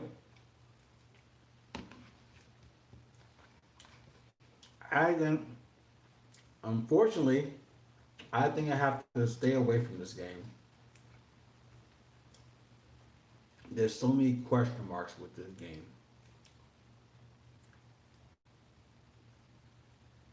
Yes, we see a lot of green. I see a lot of green in the receivers. I see they give up a lot of receivers. But then again, you gotta trust Tyron's arm. Yes, I see Mixon and all them being a AJ Green coming back. The fact that you got AJ Green back in the backfield, we don't know anything. We don't know how they're gonna utilize everyone else in the backfield. We don't know how they're gonna use. But AJ Green, Burrows, I'm not. I'm gonna leave this game alone. This game got a lot of question marks on the first week. This is the game. This is a perfect example of knowing preseason highlights to see what they're looking at for, so we could dictate week one. But to go off of this crap on week one is headache I'm not trying to deal with. I'm not trying to deal with any headaches in week one because they decided to make all these fucking moves. So next game, Tampa Bay, New Orleans. I'm gonna not look at Tampa Bay because they're the same shit like the Chargers game. Obviously, we could look at Tom Brady. Obviously, I'm not sure about the value of the receivers because Tom Brady, if he has people to throw it to, he's more likely to get fantasy points. But New Orleans has stepped it up in the last four games of last year. They went down to 244 passing yards a game. They only allowing one touchdown. They only allowing one pass touchdown a game in the last four. They only allowing 20 completions, and they only allowing 13.6 fantasy points a game. But they do give up more when they play at when you play them at home. They allow 19 fantasy points to the opposing quarterbacks at home. Now, $6,500, knowing that Tom Brady is definitely a risky play. Because, first of all, he's getting too much attention there. I don't think you're going to win with him in your line.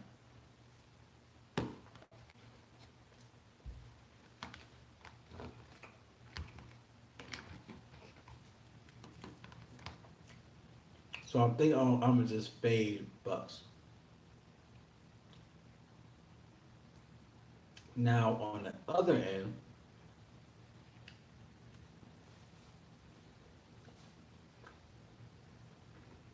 hmm.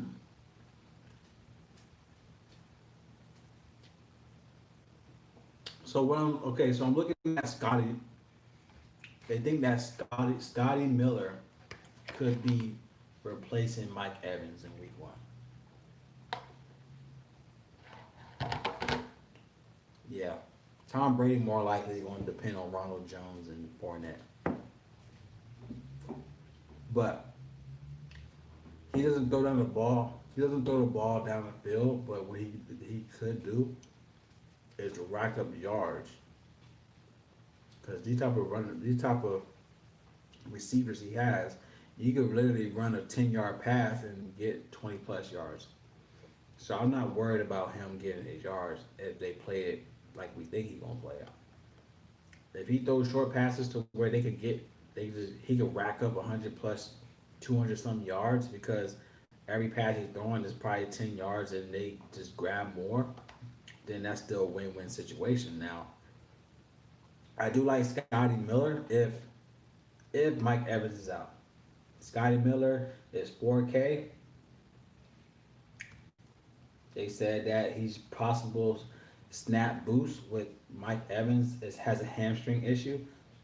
He could be the primary beneficiaries if Mike Evans is forced to miss week one against the Saints. Miller is listed as Chris Godwin's backup on the first edition of the unofficial depth chart, but given his elite speed and his stellar training camp, it's likely Miller would be at least modestly out snap Justin Watson as the third receiver most most weeks if the pass catching corporation is at full health. However, if Evans, who appeared headed for game time decision, does sit Sunday opener, Watson is likelier to start, but Miller could certainly benefit in the form of an overall boost in snaps. I don't know what that means. It's like what if? It's like they're saying what if. It's like a what if situation. It's definitely a what if situation. But yeah, it's a what if situation. Nothing around that. It's really nothing around that. It's a definitely coulda, woulda, shoulda, but didn't type of person. But they do show that New Orleans give up 42.1 fantasy points when they play at home to the receivers. They allow 159.8 receiving yards a game, 12.3 receptions a game to receivers. Scotty Miller 4K. I'm not sure. Only thing we could do is if Evans is out. He has great speed. And also Brady has a lot of positive things to say about Scotty Miller.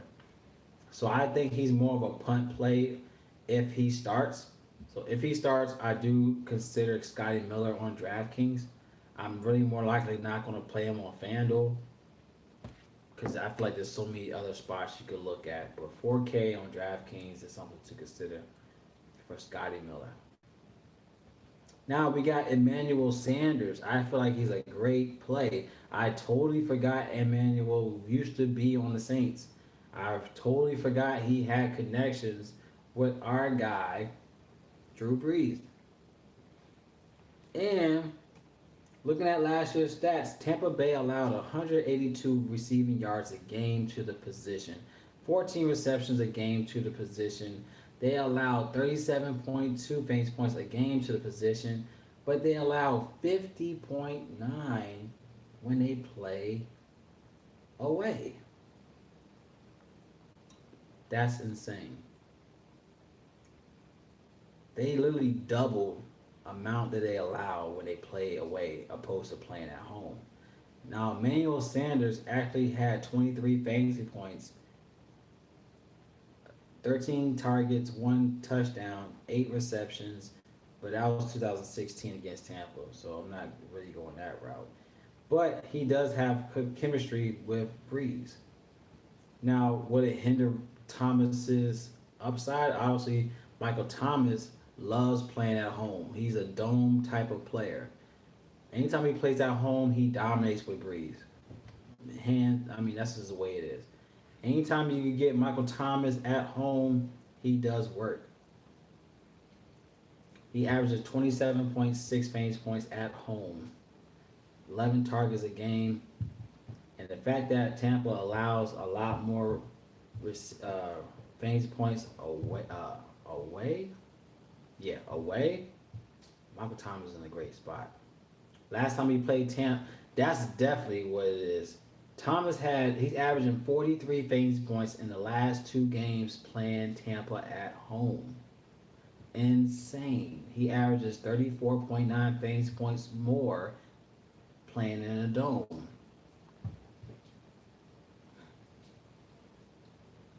Wow. Tampa is last, allowing 210 receiving yards to receivers in the last 9 games. You got a lot. Damn. You can't get them on. Well, we're gonna do information. We're gonna make a line after I go through everything. That's the reason why I want to definitely. That's the reason why I want to definitely get into each game, dissect every game to where when you look into your lineup optimizer, you would definitely be able to pick out who you like the most instead of not diving into each game. If you don't dive into each game, it makes it that much harder to plug and play people. And we found a lot of value throughout this whole stream. We found a lot of value that could open up for a Michael Thomas line. You could even get a Michael Thomas Julio Jones line. You could have a Michael Thomas and a Devontae Adams line. I guarantee you probably might be able to get a Michael Thomas, Devontae Adams, and a Julio Jones line. I guarantee, I guarantee we could make a Michael Thomas. Can I guarantee this? uh, can we? I guarantee. It's funny though, but I guarantee we can make a Michael Thomas, Devontae Adams, and a Julio Jones line with value, upside value plays. By the end of this, we got one more game to look at, and I guarantee you get those three in there. Just by the value we saw so far. Michael Thomas averages 43 fantasy points in the last two games at home against Tampa. He had 17 targets, 16 for 17 with one touchdown, 180 yards in 2018. Last year, 13 for 11, 182 yards, two touchdowns. Now, everyone's gonna say, well, what about with Emmanuel Sanders back in the line? I feel like he can still get them yards. The whole criticism about Alvin Kamara crap, trying to get his contract straight. Emmanuel Sanders, yeah, he can still get numbers, but I feel like regardless of him getting targets, this Tampa defense now everyone's gonna say too they build they all. If I had Brad on my channel right now, he's gonna tell me about a lot of people that they picked up and to make that defense better. But at the end of the day, they haven't worked together yet, and you're going against a squad to where you don't know what Drew Brees is going to do, but you definitely know Michael Thomas is not going to get no one to cover his ass. Like no one could cover Michael Thomas at home, in my opinion, hands down. At home, Michael Thomas is that dude. He showed out every game at home. If I could go through it, 25 against Houston at home, 44 against Tampa at home, 30 against Arizona at home, 31 against Atlanta at home, 33 against my 49ers, 33 at home, 34 against the Colts at home. Hands down, you gotta look at Michael Thomas at home. If you want 30 upside. And he's the only guy I can see. Jared Cook. All right, let's look down. We ain't look. Yeah, okay, let's look down. They got Jared. I can't believe Tampa even got Gronk, man, and you still have OJ Howard. That's insane. Okay, Jared Cook. Let's look at Jared Cook. Now he had 10. Well, okay. Well, he had 10 in 2015. It doesn't matter. But last time he played them at Tampa at home, he had 14 with a touchdown. He had 4 receptions, 4 for 6, with 41 receiving yards, 1 touchdown. It just shows that they give up more when they play away. When Tampa plays that way, they give up more fantasy points. But at 5,500, I don't think you have to pay up to Jared Cook. I don't think you have to. Let's go back to the Titans we already talked about. We talked about, well, that's a different story. George Kittle's a different story. I mean, Jared Cook is still a valid play. 5,500 on Draftkings still valid. 59 on FanDuel still valid. But I love Hayden Hurst. Hayden Hurst at 4,300 to me is a great play. I think I might pivot down to that price tag. He doesn't play well when he was on the Raiders. I mean, it's the game script. We don't know the game script, but we know with Drew Brees at home, he loves to throw the ball, so he's gonna get touches. My question is, will he get upside of his price? At the end of the day, we have to look at guys that could give you upside because of their price tag. Now, yes, I could look at George Kittle. He's 7,200. Can he give me upside with his price tag at the end of the day? well, we gotta look into it. But obviously, playing Arizona, you could get upside. But he hasn't given upside against Arizona like that because they were trying to use him more as a pass block for their running game. So George Kittle, last game he played Arizona, he did have 20 fantasy points against them. Jared Cook, Jared Cook is still a valid play. I will still say if you want to go to Jared Cook, you can. I just feel like Hayden Hurst and what Atlanta's trying to do. Hayden Hurst, the fact that they had Hooper to where Hooper had like crazy. He had 97 targets last year. Hayden Hurst is a great value play playing Seattle. And he's only $4,300. So I'm more likely gonna go down there, pay down.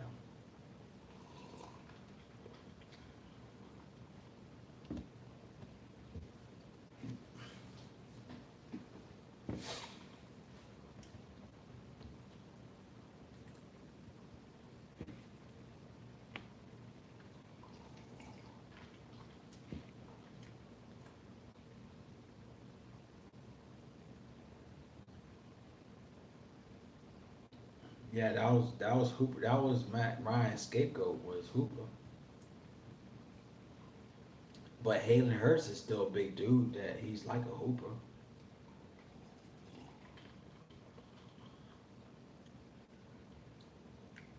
I'm trying to go down to every other play now, see if I see value, which I don't. I see Emmanuel Sanders. I mean, you could talk about Fournette, but 6K for a Fournette is fucking stupid. I wish they let Ronald Jones do his thing. I think that's a slap in the face to Ronald Jones. I like the way Ronald Jones run, man, and to put Fournette as a freaking expected running back, starting running back is a slap in the face. So only thing I see in this game is obviously a chalky Tom Brady, Chris Godwin. If I like this play more so if Evans is out, look at Chris Godwin. But at 7,100, I'll go to a Julio Jones for 75. For 71, that's 7,100, man. For Chris Godwin, the joke. Facts. Yeah, they liars. I ain't no one. They just trying to make them feel good. I ain't believing that shit. You don't bring in a starting. That's a slap in the face to Ronald Jones. You don't say he's still a starting running back, but you bring in a starting running back to the team. No, it's a slap in the face at the end of the day. Ronald Jones, take it for what it is. You should be salty because that's a slap in the face. Tampa never had a running game. You made them get a running game, and they slapped you in the face. And then on top of that, make the damn Fournette as a starter is a fucking joke. That's my rant, but fuck it. I don't care. I think he's a viable play, and they fucked him over. But Chris Godwin did well. Like last time he played them at home, he played New Orleans at New Orleans. He had 2 touchdowns, 7 for 9, 125 yards. So he showed that yes, playing at New Orleans, he could do work. But my question is, was Mike Evans playing that game or no?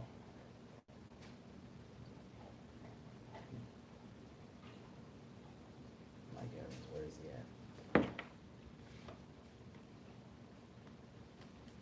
Mike Evans.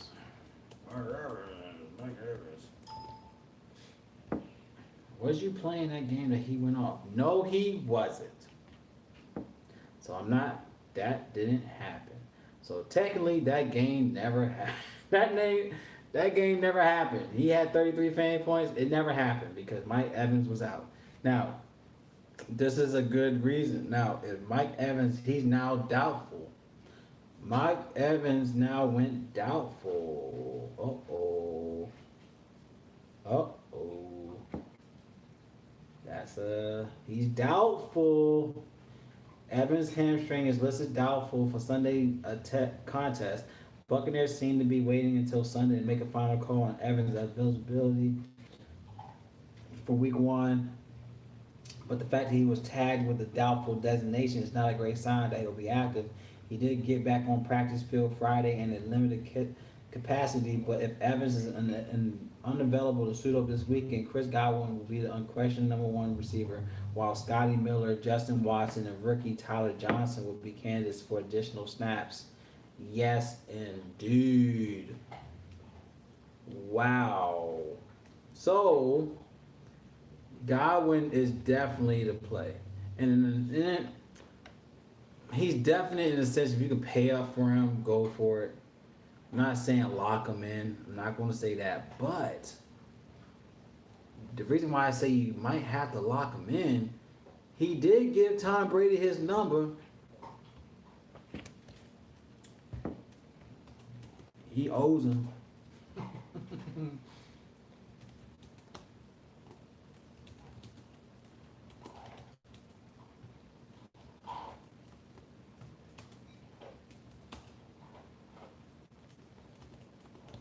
This is Tom Brady's chance of giving Chris Godwin his money back.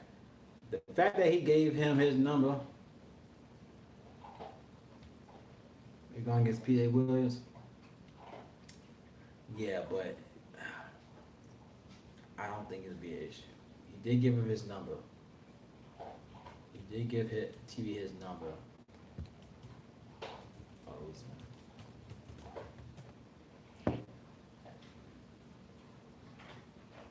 I think Chris Godwin is still that play though. No pun intended, but yeah, he's still that play though. He should dominate this play. Like I said, last time he played without Evans, he had 35 fantasy points, 2 touchdowns. But he doesn't have Fournette. He didn't have in the passing, he could dominate this play at 7,100. Chris Godwin is a great play. We're now seeing that he's a great play because Mike Evans is more likely not going to suit. Anytime you see a doubtful, he's not playing. And then we got Scotty Miller, to where Scotty Miller could benefit with value. So Scotty Miller at a value play definitely is in consideration.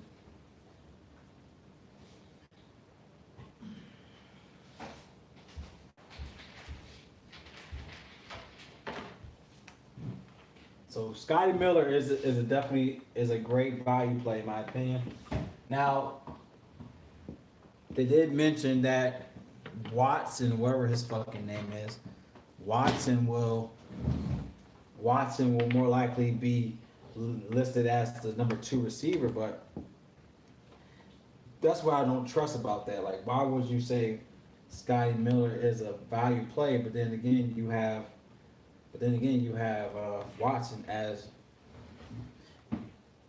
the designated receiver 2 spot. That's what it doesn't make sense. It doesn't make sense at all. But then again, just because he's designated number 2 spot, they stating that Scotty Miller will have more snaps.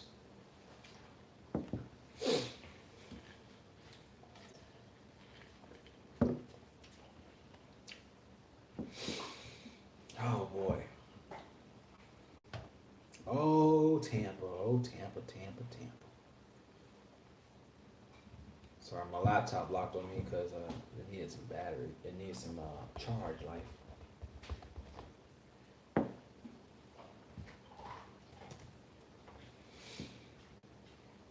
So my question is, do we fade Devontae Adams to put a Chris Godwin in the mix?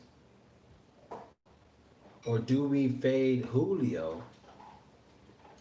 Do we fade Julio for Chris Godwin? knowing that Chris Godwin has a 30. Well, yeah, I think we should keep Adams. That's why I said. That's why I'm saying, do we pivot from $7,700? I think he's 70. Oh, that's DraftKings. FanDuel, I think he's 8,200. I think Julio's 8,200 on FanDuel. I think you could pivot. You could fade Julio and add Chris Godwin, but we'll look into that. But that news is definitely critical here. So that's dumb. That's definitely something to look at. All right, last game is my Niners versus Arizona. Oh. Obviously, they got DeAndre Hopkins, and we did horrible in the last 4 games against receivers, which I don't know what happened with our defense. We literally just opened up like a prostitute. We had 100. We allowed 172.5 receiving yards a game in the last 4 games. 13 receptions a games. We allowed. I'm always going to say when I talk about my Niners, you're going to always hear me say we allowed. I never say the Niners allowed. I say we allowed. We allowed 36.1 fantasy points a game to receivers, 41.9, 41.9 when we play at home. This is not good. DeAndre Hopkins is in a great play.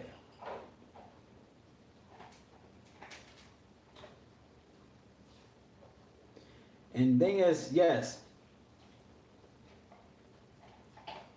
Yeah, they let me down big time on Sunday night game. Man, you ain't lying. Good fucking gosh. Hey, fucking man. So Hopkins, he had 40 fantasy points against our Niners, but that was 2017. So that's I ain't going that far back. We could go back maybe last year, but we ain't going back no 17. That's a whole different squad. So fuck that. So I'm not gonna say that shit. But he did average 9.8 targets. You go on with Tyler. You got Tyler Murray. Tyler Murray to me is not a bad quarterback. He knows who he has. I respect Tyler Murray a lot. The fact of what he did in his first season, he looked like a fucking veteran on the field. Like he gave you consistent numbers. He actually averages more playing away. He averages 22.5 fantasy points away. So that's something to keep in mind. He had 27 fantasy points against us for week 11. He had 31 against Tampa playing them away. He had 25 against Cincinnati playing away. I mean, he had 19 against Baltimore, which is not easy to do. He had 13 against Seattle. I mean, that's garbage. He had then his last game against the Rams, he played them away. He had 20 against them away. So it shows he has upside playing the Niners in the last 2 matchups. The last 2 times he played us, he averaging almost 25. He's averaging 25 fantasy points in the last 2 games against us last season. So, but we did win, so I ain't gonna front. I ain't gonna lie. We were acting like prostitutes, letting them be open, but we still had to pimp to close the deal. We still had to pimp to close the deal. He closed the deal. We got our 2 W's, so I'm okay with that. But now you gotta fucking DeAndre Hopkins.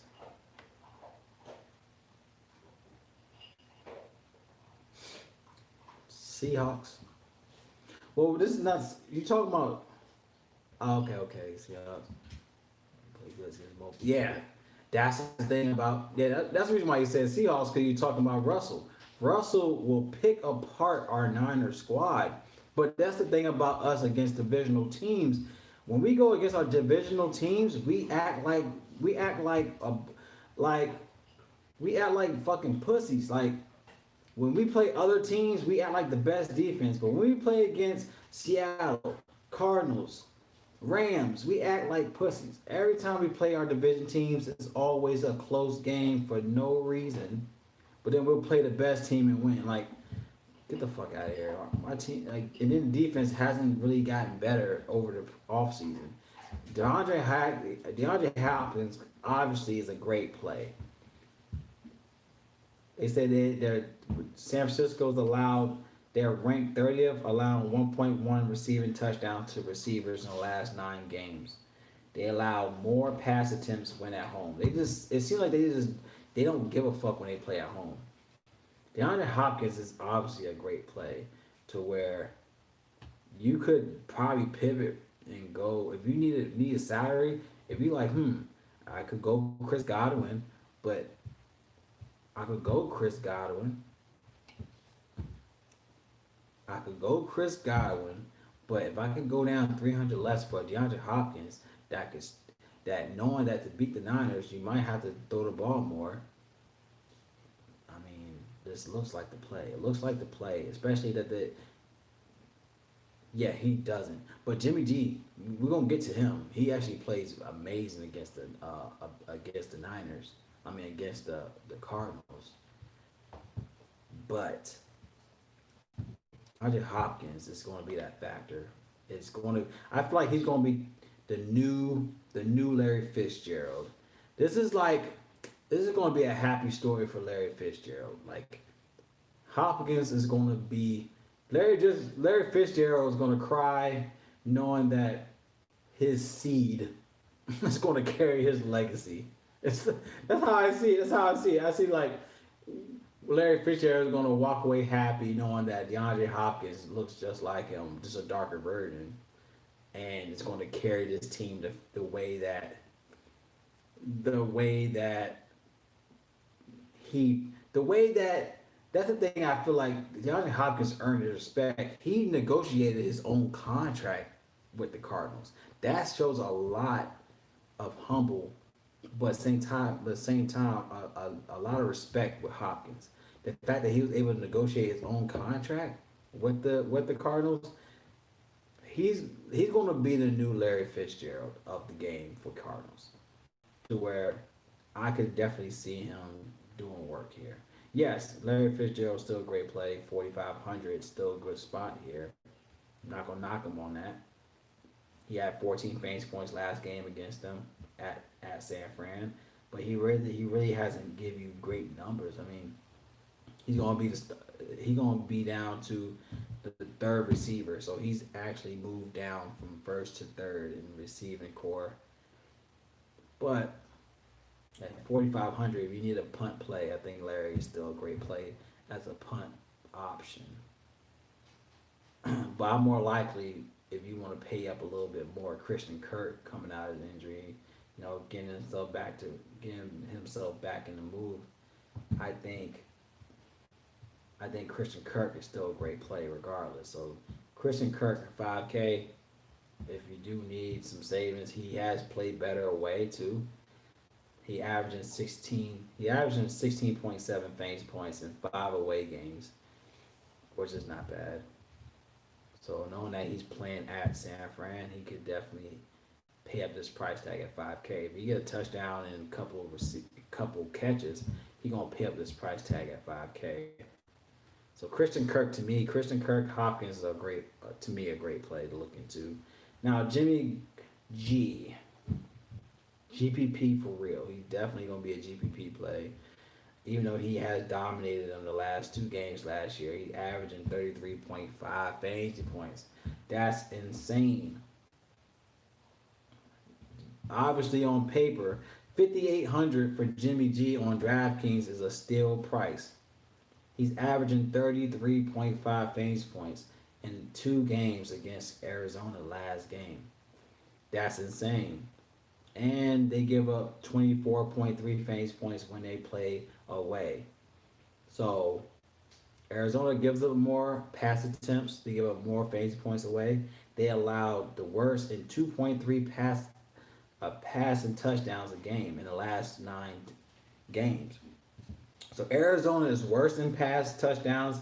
They allowed the worst in passing yards in the last 9 games. So Jimmy G to me is a great play on DraftKings. Great GPP play. Overall, a great play. I mean, the fact that he can give you 30 plus, I mean, you don't have to pay up. So like we said, we could probably get a Devontae Adams, Michael Thompson lineup. So let me look into the let me look into the running backs before I'm done. I think I'm done with this. But of course, George Kittle's a great play, 7,200.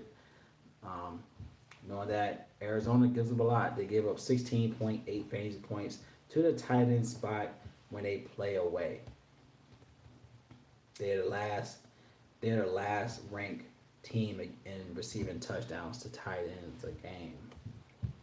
And George Kittle is not a real life tight end. He's a fucking beast all over. So Garoppolo gave him 20 fantasy points his last game against Arizona last game. 6 for 8, 79 yards, 1 touchdown. Obviously, he's the type of play where he can give you 2 touchdowns. So George Kittle is definitely a great play to look into, but you could definitely play pay down. You don't have to go there, but I still will mention them. You have to mention them. I forgot Arizona picked up Kenyon Drake, which was weird, but I really don't feel like you could tackle this team. That's one thing about the Niners is yeah, Kenyon Drake is more of a one-dimensional running back. He's not really dual running back. And that's the thing about the Niners. They average only 70.8 rushing yards a game. So take that for a grain of salt. I'm not going to really target them on a running game. That's where we excel at. Is more of the running game. It's just the passing against the receivers is where we got horrible cornerbacks. We horrible on that end. We're horrible on our zones, but we are real effective with the run attack. So I'm not going to really go that route. I'm not. Well, I'm not saying I'm really going with that route. I'm not going that route. I know, and the fact that they got Edmonds still in the back, they still got Chase Edmonds. No, I'm not doing. I'm not going there. There's no value in my opinion there. So let's see what else I'm looking at. Said, what's up, Myron? What's up, G? He's back in the mix. No, David Johnson. Nah, I'm not really sold on Kenyon Drake. I mean, now don't get me wrong. Like the last 3 games, he dominated. Kenyon Drake had 43.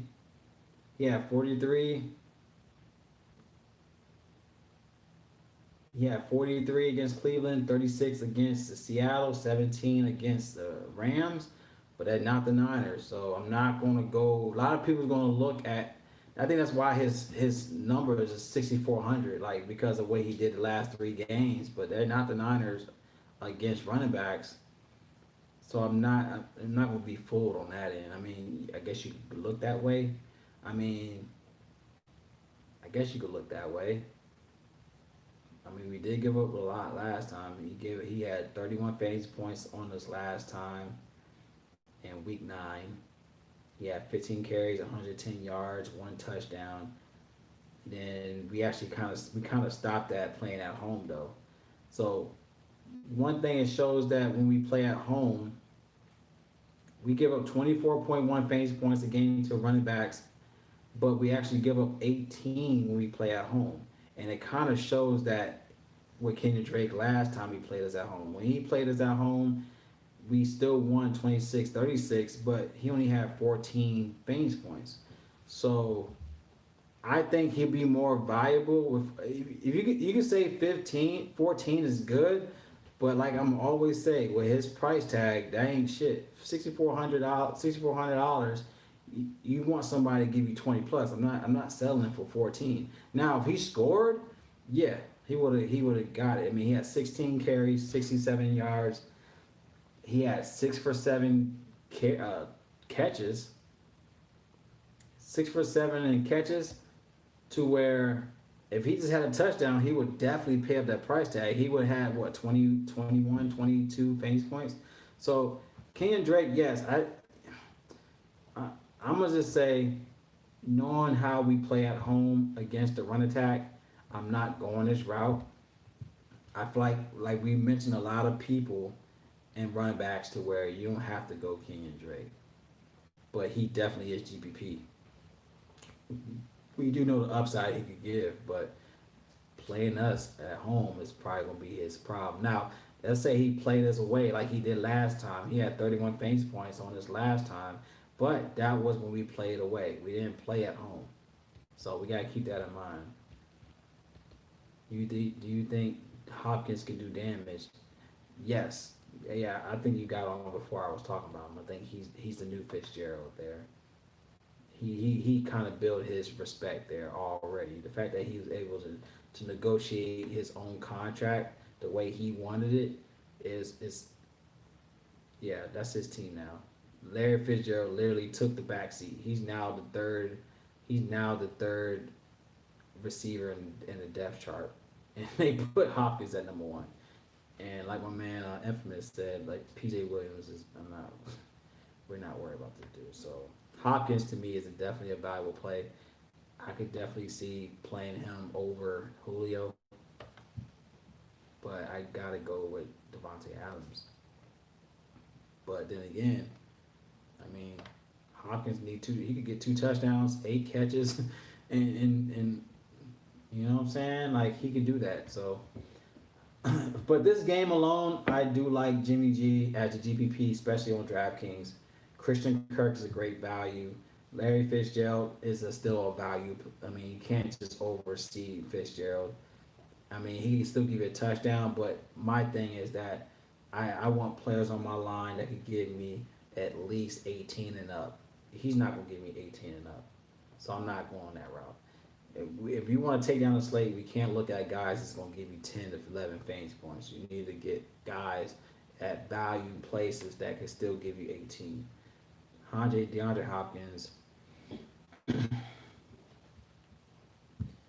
Other running backs, you got Raheem Mostert. I mean, I love him. I feel like they need to do justice with him, but they never got rid of none of the running backs. They got rid of I don't think they got rid of none of the running backs. That's fucking weird. Like put this motherfucker as your running back. What the hell are we trying to do? It's a stupid situation. But Arizona gives up a lot against running backs when they play away. They give up 31.3 fantasy points when they play away. That's something to consider. We just don't. I don't know. I'm gonna say we don't know what they're gonna do with this run attack. They gonna always keep us in the blue with how they're gonna use this run attack. When we thought Marshall was gonna go off in the Super Bowl, no, they want to go and give him. They want to go. They want to go with what's his fucking name? So many thoughts in my head right now, but who's the other guy I'm talking about on the run attack on our team? Tevin Coleman. That's what I meant. They want to give him more shares to Tevin Coleman. It was like weird how they did Monster in the fucking Super Bowl. I don't want to talk about the Super Bowl. If I hear anyone talk about the Super Bowl, you will be muted from the chat. You will be muted from the chat if you talk about the Super Bowl. But my thing is that he's obviously the play. I don't know why they kept fucking all these damn running backs. We got so many fucking weird players on our team now. It's fucking ridiculous. But I do like who do I like? I don't know what I'm talking about. I don't think I like anybody. I'm like, I think Debo Samuel. Debo's still a great play in my opinion. I mean, we did get Jordan Reed, which I'm like, why the fuck you get Jordan Reed out of every player out there? Who cares about Jordan Reed? That shit pissed me off. Who cares about Jordan Reed?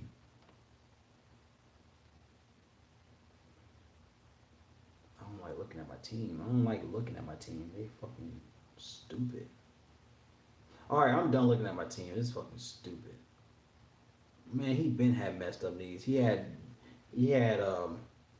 fucking Forrest Gump joints. The Forrest Gump knees. What the fuck wrong with this dude?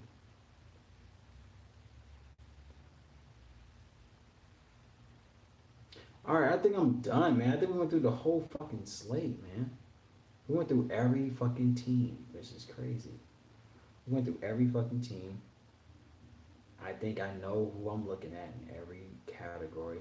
I could literally go through the whole slate and pick out who I want in every category, which is awesome. So I don't think I need to go through all this crap. The only thing we gotta look at right now is Mike Evans, which he's already doubtful.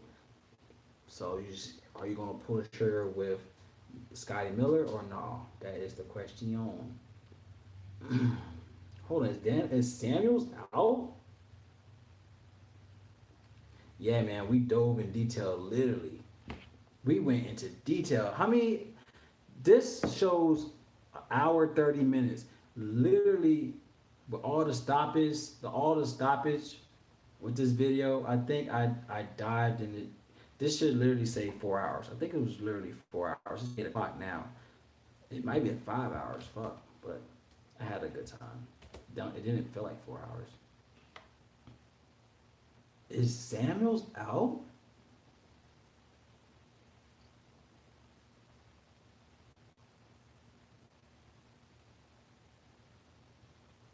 Uh oh. I don't see Samuels. Uh oh.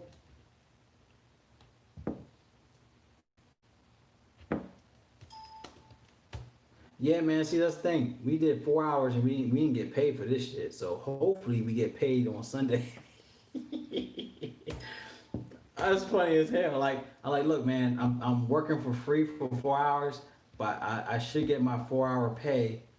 I should get my 4 hour pay by Sunday. Yo, I think Samuels is out. I don't see, he's not popping up. What the fuck? Ooh. Kendrick Bourne. Okay, so one thing about Kendrick Bourne, he always had connection with Garoppolo. Every time, especially the red zone, like he always threw the ball to Bourne in red zone. He is definitely in play. Oh shit. We got man Samuels out. Oh. Uh-oh. This is not good. Oh.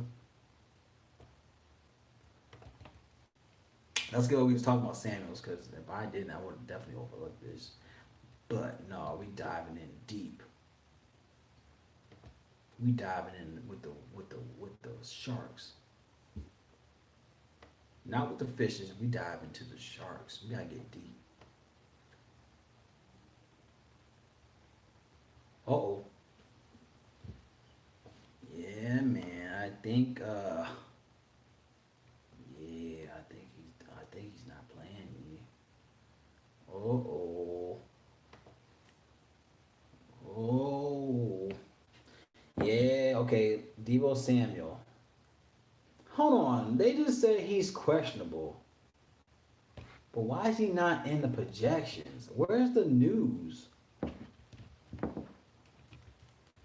I need news.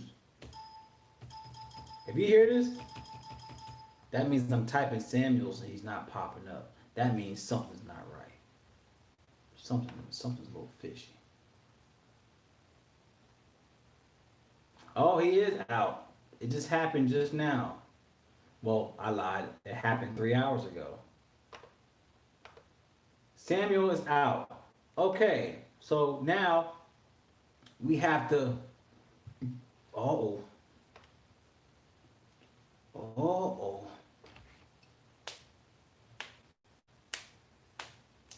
We gotta dive in deep. Hashtag dive deep.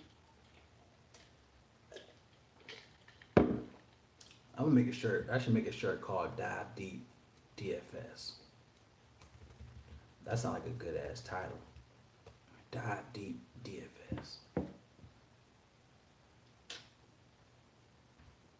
Kendrick Bourne.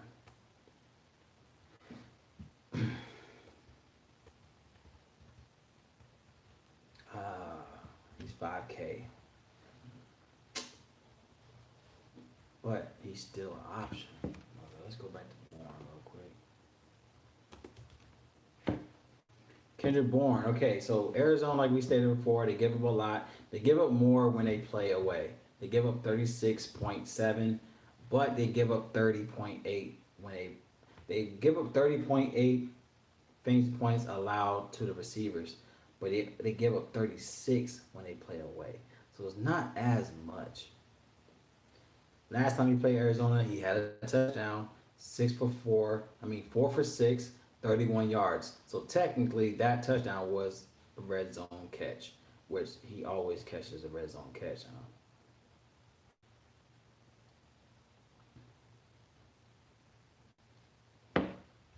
Who's the other value for the Niners though? Receiver wise, Trent Taylor. Who the fuck are you?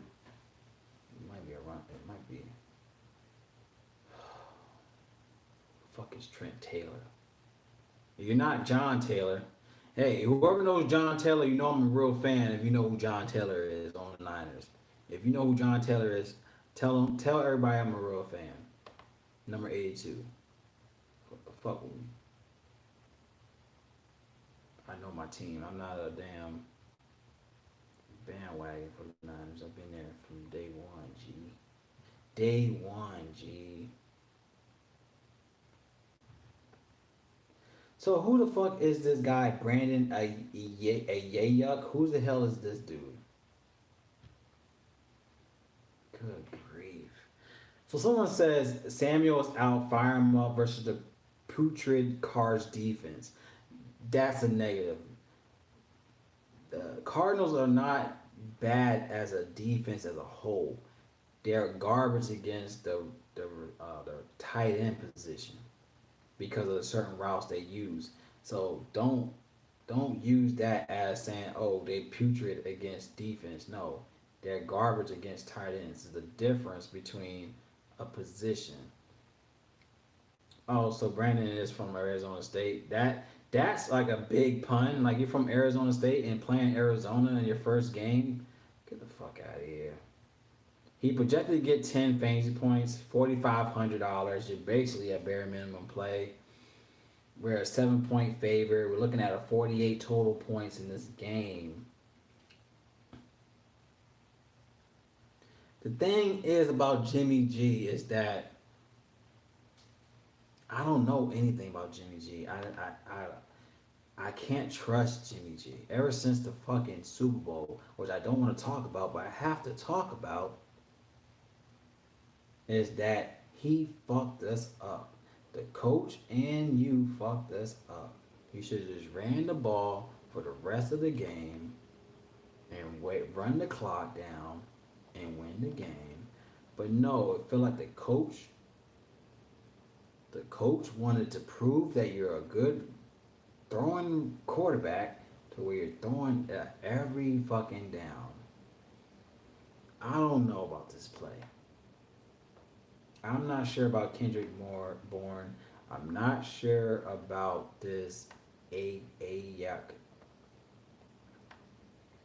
I feel like they're gonna ruin my line. I'm not hip with this. But then again, how else is Jimmy G gonna get 30 plus fantasy points? Now this is the thing though. He can give you 30 some fantasy points by just targeting all types of players and not get value from everyone else. But But then again, the person that's gonna stand out the most will be George Kittle. To where yes, Debo's out, you have to look at George Kittle because if he's out, he's gonna be real dependent on Kittle. But Kittle's expensive. But do I wanna pay up for Kittle and knowing the value elsewhere? I'm sacrificing value. But then again, how else is they gonna win without Kittle getting over 150 yards? I can see Kittle getting 150 yards and 2 touchdowns. Am I right or am I right?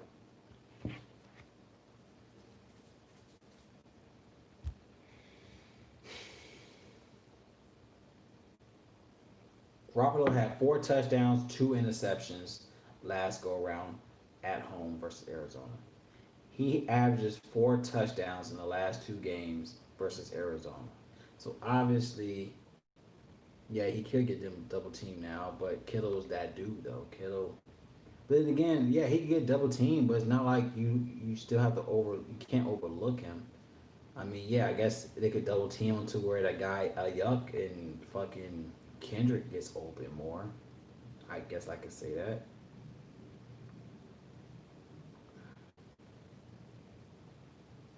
Why is YouTube? Sorry about that, Myron. I think Myron's still on here. Myron, every time you cuss on your, every time you cuss in your comment, I have to review it to show it. It's funny. I didn't know what you typed until I saw it. Don't have the guts to roster Bourne on the main slate, but I'll play the shit out of Bourne on the afternoon slate. I agree. Like I don't trust it, but then again, it's like he could be an optimal lineup though. But I still don't see it. I feel like he probably get a touchdown. All right, sorry about that. So now I think it went over 2 hours again to where now it says 36 minutes live. It's funny. We've been on air almost 5 hours. I think it's the world record. 5 hour stream. I think I'm getting a little too comfortable on this thing. All right, y'all. I think I'm done.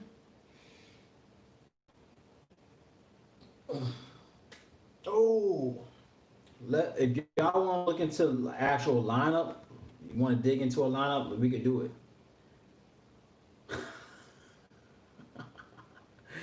This is Twitch, not YouTube.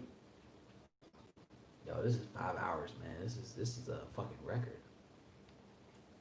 If y'all want to look into a lineup, we can do that. Let me know. You want to do a lineup real quick? We could do some lineups. You want to look into a Draftkings? We can look into FanDuel. We're gonna look into lineups that could be a great like we can make some good lineups here. Let's go into DraftKings real quick. Let me go bathroom. Let me go bathroom real quick, and then we'll dive into these lineups. We're gonna make about 3 lineups for DraftKings, 3 lineups for FanDuel. Let me know if that's cool. We do 3 for 3 and see how we do. Infamous said, let's do it. Let me know if y'all want to do three lineups. All right, 3, cool. I think it's just you and Myron on here now. We had a few people on here earlier, but it is Friday night though. But then again,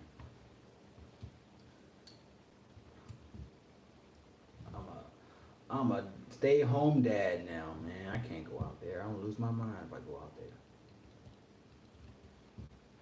I can't deal with all these hoes out there, man. I'm getting in trouble. Alright, let me go grab a restroom real quick. Let me dive right into this bitch. Oh.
Alright, let's get into it.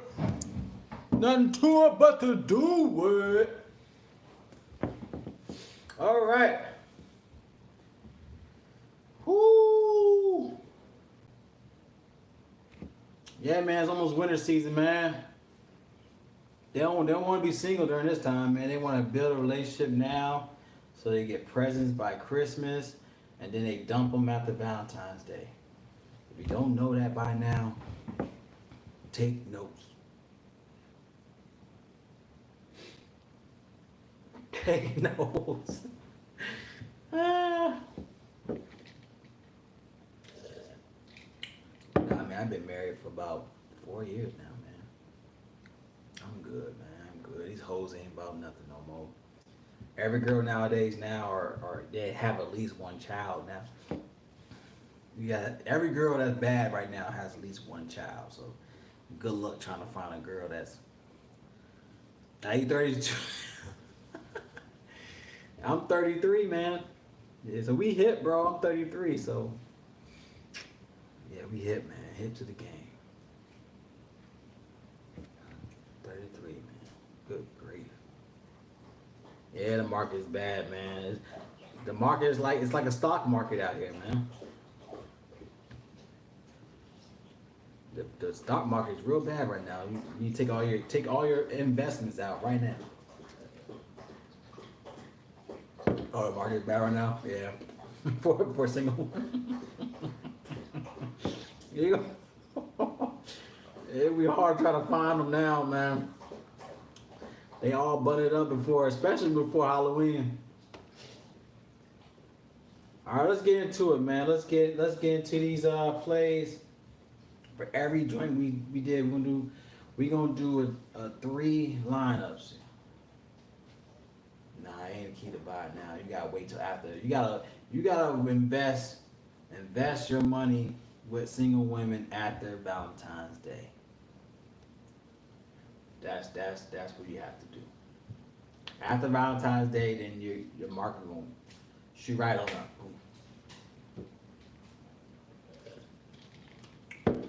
But let's get into it. All right, quarterbacks. Are we doing DraftKings? DraftKings. All right, let me go to my DraftKings account because I know if I do these plays now, I might want to load these bitches up later. So I don't want to forget these plays. Cause we literally dove in every fucking game. Every fucking game. We dove in every fucking game. To where I kind of got an idea where I want to go in every fucking game.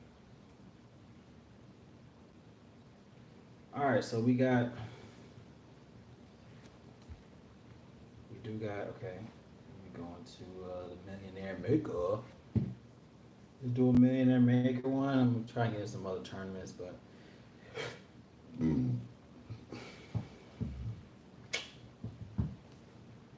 How much money do I got in my account?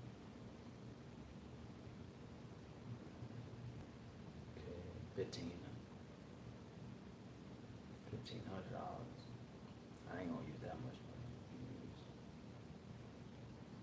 Probably use 300. All right, so let's use. How many people is in $100 tournament?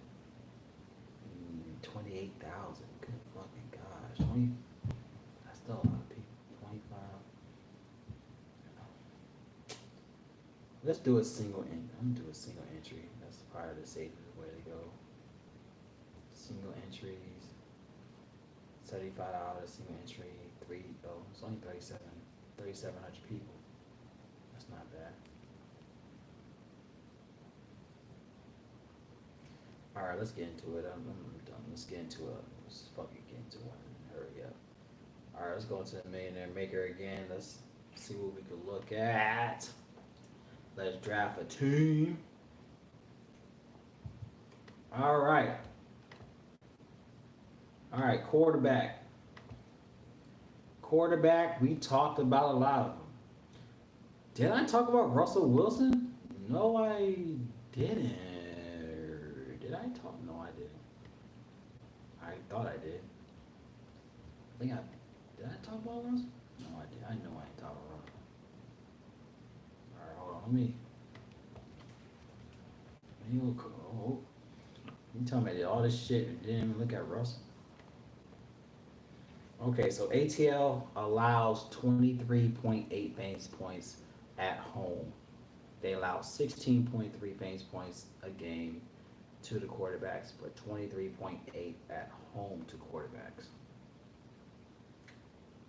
He had 16 fantasy points last game at home. He had 20 in 2016. I don't know about this play. Russell Wilson, I don't know. Let me see what they saying. Don't want to win in the fourth. He says he wants to come out gunning. Oh, so they talking about him trying to catch up in the fourth. ATL against quarterbacks, 218 passing yards a game allowed to quarterbacks. That's not a lot. 7K, yeah, I'm fading away from him. All right, next, let's go. Let's get out of here. All right, so quarterbacks. I'm not paying 7K for Russell Wilson. That's not what I want to do. Okay, so we've talked about Carson Wentz. To me, that's a value play I like.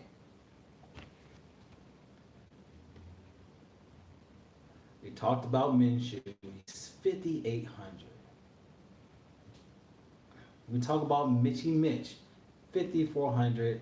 Let me lie. I like Mitch. My bad. I don't know why they keep kicking me out. What the fuck? Why keep kicking me out?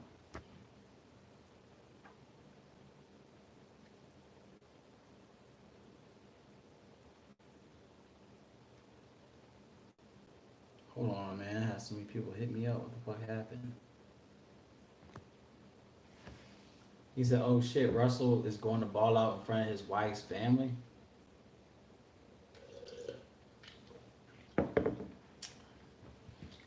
He can. I don't know. I don't trust it. I know that for sure. 7K. He had 16 fantasy points last game. I mean, he had 2 touchdowns. He did have 2 touchdowns last game. He only threw 182 yards, which is weird. They still won though. He played ATL at home. He had 33 fantasy points, but he averages 18 fantasy points in the last 2 games against ATL at ATL. Yeah, he's up there in price. I don't think I'm gonna go that route. I'm gonna leave him alone. He's a cash play in my opinion. He is a cash play. He is cash play, but I don't see the upside. I might be wrong. I could be wrong. Anything I might say, I could be wrong. I mean, fuck. But the way the shit's set up, I don't see him.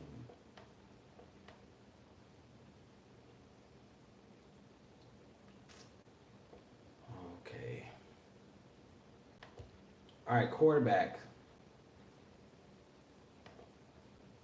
All right, going down to value that we were talking about. We got Haskins. Got Haskins at 5K.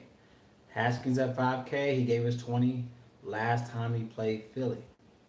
Now, Mitch Trubisky, he's only $400 more. He's $400 more. He's 5,400. He has a lot to prove. We talked about you could literally load up Bears. You could literally load the Bears here. Hold on, let me take all these shits off real quick. Mitch to me is a great play at that price tag, to where you could pivot elsewhere. I don't think you have to look at a fucking Lamar Jackson. You don't have to do that. I mean, even Garoppolo. I like Garoppolo. I mean, he has 30-some fantasy points in the last 2 games against Arizona. Don't get me wrong. But there's a lot of question marks with all these fucking rookies he has, other than Kittle. Trubisky. Let me just double check him one more time before I lock him in. I really feel like I love this play for him. Yeah, I'm going Mitch Trubisky. He had 28 last time against him, don't get me wrong. But I just feel like he's just a safe play, and you get him for a lot cheap. All right, so we got Mitch locked in. Running backs. We talked about Aaron Jones, 6,900. To me, that's a lot play. Yeah, I feel like he's just a lot play. I mean, there's nothing to go around it. I just think he's a lot. Don't tell me why. I'm a lock. We've already talked about him. Okay, now going into any value in running backs. Sony Michelle is 4,600. We talked about how he's more effective not as a dual back like James White, but knowing the fact that the script for me for Cam Newton is to play safe, play those people that has great matchups. He can still look good throwing 100 some yards, but the fact that you got James White doing work, you got Sony Michelle doing 100 maybe Sony Michelle get like 2 touchdowns, 100 some yards. It will make him look good because he utilized his squad. He wasn't trying to outdo a lot. He just stayed, and I think that's what the Patriots are going to do for him is they're not going to put this. Obviously, he's still the brand of their team, so the Patriots not going to be dumb to let this dude fuck up his career to where they're going to tell him you got players around you to help you out to where utilize those guys. Utilize Tony Michelle in an easy matchup against Miami on the run attack. Utilize James White as a dual back. Play smart to where if he just need to listen. If he listens to what they fucking say with the script of the game, he should do okay. To where I don't see him as an upside, but I see the players around him getting upside. Sony Michelle at 4,600 is really intriguing. So let's go ahead and look at. I'm gonna look at Sony Michelle. I do like Todd Gurley. I love Todd Gurley. Exactly. Like Patriots know how to use their players. Like he just need to be smart and understand that this team, yeah, they gave you a chance to play, but they're not gonna kill you. They're not gonna hurt you. They want you to succeed. It's up to you to make the decision. So if he wants another chance to play in the NFL after this season, he need to listen to what the fuck they gotta say. So Sonny Michelle at 4,600, and it's not like he's hurt. I just feel like no one's looking at him. 4,600 to the guy that's playing against a Miami team that's garbage against the run attack is a great play. $4,600. Let's look at Sonny Michelle right now. I might pivot elsewhere, but I think he's just a cheap play people's going to overlook. All right, receivers. We talked about Scary Terry. 5,600 for him is too cheap, knowing that he gives you 20 plus upside the last 2 games against Philly. I feel like he's going to be that target for Haskins. Even though I like Haskins at 5K. Now, don't get me wrong, I like Haskins at 5K. Like if I can't get this team, and let's say I can't get everyone I want, but the only thing I need to change is Trubisky to go down to a Haskins. I probably would do that to keep the players I want to keep. If I could still get 20 plus from a quarterback and go elsewhere and get upside elsewhere, I would still pivot from Trubisky. I'm not scared to pivot from Trubisky. We digging deep to where Haskins has a better coach, a coach that understands what he has, to where Haskins could excel with this type of coach.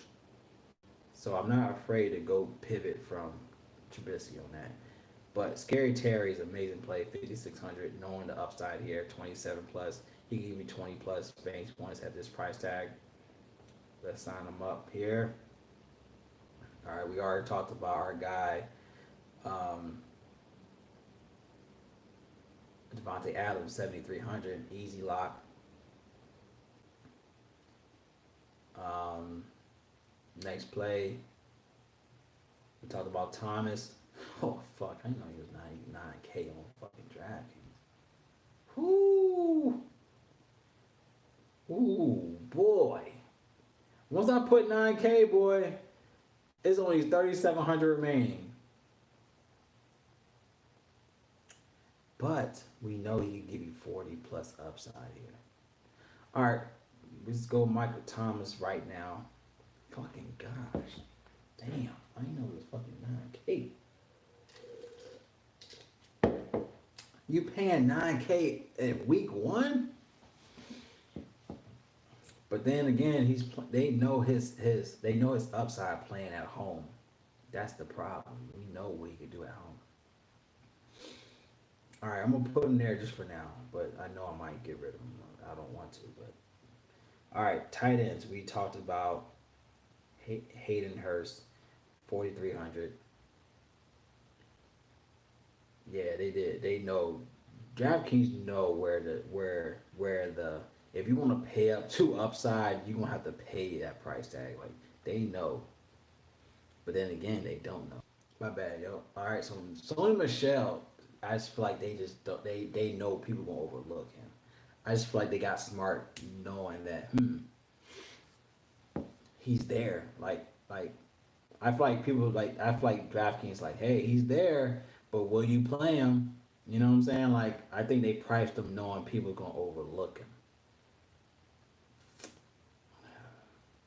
All right, so we got Hayden Hurst at tight end, 4,300. To me, I think that's a great play. Knowing that it's scripted around, I think he's in a good spot with Matt Ryan. We all know that Matt Ryan definitely depends on his tight ends. I'm trying to see who else if I could pay down. I mean, they got Hawkinson from Detroit.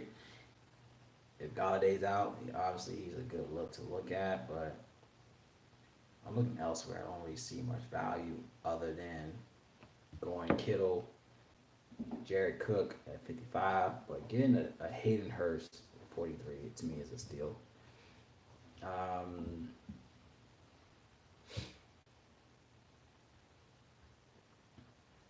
I was to a flex play. Hold on, let me leave flex alone real quick. Let me go to defense just to see who I have left. Let me just go that. Let me do that then. I'm just gonna leave that alone. Let's go to defense. I'm not gonna do flex yet. I'm gonna leave flex alone real quick. Now looking into defense, I like Bears. They 3,300. I like the Chargers against Cincinnati. They're only $2,800. Let me look into the value of defense real quick. Position defense.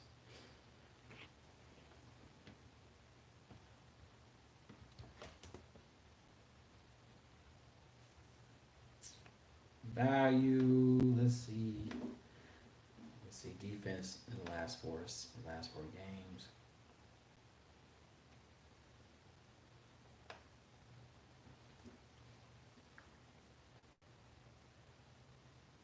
Buccaneers averaged 10.3 fantasy points per game in the last 4 games last season. They had 15 against Detroit, 10 against Houston, 14 against Atlanta. But going against his offense is Saints' offense is a different story. Thinking about the Bills. Bills look real intriguing in defense. Knowing that Jets really don't have anybody other than Bell, but the fact that they average, let's see, 8, 14, 22. They average 11 fantasy points. And look, no, that's wrong. Wrong. They average 9 fantasy points in the last 2 games against the Jets.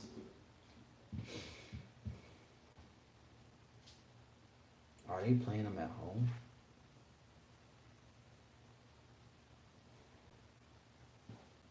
Oh, I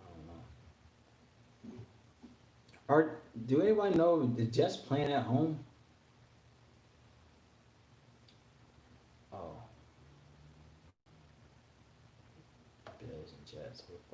Oh, they playing Bill. Okay, the Bills are playing at home.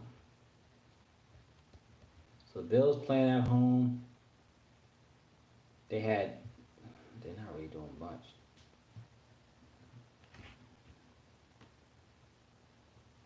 The Jets, they average 8.8 fantasy points a game, 7.5 playing away.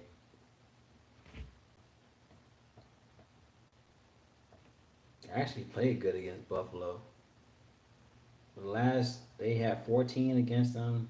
They probably different this year, but they averaged 16 fantasy points in the last two games last year against Buffalo,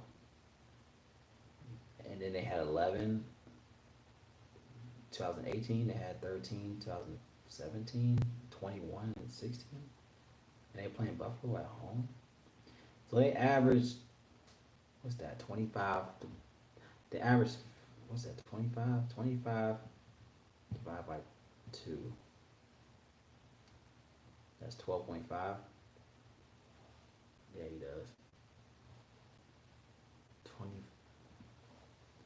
So they averaged 12.5 fantasy points in the last two games at Buffalo. That is something to think about. So defense keep the game, even though they beat them the last two games. Jets won the last two games at Buffalo. No, yeah, last two games.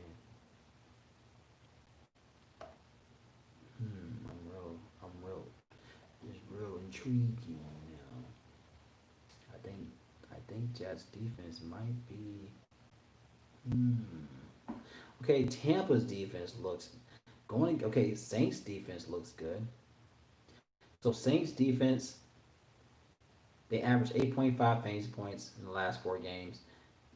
The opposing defense averaged 12.5 fantasy points against Tampa's offense. I mean, yeah, we got Tom Brady,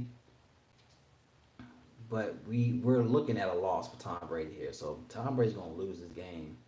They've done well in the last three games playing at. Okay, they're playing at home. Okay, hold on, it's different. It's different. So they playing Tampa at home. So they had six last time. Tampa they had -4, and then 2017 they had 18 fantasy points. Yeah, it's a different story. They're not playing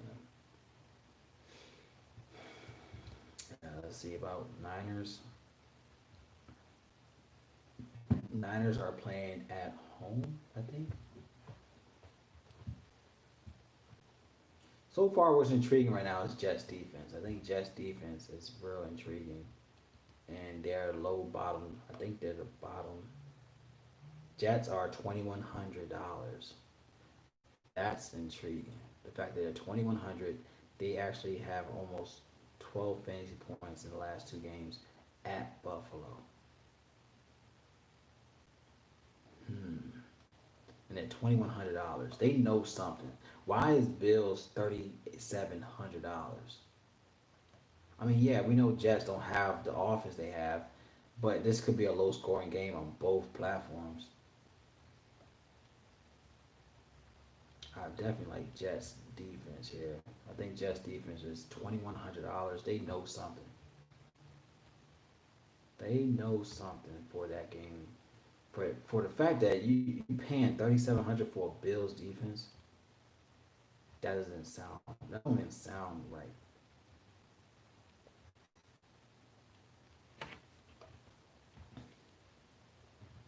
But the fact that we know that Jets actually do better playing away.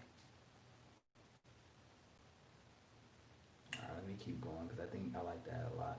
$2,100 for upside for a potential upside. I'm not gonna say it is an upside, but it is a potential upside if you think Jets is actually gonna win, or it's not even win. They could still lose, but the fact that it's a low scoring game, they can still rack up points.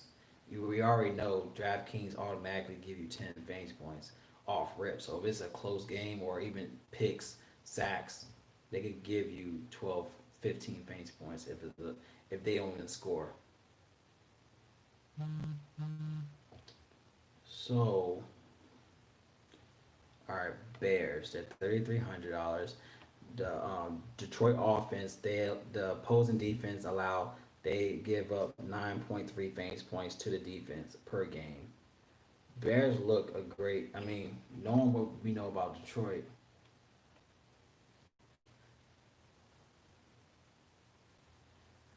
they're playing at Detroit. They had 5 fantasy points last game at Detroit. They have 13 in 2018. They had 7. Bears defense looked good, but then, yeah, they look good because I forgot Galladay is doubtful. Who the fuck they gonna throw? We could literally see Bears could literally Bears could literally have two pick sixes because Matt yeah. I mean, I like Jets. $2,100 for Jets is a sneaky punt play, but I like the Bears. I think everyone knows about the Bears now, but I could definitely see the Bears getting 2 pick sixes. I could see that a lot in this game. I mean, the fact that if Galladay is doubtful, who the hell he's going to throw to? Who the fuck? I mean, that's the thing about Matt Stafford. He still won't throw the damn ball. That's his problem. There's no game script with the Detroit Lions.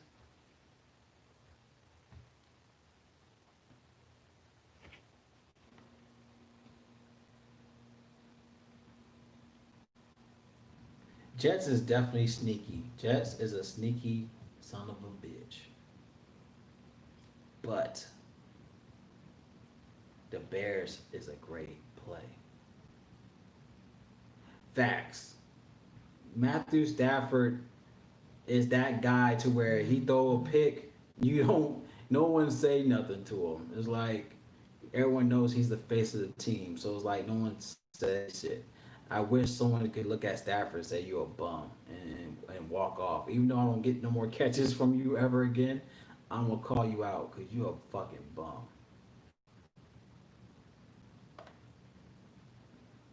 But damn, he's like a Philip Rivers. No one ever says shit about Philip Rivers, but he's a bum too. He always try to make a play and blames the receiver for not running the route that he thought he'll run, and then he throw an interception. He'll blame the receiver. Like, come on, bro. Like, you're garbage. You do too much. Stafford same way. He do too much, to where Bears is gonna pick the fuck out of him. Now, Josh Allen, yeah, I think but at $2,100, dude, that's all you need is someone. He's not going to do as much as we think he's going to do. I'm gonna go Jets as a punt. I think Jets is a valuable punt play at $2,100.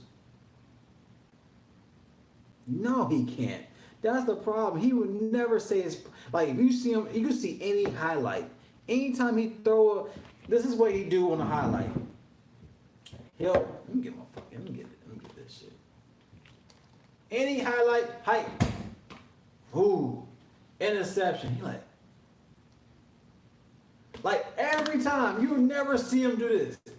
You never see him do like this. My bad. He'll every time. I'm like, dude, you fucked it up. Like, don't blame the fucking receiver every time you throw a pick. He never says it's my problem. He always say,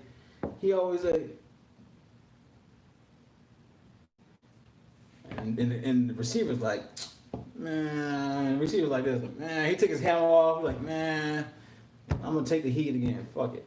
But nah, you should go to him and say, you're a fucking bum. Even if you don't throw me the ball anymore. At least I was able to say you're a bum and I had my time. I might get so much publicity on Twitter and on NFL Network, but someone needed to say that shit to him. No, you're a bum. I'm not going to keep taking this. I'm not going to keep taking the hit because you can't throw the fucking ball. You're a bum. How about that? Fuck you. Fuck that. You getting paid too much money to be throwing these picks. That's how I see it. I'm not gonna keep taking no blame. And you getting paid. You getting paid more than me, and you doing worse. Fuck you. All right. So I was on my rant, but okay. So if I go Jets, which I don't want to go, I do like. I don't know.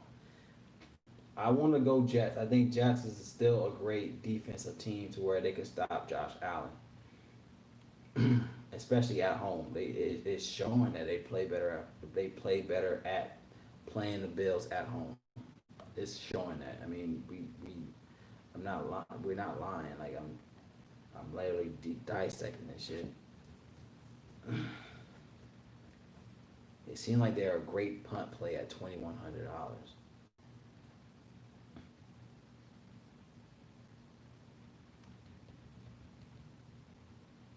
And the thing is, the game was 13-6. They won 13-6 against Buffalo. Like, this could still be a low scoring game. It was low scoring in the last two games. They lost. They had 18. Okay, so Jets had 18 fantasy points, but they lost by one. They lost 17-16.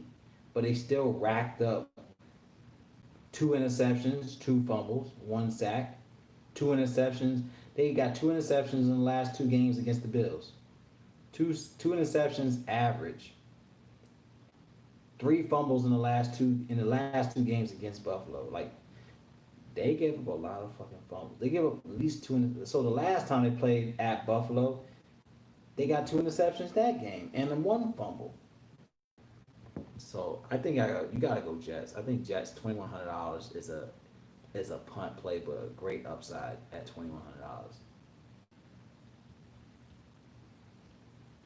All right, let's go Jets. Cause I have a feeling if someone wins the fucking like just the pot, but damn, how they know about the Jets defense as the $2,100? That's why. All right, so now we got 48 remaining because I have Michael Thomas in my line, which is not good. Now let's take out Michael Thomas. I think I don't need Michael Thomas.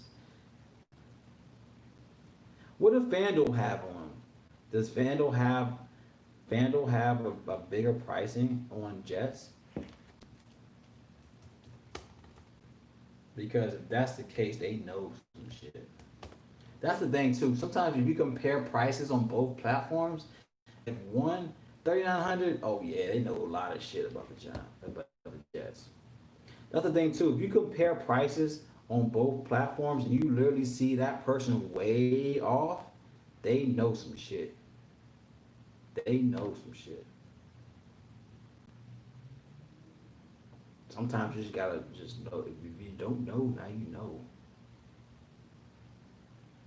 You got to just yeah, they know some shit. They $3,900. I'm on FanDuel now, but I'm gonna do that later. We gotta do three lines with DraftKings.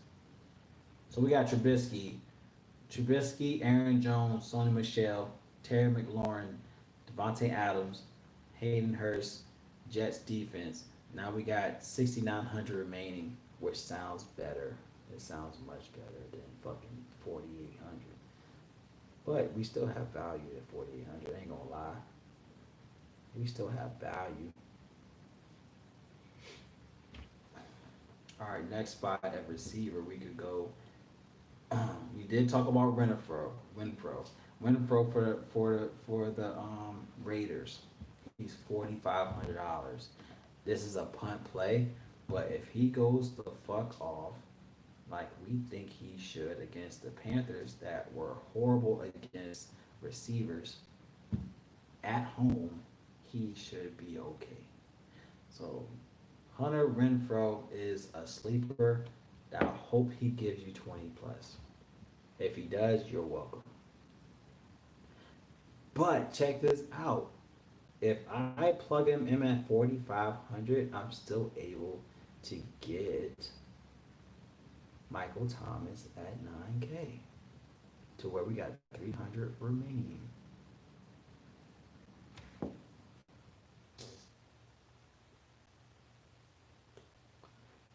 That's interesting.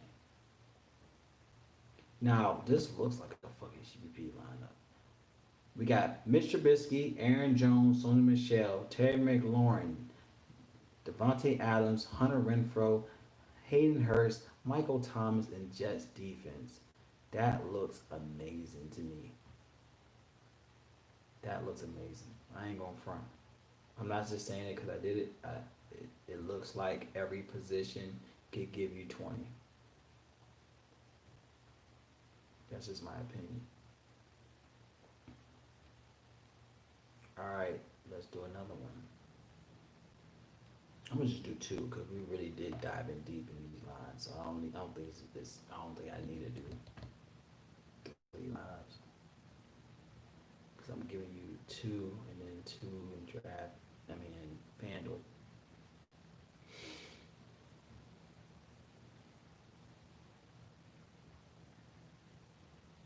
Okay, so another line we could do.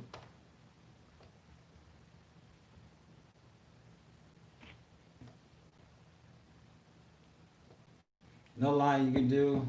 We could do Garoppolo. Let's say we do a Garoppolo 5,800. Knowing that he had three, knowing that he was able to do 4 touchdowns in both of those games. Even with 2 interceptions, he still gave you 30, which is crazy. Let's do a Jimmy line. Let's do Jimmy, quarterback. I want to do a Todd Gurley. I don't want to have a line without saying I had a Todd Gurley line. Todd Gurley. Yeah, he does like to run too. I mean, he's gonna make things happen. I'm gonna say that he will make things happen. But fuck, every time I think about Jimmy G throwing the ball, I think about him fucking it up for the Super Bowl. So I don't want to think about it no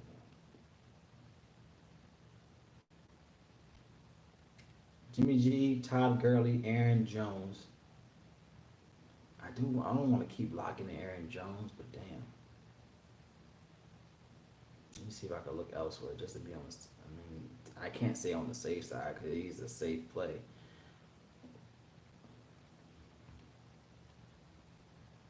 Todd Gurley. Let's look at Marlon Mack. I love Marlon Mack. 5,300 for Marlon Mack is a fucking steal. I really feel like you could go three running backs, even like have 2 running backs and have a flex running back. Just potential running back plays that all three could give you 30, 20, I mean 20, at least 20. If I go Jimmy, Todd Gurley, Marlon Mack, Devontae Adams,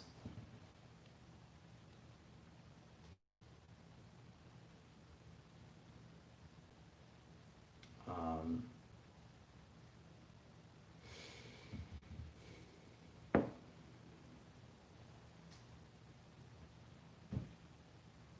am I looking at? Allen Robinson. What's on Allen Robinson?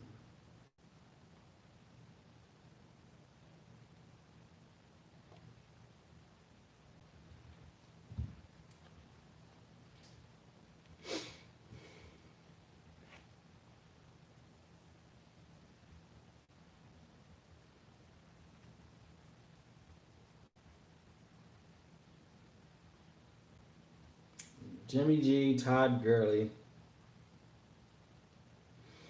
Marlon Mack, Devontae Adams.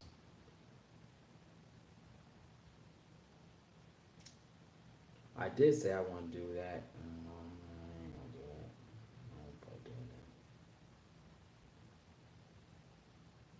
that. Terry McLaurin. I think Terry McLaurin at 5,600 is too fucking cheap.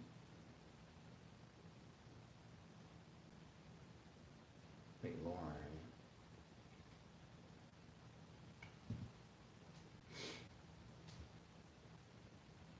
I did say Steven Sims. I think he's oh, I might be able to do. This might be stupid, but I might do a Washington stack.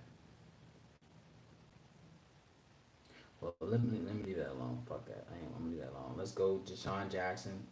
Deshaun Jackson at 4,900. I think he's a cheap play as well. If we're going to keep this game close, he's going to be the reason. Terry McLaurin and Deshaun Jackson going to be going back and forth. Hayden Hurst.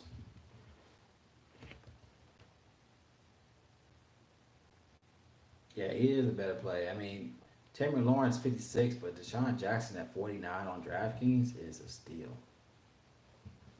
We just hope he's healthy.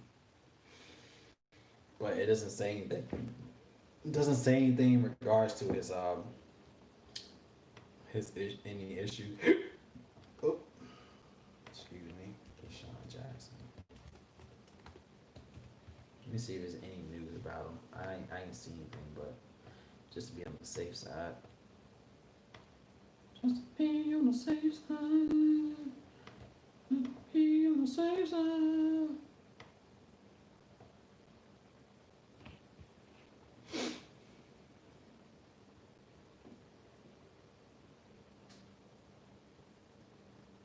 Oh, he is healthy. Yeah, you're not saying nothing. There's no news on him. Oh, there's news. Feeling healthy again. Jackson says he's healthy, feeling rejuvenated, like ahead of Sunday's game. John Clark reports, I feel like the surgery put more years. Shut up. It's like they put new engine on my legs. They put a new engine in a Ferrari? Who says that?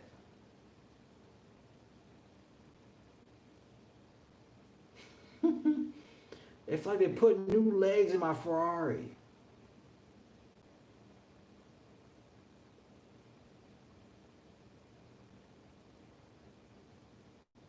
And hell yes, Eagles on some bullshit. Put some new legs in his Ferrari.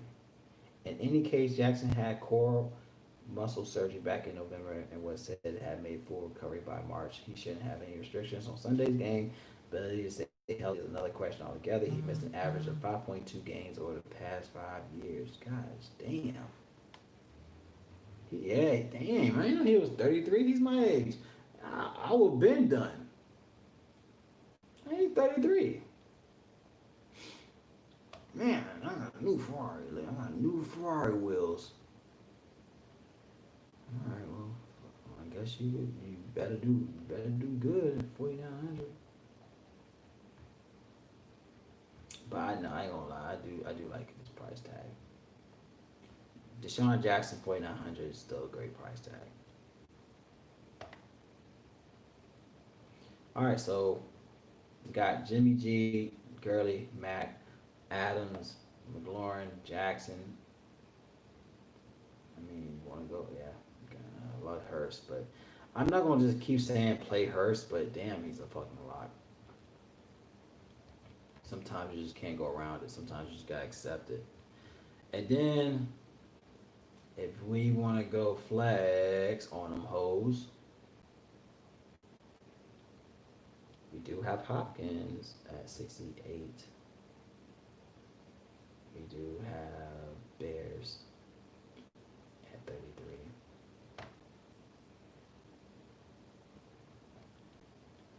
If I wanted to flex on these hoes, what would I do?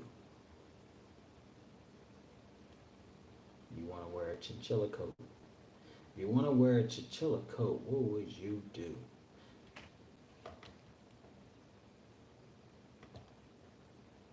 Aaron Jones is a fucking lock though, man. I mm, mm, mm. I feel stupid not having. I just feel you just sometimes you just feel dumb not having that guy. Aaron Jones just looked like you're dumb not to play him. But then again, it's like you have a Hopkins that could do what Aaron Jones could do. But why not have both?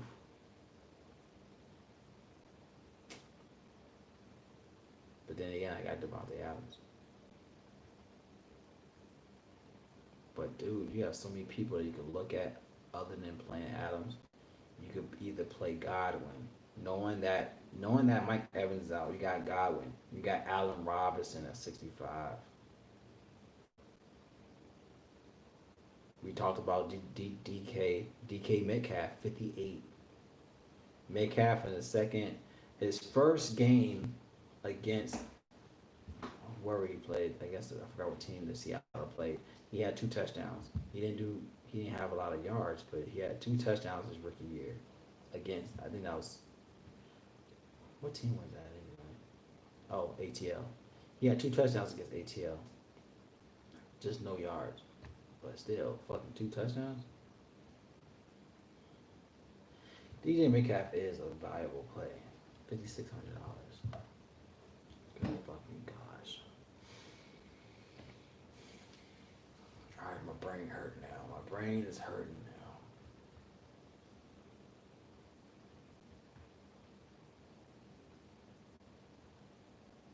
Jimmy G, Todd Gurley, Marlon Mack.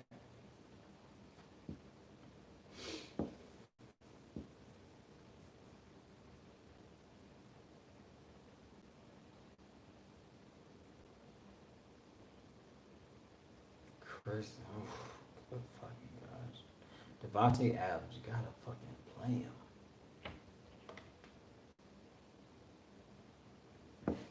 Ted McLaurin, Deshaun Jackson, Hurst, Aaron Jones, Bears. If I was to switch Jimmy G for somebody else, who would I play? You got Cam Newton, you got Carson Wentz. Carson Wentz is no slouch. We talk about Carson Wentz. He's no slouch, baby. Let me just double check Wentz real quick. I feel like I went through so many people, I forgot what I was talking about. He had 28 and 23 in the last 2 games. But he had 23 at Washington. Knowing that Jimmy G had 30. So I gotta look at Jimmy G. We looking for the money. Jimmy G. Todd Gurley. Who else can I look at other than Todd Gurley? I mean, we already have one line without Todd Gurley, so that's no big issue. We had Sony Michel as a value. So, but if I want to feel safe at running back, I think Todd Gurley, Aaron Jones line. But then again, I have all 3. Marlon Mack should dominate. Todd Gurley, Marlon Mack, Devontae Adams.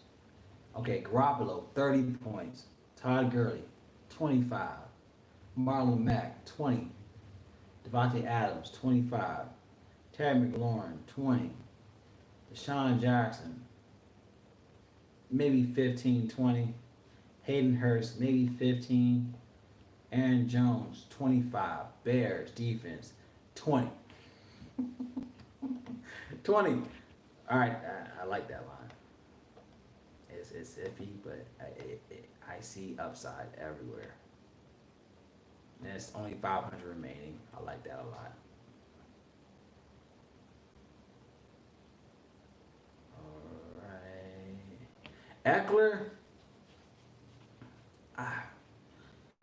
It's iffy for me. He's in my player pool. Yes, he is in my player pool.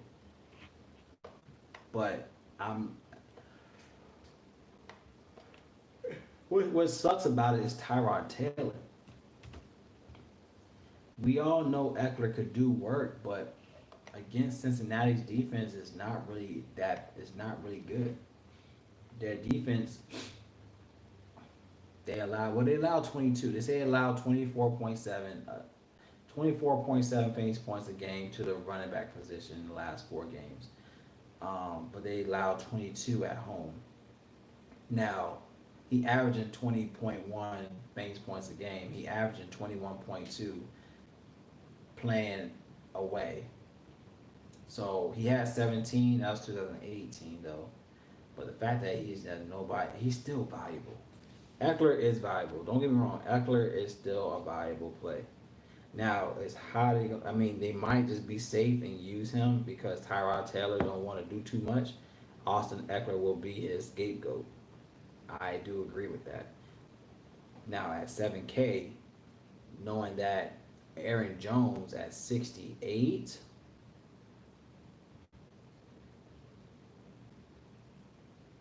where is he at? I think he's 68. 69. 6,900 for Aaron Jones.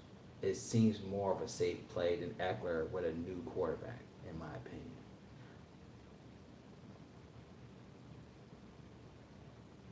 That's just my opinion. But Eckler's still viable. I'm not gonna say he's not. But if I get Aaron Jones at $400 less, that has good upside. Don't get me wrong, Eckler could go off too. But I feel like with this type of defense against running backs, mm, I think they might anticipate. Like I think that they will anticipate the running game to force Tyrod Taylor to throw. That's what I'm seeing the script for Cincinnati, to where they're gonna force this guy to throw the ball to where it's in their favor. If they gonna stop the running game, they're more likely gonna just close the box in, but force Tyrod Taylor to throw to win the game by throwing could be in their favor. Even though they're a 3-point favor, that's not a lot of. I mean, you expect it to be more than that, but they're only a 3-point favorite. But he's still my player pool, but just for the value,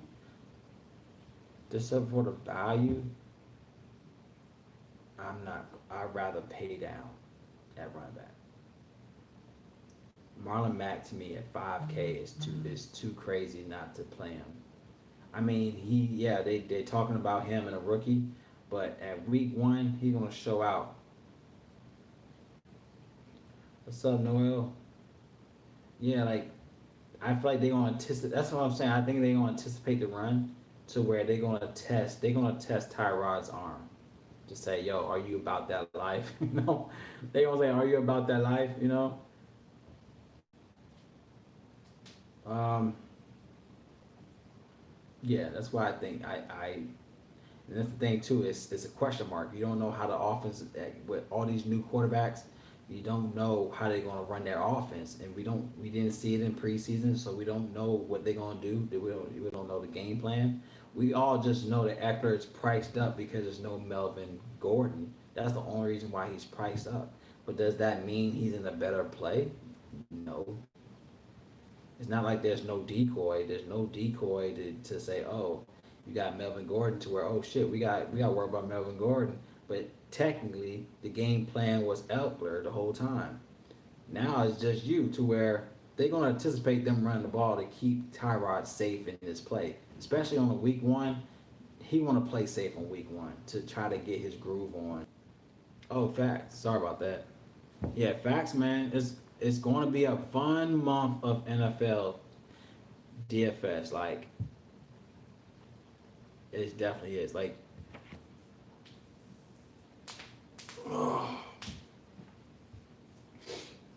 it's going to literally take 3 weeks. It's literally going to take about 3 weeks for us to know the chemistry, how they going to utilize their offense to get some type of leverage. But right now, all you can do is expect the expected right now. Like, I just know coming into like even Cam Newton. Cam Newton's going to play safe. They want him to play safe and utilize his squad for week 1. They don't want him running. They don't want him doing too much, because at the end of the day, if he runs out of pocket doing all these crazy shit like he did in the Panthers, he's going to get his ass hurt or he's going to get his ass cut. Like, he only has a 1-year contract. Tyrod Taylor has only one chance to him being a starting quarterback. If he fucks up that, they're more likely going to put his ass on the bench like every other team. So Tyrod Taylor needed to be smart too. But that's the thing. I think they know that to where they like, okay, we're going to constantly blitz. We're going to constantly box the front to where you have to use your arm to beat us. That's the type of game plan I see out of the Chargers match. That's just my opinion, but I just think that that's the way they're going to go. I mean, Tyrod never showed his arm. He always was able to get out the box. But I think they're going to be able to, if they were to just close the box to where they're going to force him, they're going to constantly bring pressure. If they constantly bring pressure to him, he's never going to be at ease the whole game. And So that's definitely gonna be tough on Eckler. But he's still in the player pool. But I just feel like there's value elsewhere to where other like Todd Gurley to me. I feel like that the thing about Matt Ryan wants to run the ball. Like Matt Ryan doesn't always want to rely on passing, but due to the fact of how garbage their passing defense are, he has to constantly throw the ball to keep them in the game. But I could definitely see them. I could definitely see him wanting to run the ball to try to get some type of game plan for their offense. I don't think he wants to always throw the ball. I think Matt Ryan wants to run the ball. But Todd Gurley's that type of guy, you have to feed him the rock to where you could pivot elsewhere on the team. Todd Gurley to me is a cheap play, but he's real effective, especially playing Seattle. He showed that he could crush Seattle by himself. And he's only 6,100? 6,100. Marlon Mack, 5,300. He crushed Jacksonville. He's 5,300. He has they're looking at bringing in yeah, I hope that he does. Exactly. We don't know, but at that price tag, if he does go off, that's a great upside price tag to where we didn't have to go to 9K Michael Thomas. We didn't have to go to a 8K. I mean, yeah, you know what I mean. Like you don't have to go to a 8, even a $10,000 player to get upside because, like you said, we don't know the script, but it is a potential script of Todd Gurley coming back to life in this season with a whole new team, you know. And that's the thing about the Falcons, they needed a running back. It's not like they needed him as a decoy. Like they want to utilize the run attack because it got to the point where ATL was known of always throwing the ball to where they were losing games because he had to throw the ball all the time to where they were anticipating the throw. Now you got Todd Gurley to where he could literally throw the defense off every damn play because if they know now you got Todd Gurley in the backfield, you literally threw away their defense game plan because now you got to worry about Julio Jones and Gurley. Now you got, you know what I'm saying? Like it's different knowing that you got a horrible running back, but the fact that now you got a running back, and it's not like he's everyone knows Todd Gurley, but Seattle knows Todd Gurley crushes them. So when you got the fact, now you got to the point where you got Todd Gurley that knows that always whooped your ass every time he played you. This is definitely a game script of utilizing Gurley. Gurley knows every time I play y'all, I kill y'all every game. And he showed the past 4 or 5 games against Seattle over 20 plus. So to where finally Julio could finally get those that respect that he deserves because it'll be a play where they anticipate the run and Julio's wide open. So that's why I think the game script is to utilize Gurley as a decoy to open up these guys and to help Matt Ryan finally be that quarterback that people feel like he should be, you know.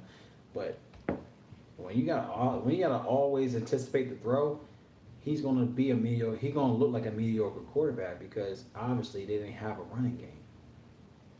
So that's another thing, but I just think, man, he's too priced down to be overlooked, though. I mean, Eckler, we know what he can do, but I think we already know the game script is going to be playing it safe for Tyrod Taylor to where we know that Todd Gurley's a decoy. So I'd rather go with a decoy play to where he's going to kill him. So Todd Gurley, Jimmy Garoppolo, Todd Gurley, Marlon Mack, Vontae Adams, McLaurin, Deshaun Jackson, Hayden Hurst, Aaron Jones, Bears. I do like that line. I'm gonna save that line. Let's go into FanDuel. Let's look into FanDuel. Quarterback. FanDuel. FanDuel time. FanDuel.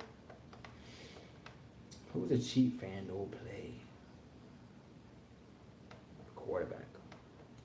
I like Haskins. Let me stop with y'all.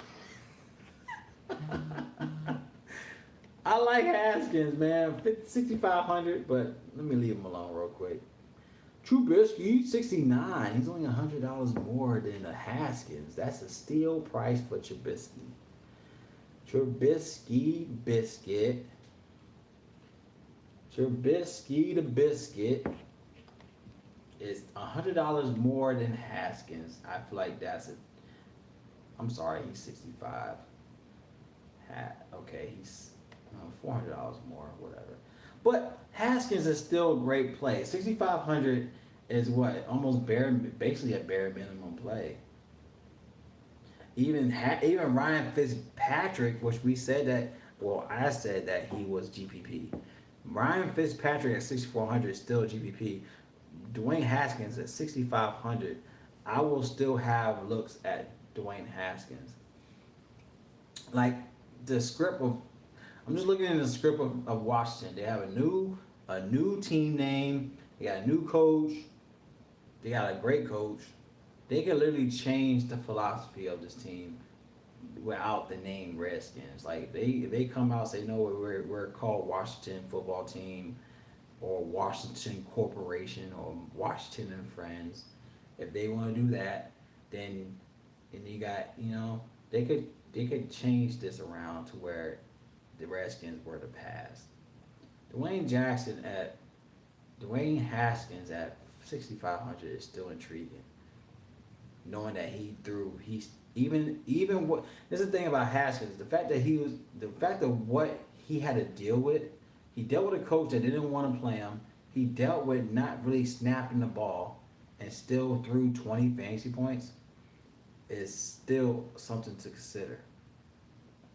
So I would not fade Haskins. I think Haskins, I still will have a Haskins line. I will let you know. I will say it right now, Haskins is a play. I still will play him in my line. Because knowing that I'm gonna play Terry McLaurin, I have to look at what Haskins. If he's gonna do good, obviously because Haskins is gonna do good. You have to correlate that. You have to correlate these players. If I pick Trubisky, then I have to look at Anthony Miller. I have to look at Allen Robinson. If you're really about stacking type stuff, then you have to stack it like that. But we did see that Aaron Rodgers is a different story. Aaron Rodgers doesn't really do well. It's the players around him that do well. Yeah, so he's 6,500. All right, so we do it. Yeah, I like Haskins, man. Haskins 65. Haskins at 65 is not bad. Gardner Minshew. We talked about Minshew. 6,700 for Minshew is a great GPP play, in my opinion.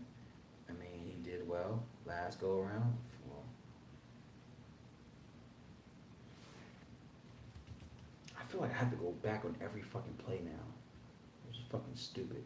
So he had 26 fantasy points last go around against Indianapolis, and they allowed 325 fucking yards. Good fucking gosh. Let's go Gardner Minshew. Let's do a Gardner Minshew. He's 6,700. Minshew. If you want $1 million, you gotta act stupid. Like if you want to win $1 million, you literally have to think stupid. It might sound weird, but it's very true. Like you literally have to not think the obvious. to win $1 million. They're not gonna hand you fucking $1 million. You literally have to earn that shit by thinking stupid.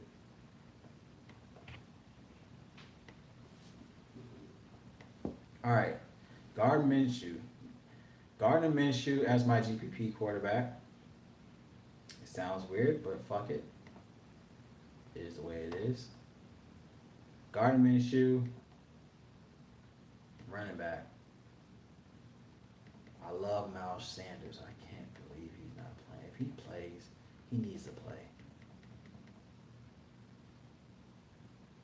Yeah, there's no exactly, especially game one, especially week one. Hell, fucking no, there's nothing. There's no conventional thinking. If you want to win big, you gotta think dumb.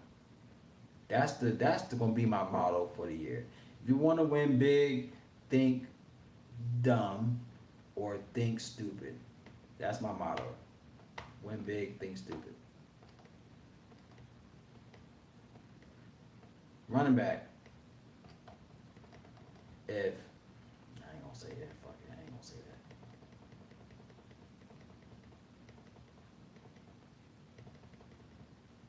Sony Michel at 93, at 93, he's ranked 93. 6K for Sony Michel, 61 for Marlon Mack. Marlon Mack to me is a safer play than Sony Michel.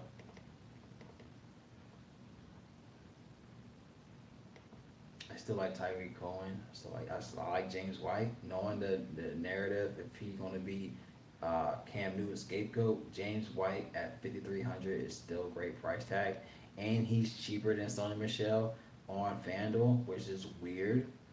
Why would he be more money on Draftkings, but he's cheaper on FanDuel? James White could be that play. I'll have him in the line. I think Gardner Minshew. I think James White is still a great play at 5,300.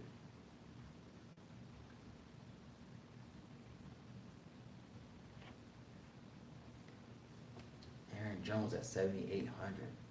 Price. Big price.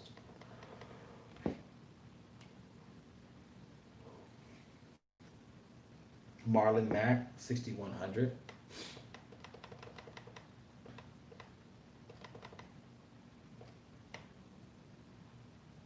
I don't see anything else. So.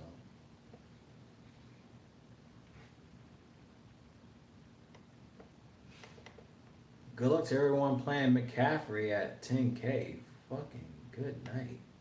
What's wrong with these people? Alright, I think I'm gonna go Marlon Mack, 6,100. James White, Marlon Mack, FanDuel.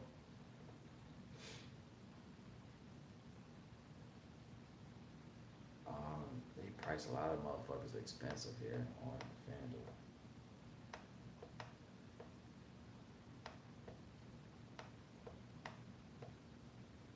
Hunter Renfrow, 5,200. I still love him. I think he's a great play. Renfrow at 5,200, knowing the upside of what he could do, is a great play. We did talk about DJ Shark. Now the question is, do I want to play him over other players? Okay,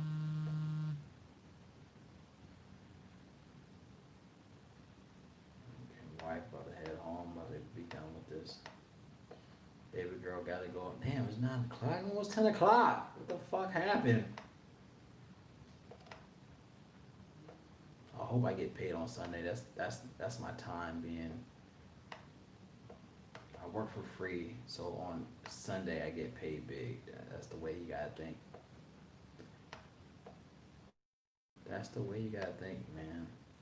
Now, like I said, I like Steven Sims. Okay, so fuck this. If I go Steven Sims, Terry McLaurin, and then I go quarterback with Haskins. I'm really about to pull the trigger on Haskins. Good fuck. If I go Dwayne Haskins, Terry McLaurin, Steven Sims as those three guys, and then pivot around them.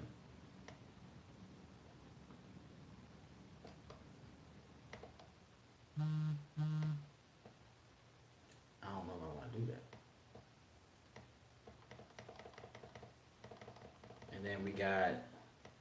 It said we said you said Jacksonville, not Jacksonville. Jets defense is 3,900. What the fuck are they drinking? Well, again, then again, that's the only thing I see here. That's technically still a good price. They still on a low barrel. I like Chargers defense, 4,200. Um, it's not that many people. If I think if I'm gonna be safe, 4,400 for Bears is to me a great play. Um, yeah, it's a good play.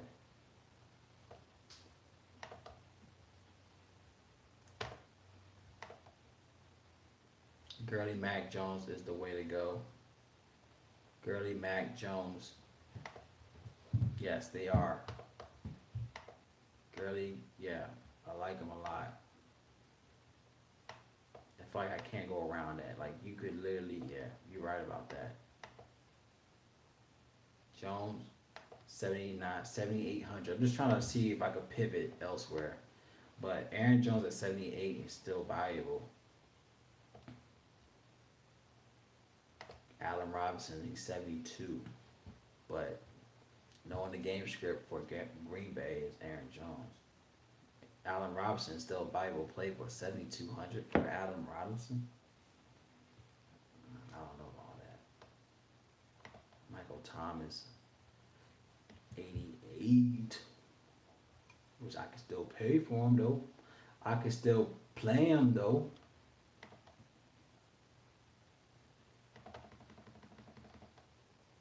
Hayden Hurst, 52.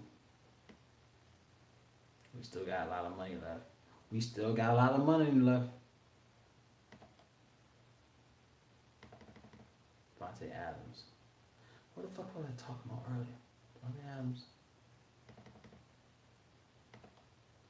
Aaron Jones. Oh, do I have Todd Gurley? 8,800. Yeah, he's 8,800. I was trying to figure out what the fuck. How does it fucking 8,800? But then again, I could afford him. I'm trying to make a good line with them all in there. Todd Gurley, Hayden Hurst, Bears defense, Michael Thomas, McLaurin, Renfro. Renfro to me is going to be a sleeper play. I don't know why I feel it, but I do. Sometimes you gotta go with it and just fuck it. Say fuck it and go with it. I could change McLaurin. Ooh. Ooh. Ooh. I think we got a ooh. I think we got a juicy ooh.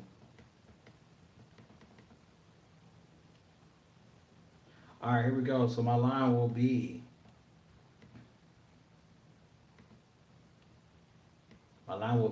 oh man, I could move off from that. Let me get away from that. Jimmy Garoppolo. Okay, here we go. Now it's a cash play. It's 60K all around, but let me know what you think about this. Jimmy G, Aaron Jones, Marlon Mack, Hunter Renfro, Devontae Adams, Michael Thomas, Hayden Hurst, Todd Gurley, and the Bears. That's money. I just hear money. I wish I had like a money sound, like a chi-ching or some shit. Now don't get me wrong, Jimmy Garoppolo will fuck everything up. But man, it looks good. It looks good. All I can really anticipate is making it look good. But I love this line. Jimmy G, Aaron Jones, Marlon Mack,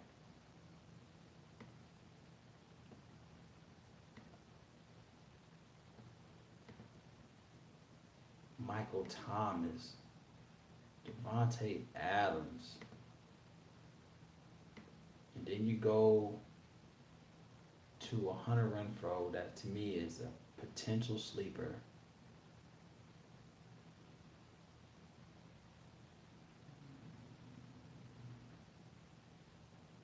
I can't find him more. Why I can't find him?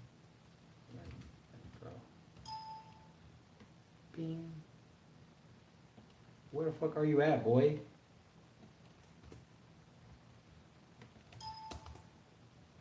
Bing. You do have to take chances. He scares me the fuck off, but numbers don't lie. Numbers don't lie. It's not like Debo Samuels was that guy when he did 30 plus fantasy points. He wasn't that guy. He just threw 4 touchdowns to every fucking guy on that field. Like that's what he did. I'm not saying play his receivers. I'm just saying play Garoppolo. Garoppolo just knows how to pick and choose off of Cardinals. No one's saying to stack Niners. No one's telling no one to stack the Niners. All I'm saying is Garoppolo balls out on the Cardinals.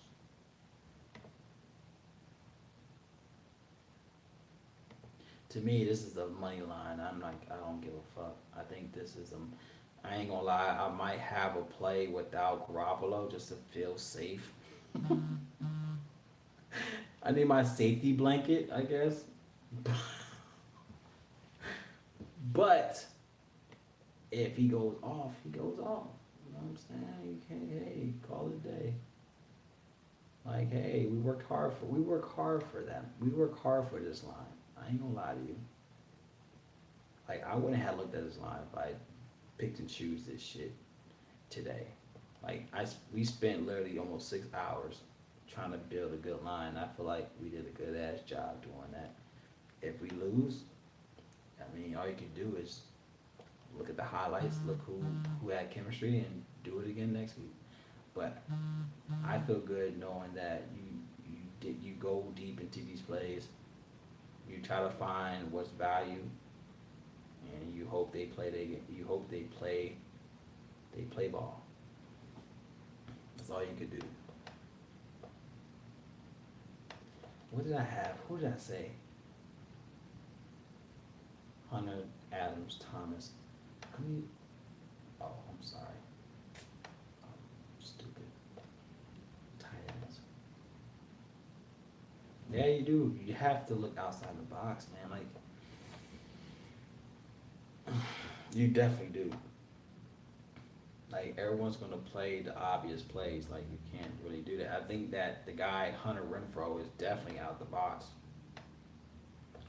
I mean, I could pivot from him and go to Deshaun Jackson. No, I can't. I lied. I can't do that. This is literally all the money. It's 60,000 right here. But then again, you could go to the pivot of O'Keefe. What's his name? Harris. The guy for New England.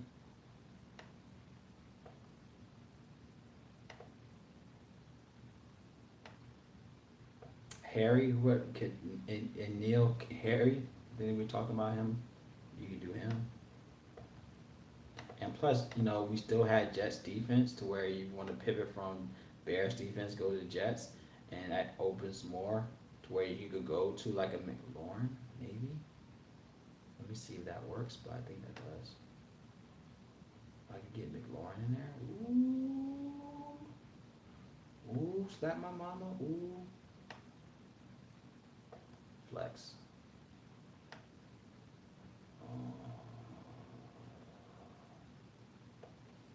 Oh, fuck, my shit's fucked up. My back is done.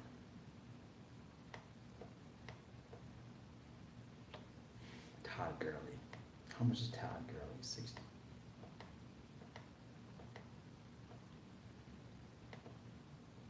$7,100.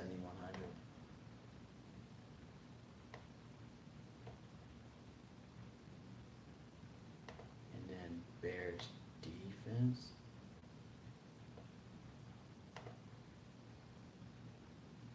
$4,400. Not too shabby.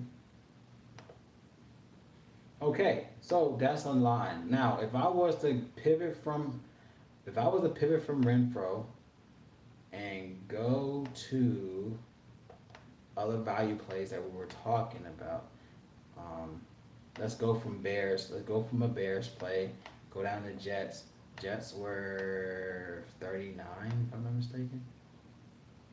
Jets. Where are you? 3,900. to where you go up, there's 500 remaining. If I was to pivot up from Renfro, yeah, I wouldn't be able. I wouldn't go up. Yeah, I could get a Jackson. I could get a Kendrick Bourne. So if you feel like Deshaun Jackson will go off, I feel like he could. You could pivot from Bears, go down to Jets, go from Hunter to Deshaun Jackson. That works.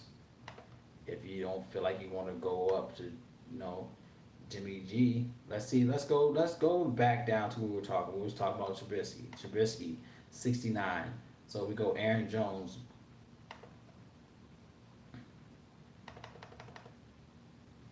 Aaron Jones, Marlon Mack.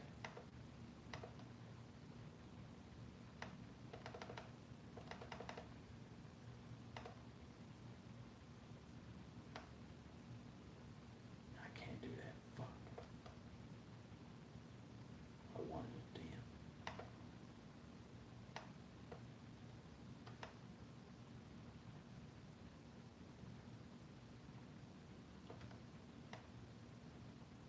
damn. Yeah, Lawrence 6,500. I can't go there.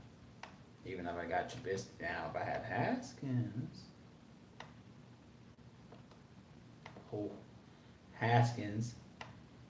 So if I had Haskins, you do Dwayne Haskins, Aaron Jones, Marlon Mack, Terry McLaurin, Adams, Thomas, Hurst, Gurley, Jets. I love that. So those are the lines I'm looking at, y'all. I mean, appreciate Infamous for staying on here, bro. Like you've been holding it down, bro. I appreciate you, staying tuned with me, man. Literally digging into this shit. Like my brain is fried up, but I feel better.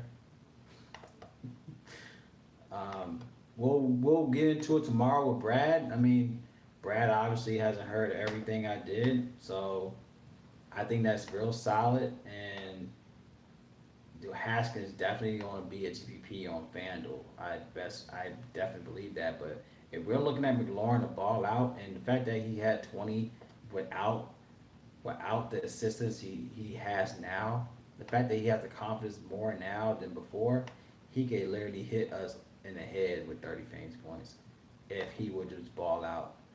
But thanks, man. Thanks to everyone who did stay on. But yo, Infamous, I really appreciate you, bro, for staying on and just for the insight, y'all. But we'll get into it tomorrow. It's gonna be definitely not as much as we're gonna try to get him on a different screen, so you'll see my face and his face on one screen. But we'll try to test it out, see before we do a live stream. But tomorrow live stream is basically gonna be a final look stream. Just today was more of a test. I was testing it out, man, see how it looks, and I like it. I mean, I like to do this. I'm gonna more so do this just for football, because football is just a fucking beast to where you have to dig deep every play. So I'm more likely gonna do this every week. I'm gonna do like my first look. So this type of look right here is gonna be my first look, and just go into every fucking play like we did today. And then the final look will be just what I did. But get that going. I'm gonna have this. We're gonna do this tomorrow morning, probably tomorrow morning. Tomorrow morning, I'll get with Brad and do that tomorrow morning. I'll have my final look video. It's going to be a quick 5-minute video, like how I do my videos. I always keep my videos short because I don't like to make it too long. But I will have definitely my favorite 5 plays for NFL Week 1 tomorrow. I will have my UFC tomorrow. I will have my NASCAR tomorrow. I'm going to not get sleep tomorrow, but I love doing this, man. I appreciate everyone staying tuned. I'll talk to y'all later, y'all. Appreciate it. Peace.